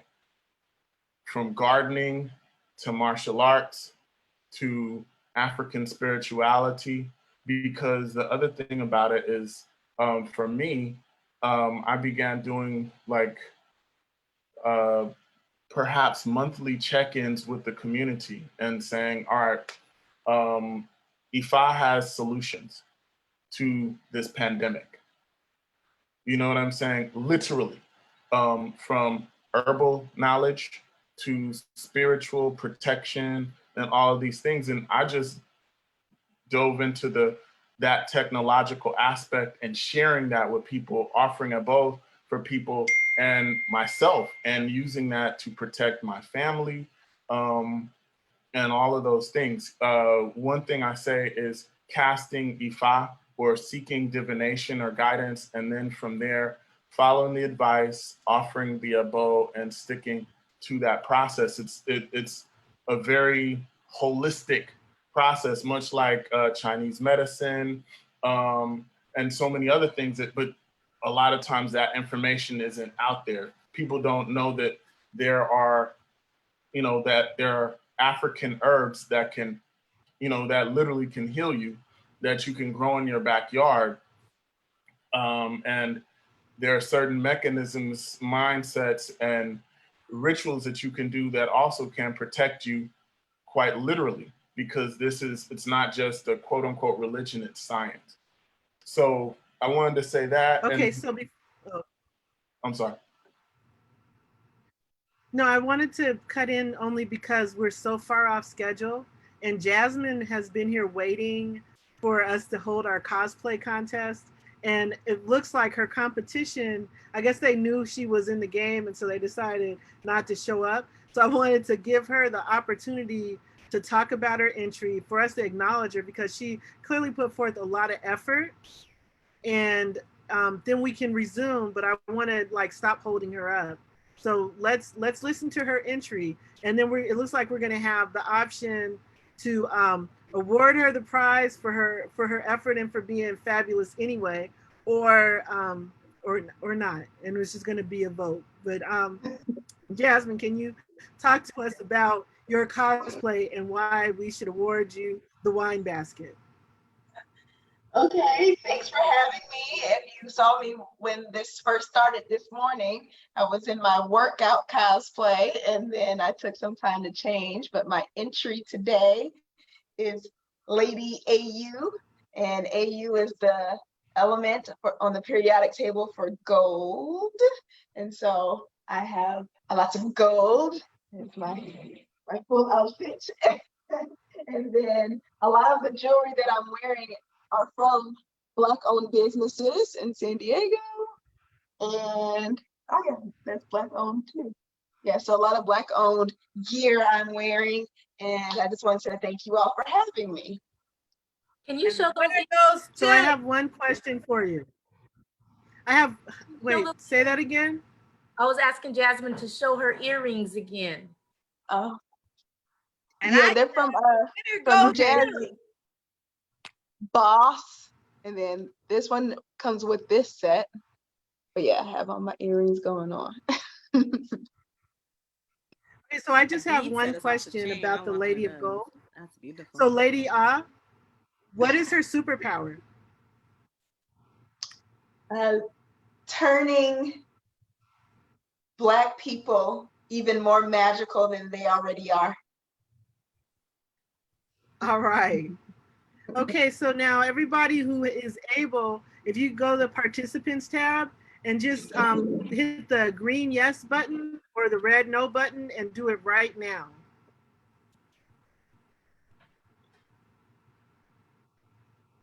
And a whole episode. Go where? Where do you say? To vote? Click participants. If you take your cursor, and then you should over see a the little left of the screen, all the options will show up. If you click on participants, chat will, a separate menu will pop up on your right side, and you will have raise hand, yes, no, go slower, go faster, more. Click yes if you agree with Miss Gold, with Miss Fabulous, with Miss Doing It, and was patient and all of that, and then we'll go. Thank you. So it looks like it's unanimous because the abstentions don't count. And by acclamation, you were awarded the wine basket from Fruit Craft. And I'll just connect with you offline to let you know how to collect your prize. Congratulations. Congratulations. Thank you. That's just what I wanted too. So can you step back? I want to do a screenshot of the contest winner. Let's see. How much can you get? I need to turn my phone. Okay.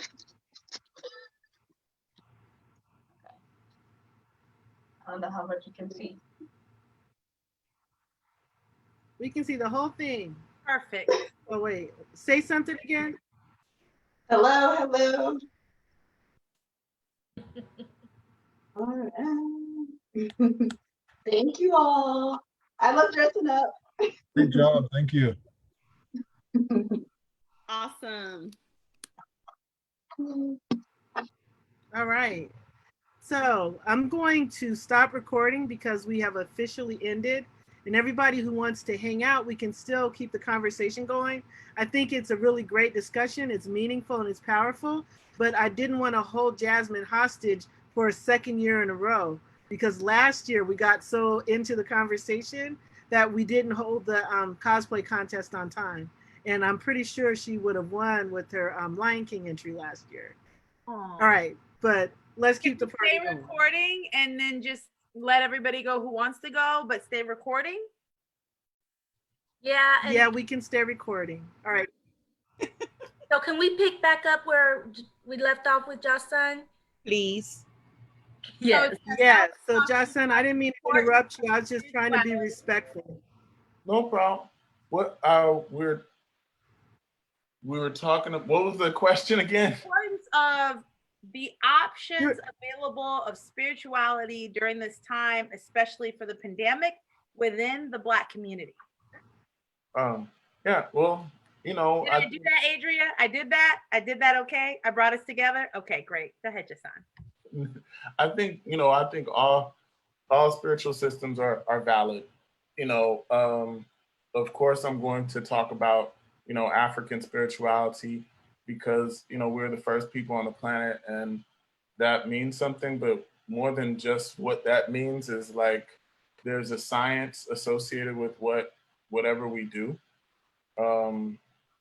There's medicine for us in our tradition, quite literally. Reaching into Ifa and other African means. I don't know if you all know, but have you ever heard of a doctor known as Dr. Eric Bedosa? He's out of Senegal.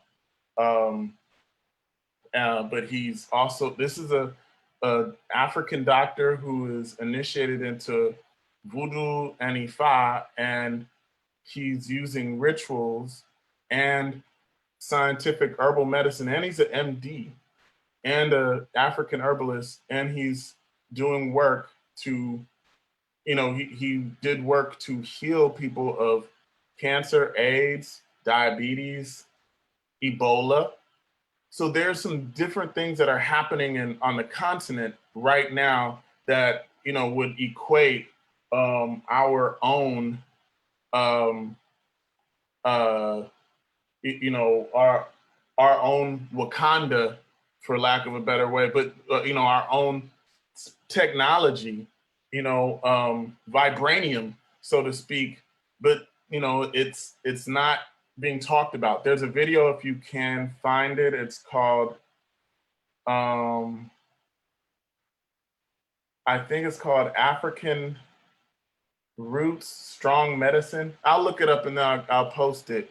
But this, when we talk about African spirituality, people, the tendency is just to think of the ritualized, superstitious aspects, but there's a science to it. And so I think that, the best thing to do is do a really good inspection, look for ethical people.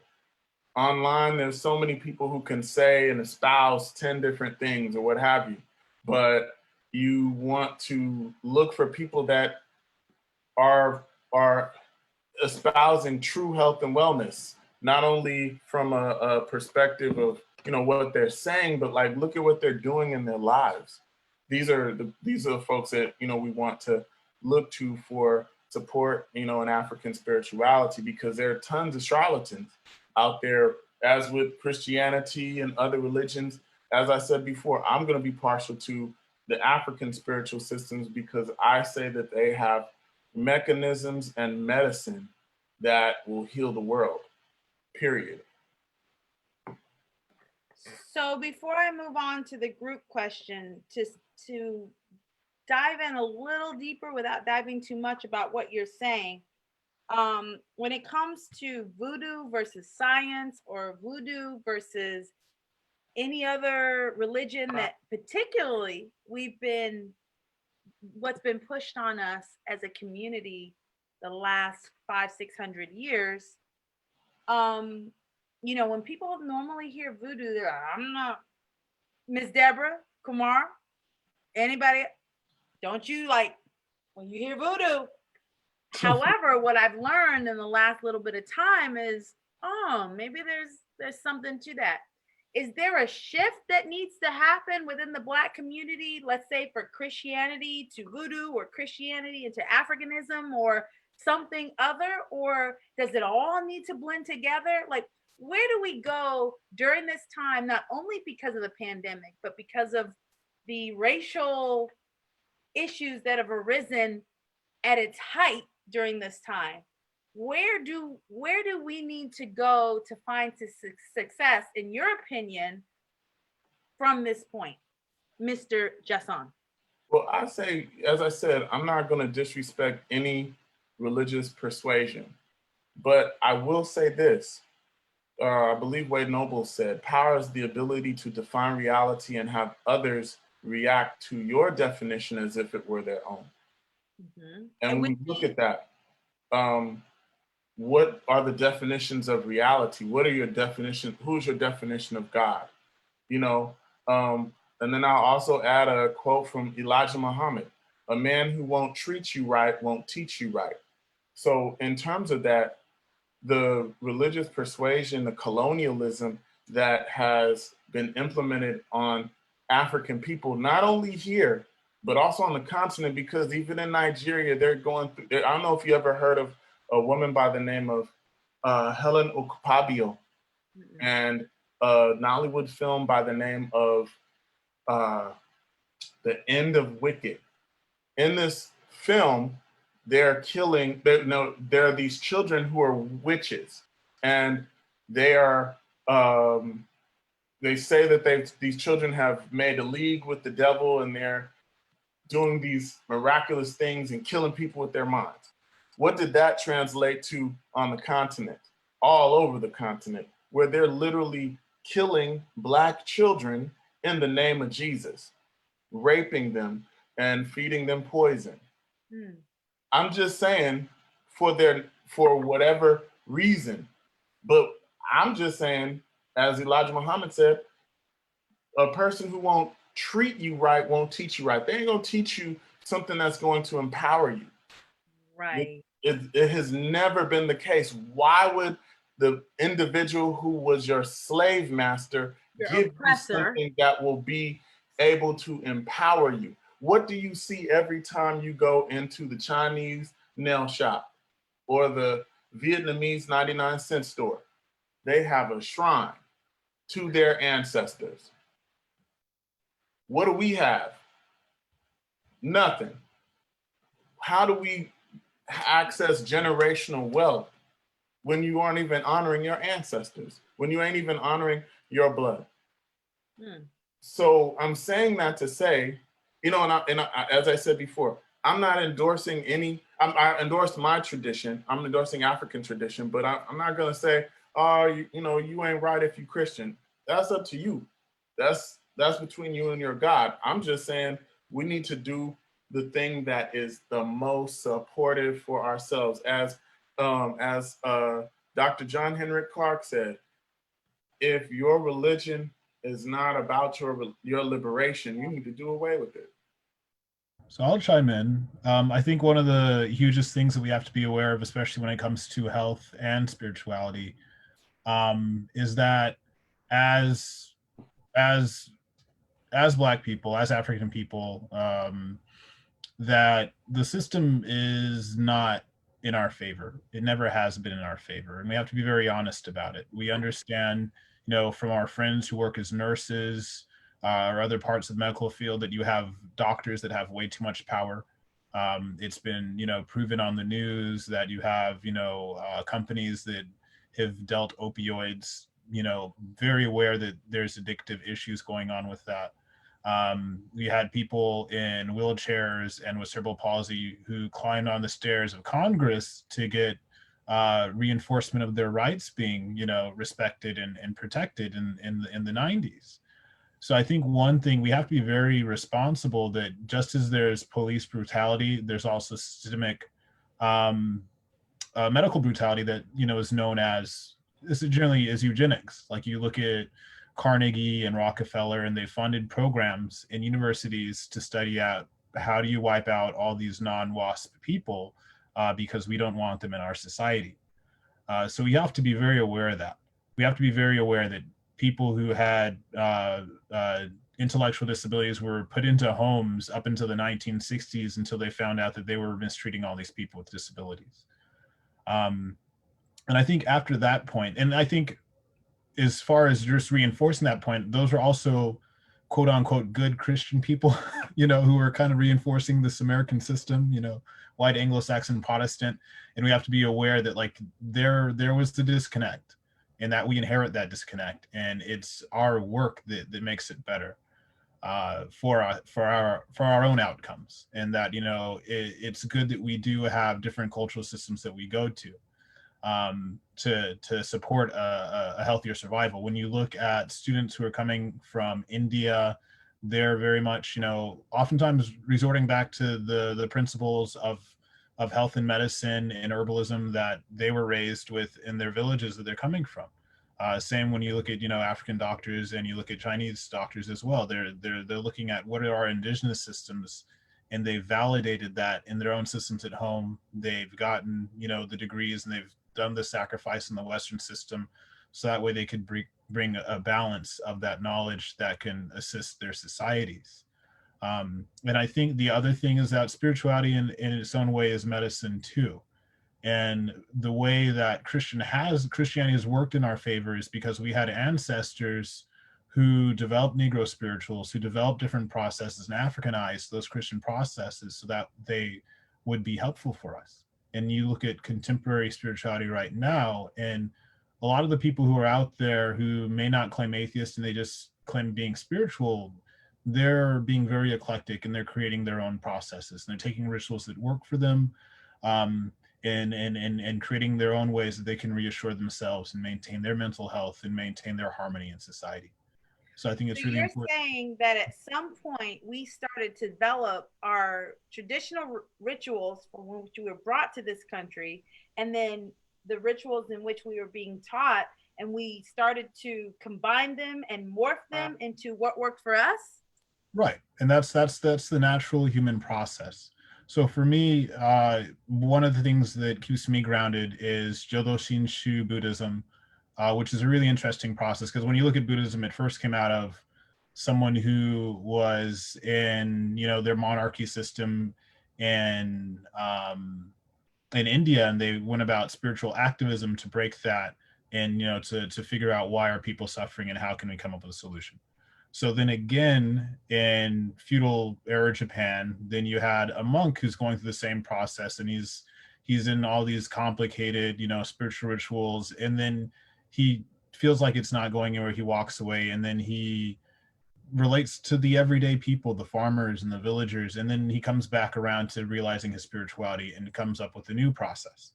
And then even if you look at the entire take of Japanese spirituality, there's a really interesting thing throughout Northeast Asia where you have these Hindu, deities that are somehow incorporated into the spirituality of Buddhism, which initially was getting rid of this idea of deities, but they become these archetypes of consciousness that we embody in our functions, to embody compassion, to kind of have a very high emotional intelligence.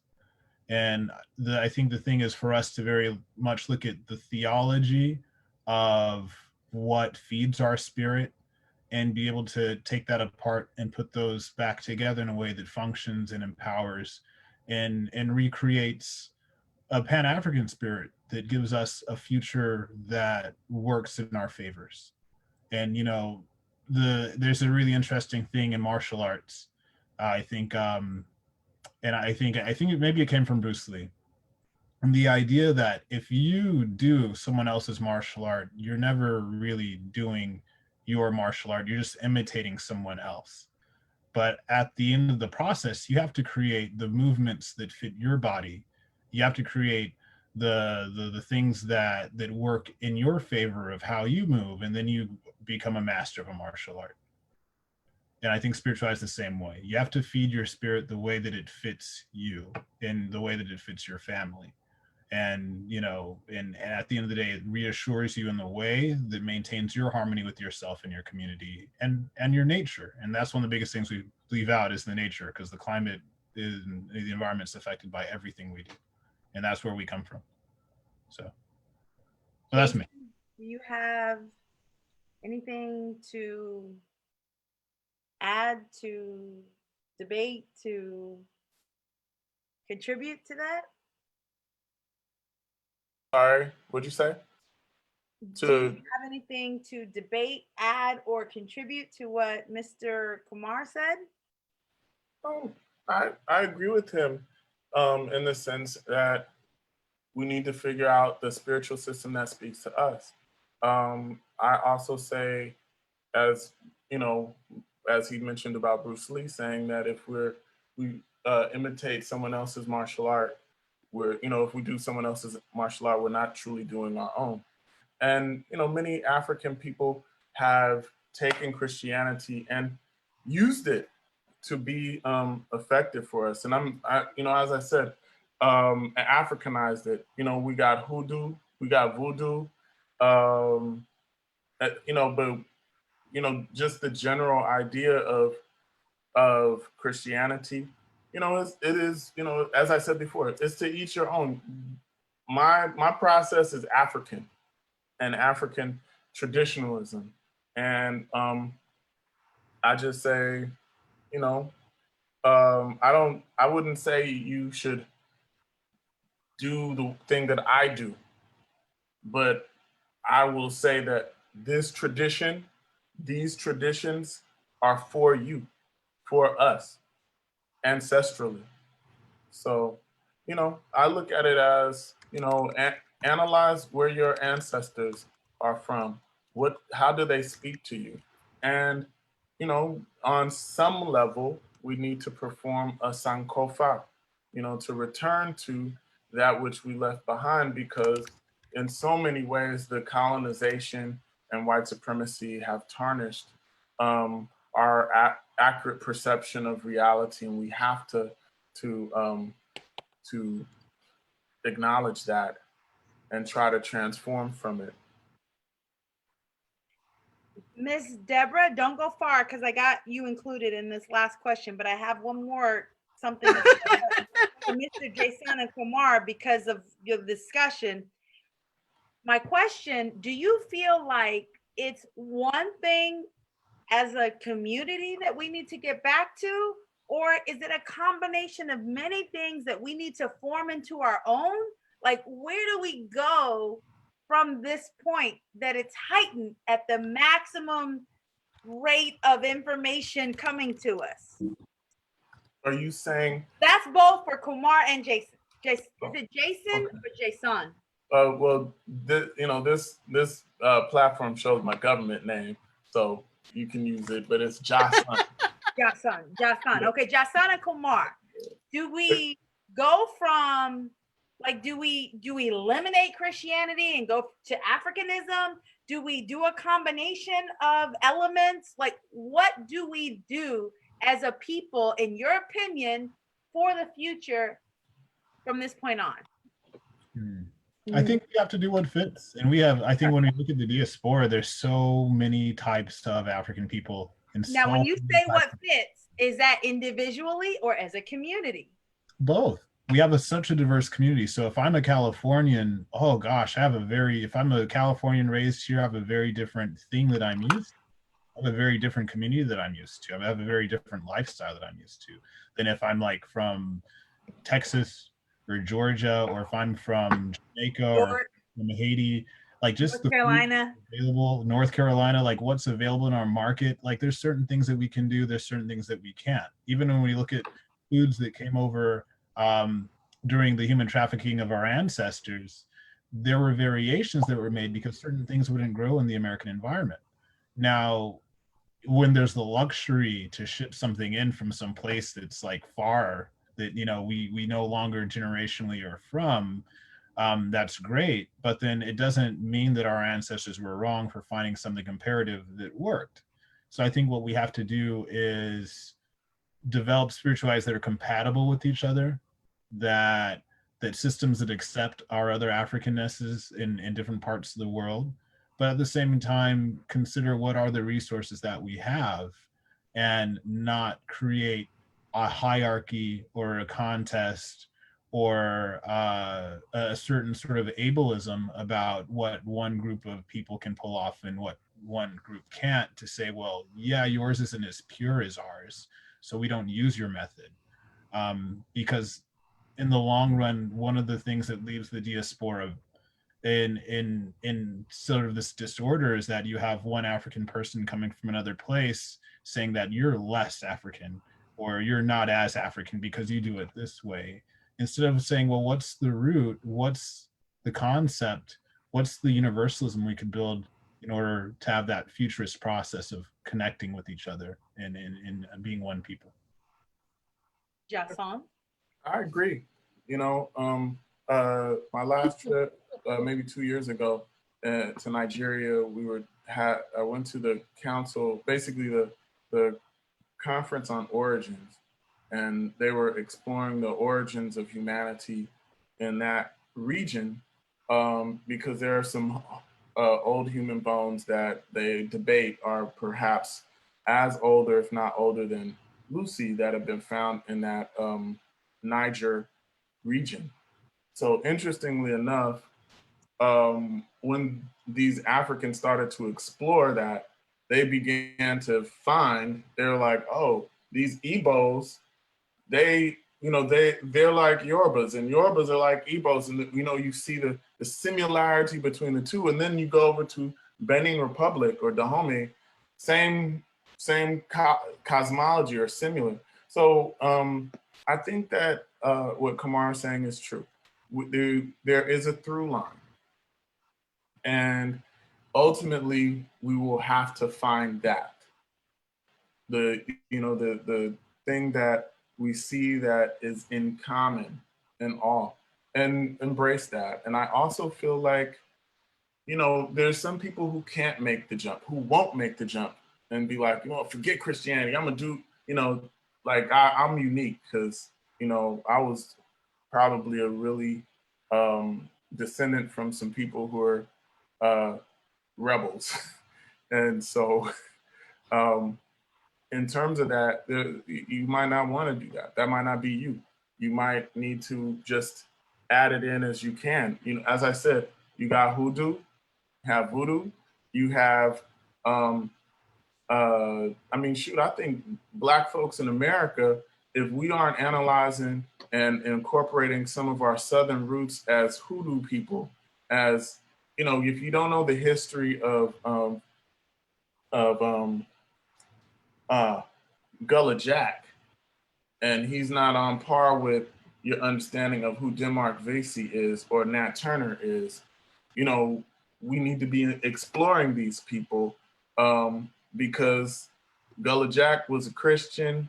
He also was a very powerful hoodoo man who assisted in the Denmark Vesey, that revolution that almost took place but didn't take place because somebody snitched it out. I'm just saying we need to be in tune with, if you're gonna be a Christian, be a Nat Turner Christian, be a Gullah Jack Christian, be a Denmark Vesey, be that. But the way that they do it these days I think that the current way, and even the African Christianity way, that stuff needs to be done away with. I'm sorry. But, we can add in and build as much as we can and find the through line. Find that line that we see, that's the commonality that unifies all. So I got 2 questions left. Wait, Javon. The 2 questions include all 3 of you. The first question is, do we develop one, whether it's physical, mental, and spiritual from this point on, or do we do a collective and still coexist as the collective in all three of y'all's opinions? When you say that, you said develop a collective. Are you talking about a collective spiritual process, or spiritual, mind, body, and mind, body, and spiritual? Yes. Do we work to this point to develop one, or is it okay as a collective and all of us exist in a community as a collective? And that's for the three of y'all. But I mean, when you say that, I'm just trying to get clear. Are you saying develop one universal African? Well, right now you have Africanism, you said, and then Buddhism, and then Christianity, and then Voodoo, and then this. Do we delve into these departments individually and then eventually come together as one? Or is it okay to exist in the future in all of these departments exist as a community? That's for the three of y'all. Well, for me, I say find the through line. You know, I look at Ifa and Voodoo technology as being our indigenous vibranium. You know, that stuff is our vibranium. Okay. And find that stuff, use it. I'm talking the stuff that I'm going to say to you. It might sound like some sci-fi shit, but I saw it. I've seen it. I've experienced it. You know, like medicine that will prevent your body from being penetrated by bullets. Stuff that will prevent your body from being penetrated by knives. Stuff that you can use to make yourself invisible to the police. Literally, these are things that I've seen done and used. So we have that technology in place as African people. We need to find the through line and use that. That's in Ifa, that's in Voodoo, that's in Hoodoo, that's in Palo Mayombe, all of that stuff. Right. There are even power words that you can use to kill your enemy. Right.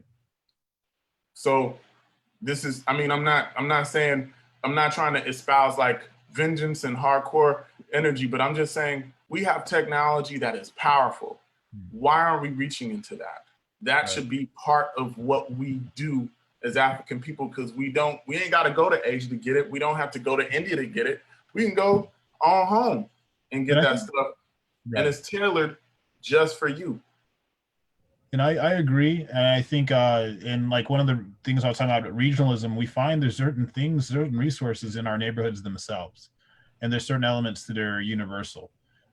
People will find power invocations using an Nkisi figure, or people will find power incantations from a particular scripture or from a particular sutra. And I think what we have to understand is that spirituality it's a technology. It's a way that we program our hearts and our minds to tap into energy. And I think when we talk about a collective, we are a collective of people. And in order to be a good collective, we have to have the capacity. We have to do it with the faithism to say, well, there's only one way or the highway, and we have to have the room in our minds and our hearts to collect. And say, okay, this is how my brother here does it. This is how my sister here does it. And especially because we have blended families. You don't have just one, like the human being is one that blends with different people in different parts of the world. So if you have a cousin who's, Black and Filipino, or if you have a cousin who, has another background with something else, and that means that their family folkways can also become your folkways, and you can exchange and find new ways. And I think by doing that collection, doing that research, then you find that universal line that brings us all together. Because you're always going to have that one super unique person in the diaspora who has different backgrounds. We could never even imagine what their lifestyle was. But if we find other resources with our own neighborhood to say, hey, I understand where you're coming from, and I understand your lifestyle, and I understand why you eat this, because these herbals right here are similar to these herbals over here that I have in my neighborhood, then that puts us on the same page and creates some unity. I wanted to add to what you're saying is all religious processes, in essence, are versions of ancestor veneration. And from a traditional perspective, if you are worshiping the ancestors of someone else that are not your own, they have no obligation to assist you. And I'm gonna just leave it like that.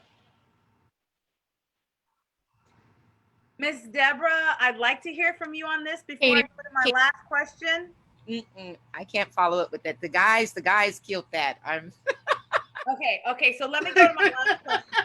Okay, so what I want to ask the three of y'all, this is my last question. I promise, as a co-host runaway person for Dr. Lawana Richman, I promise this is my last question. I can't stand you. How do we utilize electronics, which translates into social media, into our enhancement and into spirituality, wellness, physical wellness, mental wellness, spiritual wellness during this time, in your opinion? I want all three of y'all to chime in. You can't escape this from Miss Deborah. Miss Deborah, please go first. So basically, you're saying that how do we use whether it's called electronics or social media, how do we as a community best utilize this platform in this space of the pandemic to propel us forward as a community, in your opinion? So for me, I'm just going to use some examples of what I've been doing as far as, because right now I have an audience. I have the world that's looking at me. So I've been using the TikTok. I've used it in Instagram. I'm learning how to share views and share stuff in different groups. So now that I have everyone's attention, as far as mental health and wellness, as far as the physical part, I'm able to do my Zoom classes, and then I'm also able to do classes Facebook Live. So I have utilized that platform because now people, I have a few followers. I'm not like, viral or anything, but right now, me and my friend have created a workout show, so-called. And with that, no so-called, workout show. Show. And so with that, I've been able to work with different vendors, different Black companies, like Blendies, for instance. And we're able to provide smoothie cleanse. Well, not only is that just a smoothie cleanse, now we're tapping into people changing the way that they eat and drink different products. So now more people are going over there and out, hey, and it's right next to Popeyes. So you got to make that choice. Do I eat Popeyes or do I go over here and get this healthy drink or acai bowl or tea? So now I'm tapping into people's mental health and wellness at the same time, because the way you feel on the inside is most definitely the way you're going to look on the outside. So to me, that's really important. And then also I've created a few groups where, like I said, to check on me, which is the mental part. So I'm able to chime in once a week and check on, and it's a private group. So that way people can talk about whatever they want to talk about, express. Because I heard a lot of people in the community they said they just couldn't handle it. And I get that, because I also have like the mental health background. So, and not to come at them with, in psychological terms, but just to talk to them in like a sister girl way, hey, okay, let's check in, blah, blah, blah. So we do Zoom meetings and stuff like that and share little poems and things like that. So with the social media, I think right now for me has been like the best thing ever, because now I'm not just reaching my people face to face here in San Diego, but I'm able to reach people all over the world. And I have people that are in Germany.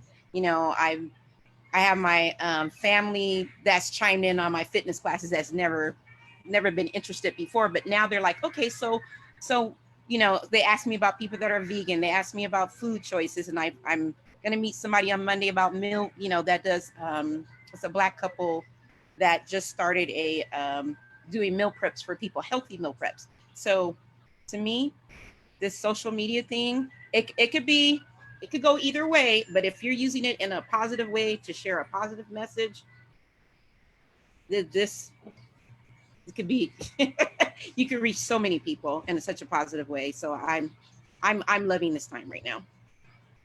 Got it. Mr. Kumar, Mr. Jason. Well, I say social media and electronics allow us to be to do some things that extend ourselves, and they provide, in my opinion, like a steroid to the great things or the negative things that we're already thinking and doing. So what I say is being creative, utilizing technology and electronics to assist you to amplify your creativity. You know, one thing is at this moment in time, one thing I wanted to mention also is like we're in a position at this moment where our government, or the government that we thought we had, has in essence failed us. In my opinion, I don't know how y'all feel, but that's, you know, we're at this moment we're at a really critical point where we have to rely on ourselves, and we have to also rely on community. So using electronics, using technology to assist in building community and maintaining community and nurturing community are things that I suggest would be valuable. And also being creative in the sense of, you know, like what are unique ways that we can continue to maintain even this conversation with each other, and also share resources with each other. Even though we're distant, we're still close by. And also, you know, now we're at a unique time where we have to rely on ourselves in the sense of, from the Pan-African perspective, from a spiritual perspective, and the mechanisms of electronics can only amplify that. In so many places in the diaspora, the spiritual community people are like, you know, we wear multiple hats. They're the counselors, they're the medics, they're the lawyers. And so we're in a unique position where we're kind of there again, you know, with medical systems that have in essence failed, and they're keeping certain individuals out, and they have no solution for the pandemic at hand. Our communities have those solutions. Our communities can come together and feed people. That's, you know, that's my thought, is using technology as a means to amplify and nurture community.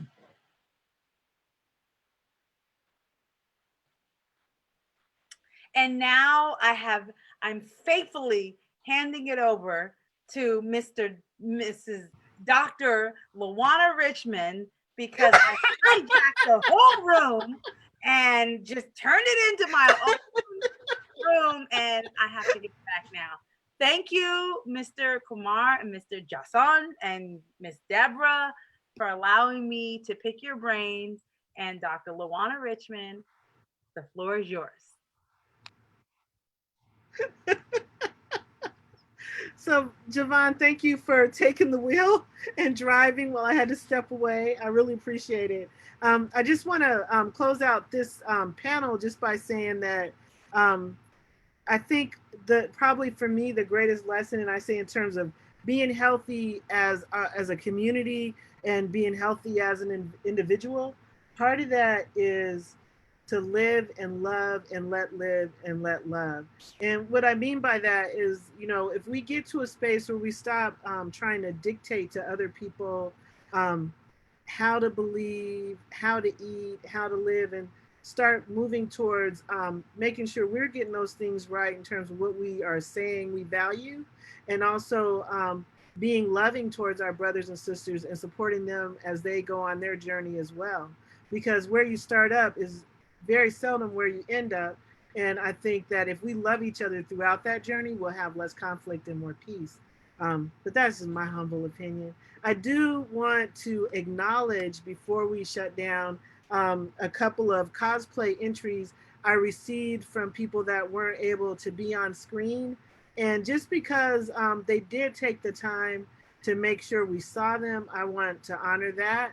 And I also want to recognize the effort by giving them some acknowledgement in the form of rewards. So one, we have here a modern Wonder Woman that girl by, and I must say our entry for this one is also running for city council in Oceanside. I don't know if any of you live in Oceanside or know people who live in Oceanside and can vote for her, but I can say that she definitely represents progress and a commitment, and even just how committed she's been throughout the day.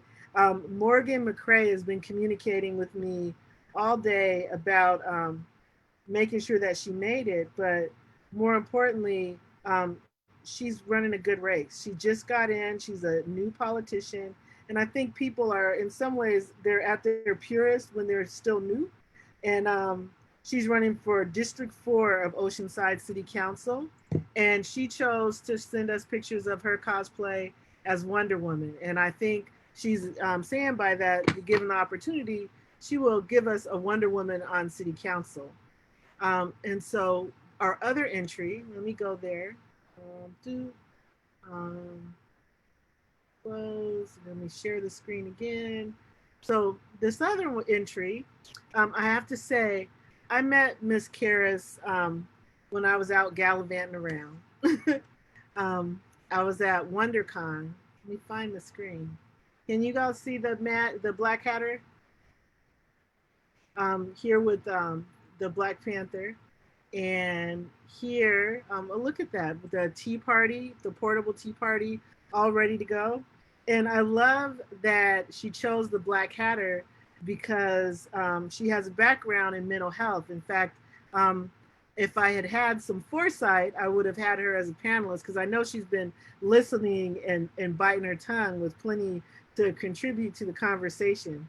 So when I first met the Black Hatter, I met her as Flo, but she had on an afro. How many people know who Flo is from Progressive?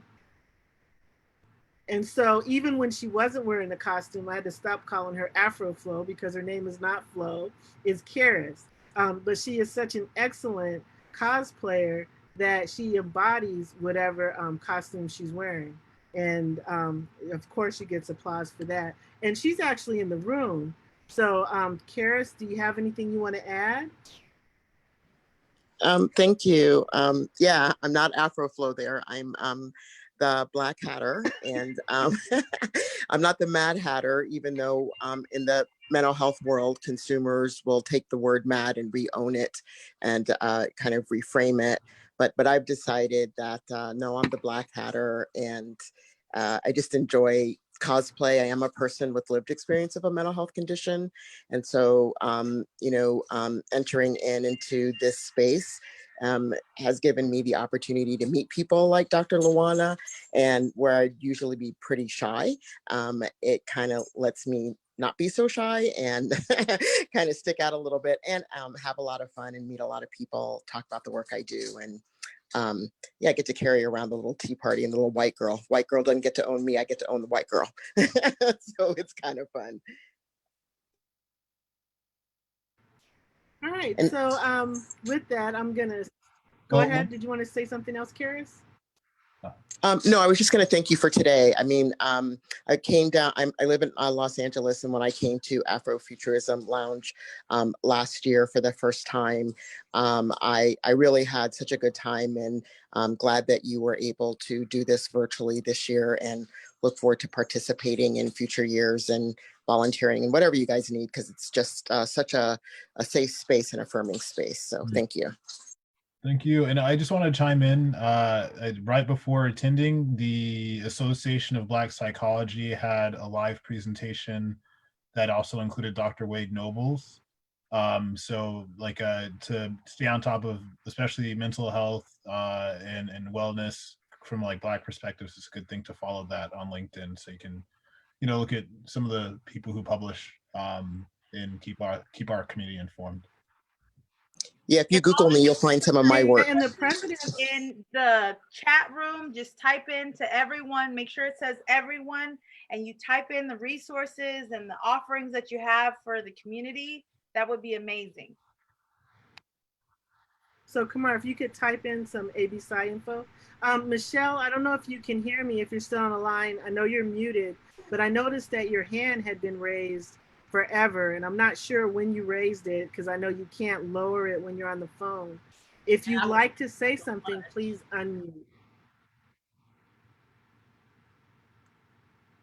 Okay. Oh, Michelle, did you want to say something? Yeah. No, I was just trying to unmute to let you know. No, it has been a great experience. So, and I'll talk to you offline. All right, thank you. So at this point, we're way over time, but what happens when we get together. And one of the things I want to ask those of you who are here, I've had a few people approach me about doing monthly chats instead of having them wait a year for me to organize a bunch of panels.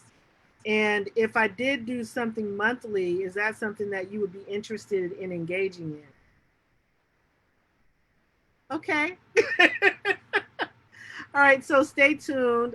You have to forgive me. The election is, it's getting close to that time. I have to ask everyone to please make sure that your voter registration address is current. California is a mail ballot state. And if your address is not current, your vote will get mailed to somebody else's house. And they could either vote as you or return it. And either way, that's a vote lost and potentially a vote gained by someone that you wouldn't vote for. Just saying. The other thing is when before I ran for office, I used to hear politicians asking for money and trying to raise money. And I would always say, these people, they don't need money.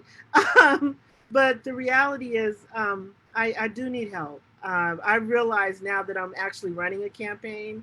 All those little things you see on your door that you get in the mail cost money. I would like to raise enough money to be able to run the most ethical campaign possible, which means I would be able to pay the people who work for me. Right now, I've gotten to this point, largely, I'd say 98% of the people working with me have given me unpaid labor, and I appreciate it, but I really honor and appreciate their work. So I would like, especially since I'm gonna need the people to put in time, phone banking and text banking. So I reach to you and I ask you to encourage our friends and family, because some of y'all are family, to not only donate to my campaign, but to donate your time and your talent. So the saying in politics is time, talent, or treasure. And the reality is, in order to win, we need all three. If you have any questions about why it is so important, you can just listen to the candidate forum we did last night with the League of Voters. I was prepared and had at least reasonable answers to every question. And I was not Googling questions and then trying to fix it in the next statement. And I think that's what the people from our community deserve. Are there any questions before we wrap up? Because it's all love. And if you got something to say, oh, and the donate link is in the chat. Miss Javon. Any of the panelists interested in a Ghetto Nerd hat? That's what we have right now. One of them are sold out. The other three are available. If you need prizes for hat or merch from me in terms of off panelists, Lawana, you can, I'm going to go politician. You can always count on me. Just let me know. But in terms of panelists, if y'all need a hat, let Miss Dr. You like my name? Miss Dr. Lawana? Yeah? Okay. Let her know and she will put her order in, and I got all of you. Thank you. Thank you. Lawana, it's Michelle. And I have to say, now I would like to just comment about the voter registration. the voter balloting, because I want to be clear with people that are still on the line, that if that ballot were indeed somehow not to make it to you, but to go to someone else, they would not be able to vote as you, because it would have to be signed, and those signatures, every one of them, are counted, which is why it takes so long after election to actually make. So just be assured that the vote by mail really is secure, and it is for vote. Plus, you have the option to go to voter centers. So I just wanted to put that, and then a quick plug for the census, in case you have not filled out the census. Yes. Everybody who is not counted costs our community $2,000 per person every year for the next 10 years. So that's $20,000 because you forgot to put that grandchild or the baby on, because every single person absolutely counts. And so please get that word out. Our president has compressed the date. It was October 31st. It's now September 30th for self-reporting. So Count Me 2020, if you go to that site, you'll be able to get the link. Sorry, but I can't not mention the census nowadays. I'm so glad that Well, thank you, Michelle. I really appreciate it. Go ahead. Somebody was saying something. No, I was just going to say, I was going to mention how the census is 30 days earlier. So I'm so glad that she mentioned, because a lot of people don't know. So please spread the word. Yeah, and people don't understand how it's costing our community money when we don't fill it out. So for those of you who don't know, this is the Ghetto Nerd Snapback. I've already got a couple. I love them. I wear them. Giving Well, hope. Why don't you tell them? Giving hope every time thy operate. Oh, Jesus, I forgot the nerd part. I remember the ghetto nerd part. Giving hope every time thy operate. And I forgot the nerd part. So there's an introduction. And then in order to learn the nerd part, you got to come back next year to find out into the Afrofuturism Lounge. Next month. Or maybe next month. I'm feeling this is a monthly thing. I can do this. All right. Well, thank you, everybody. I'm not going to hold you hostage anymore. I love you, and tell a friend and come back. And the whole reason I do this is, I want us to think. It's not illegal.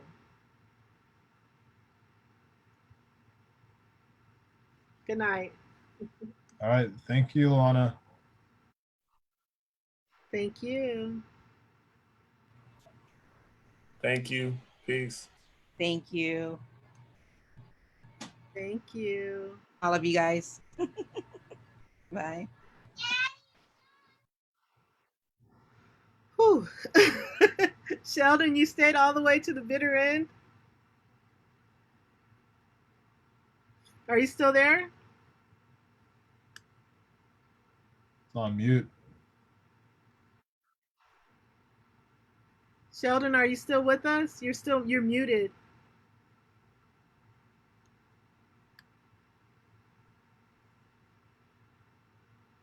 I guess that's a wrap. Okay. All right. That's that.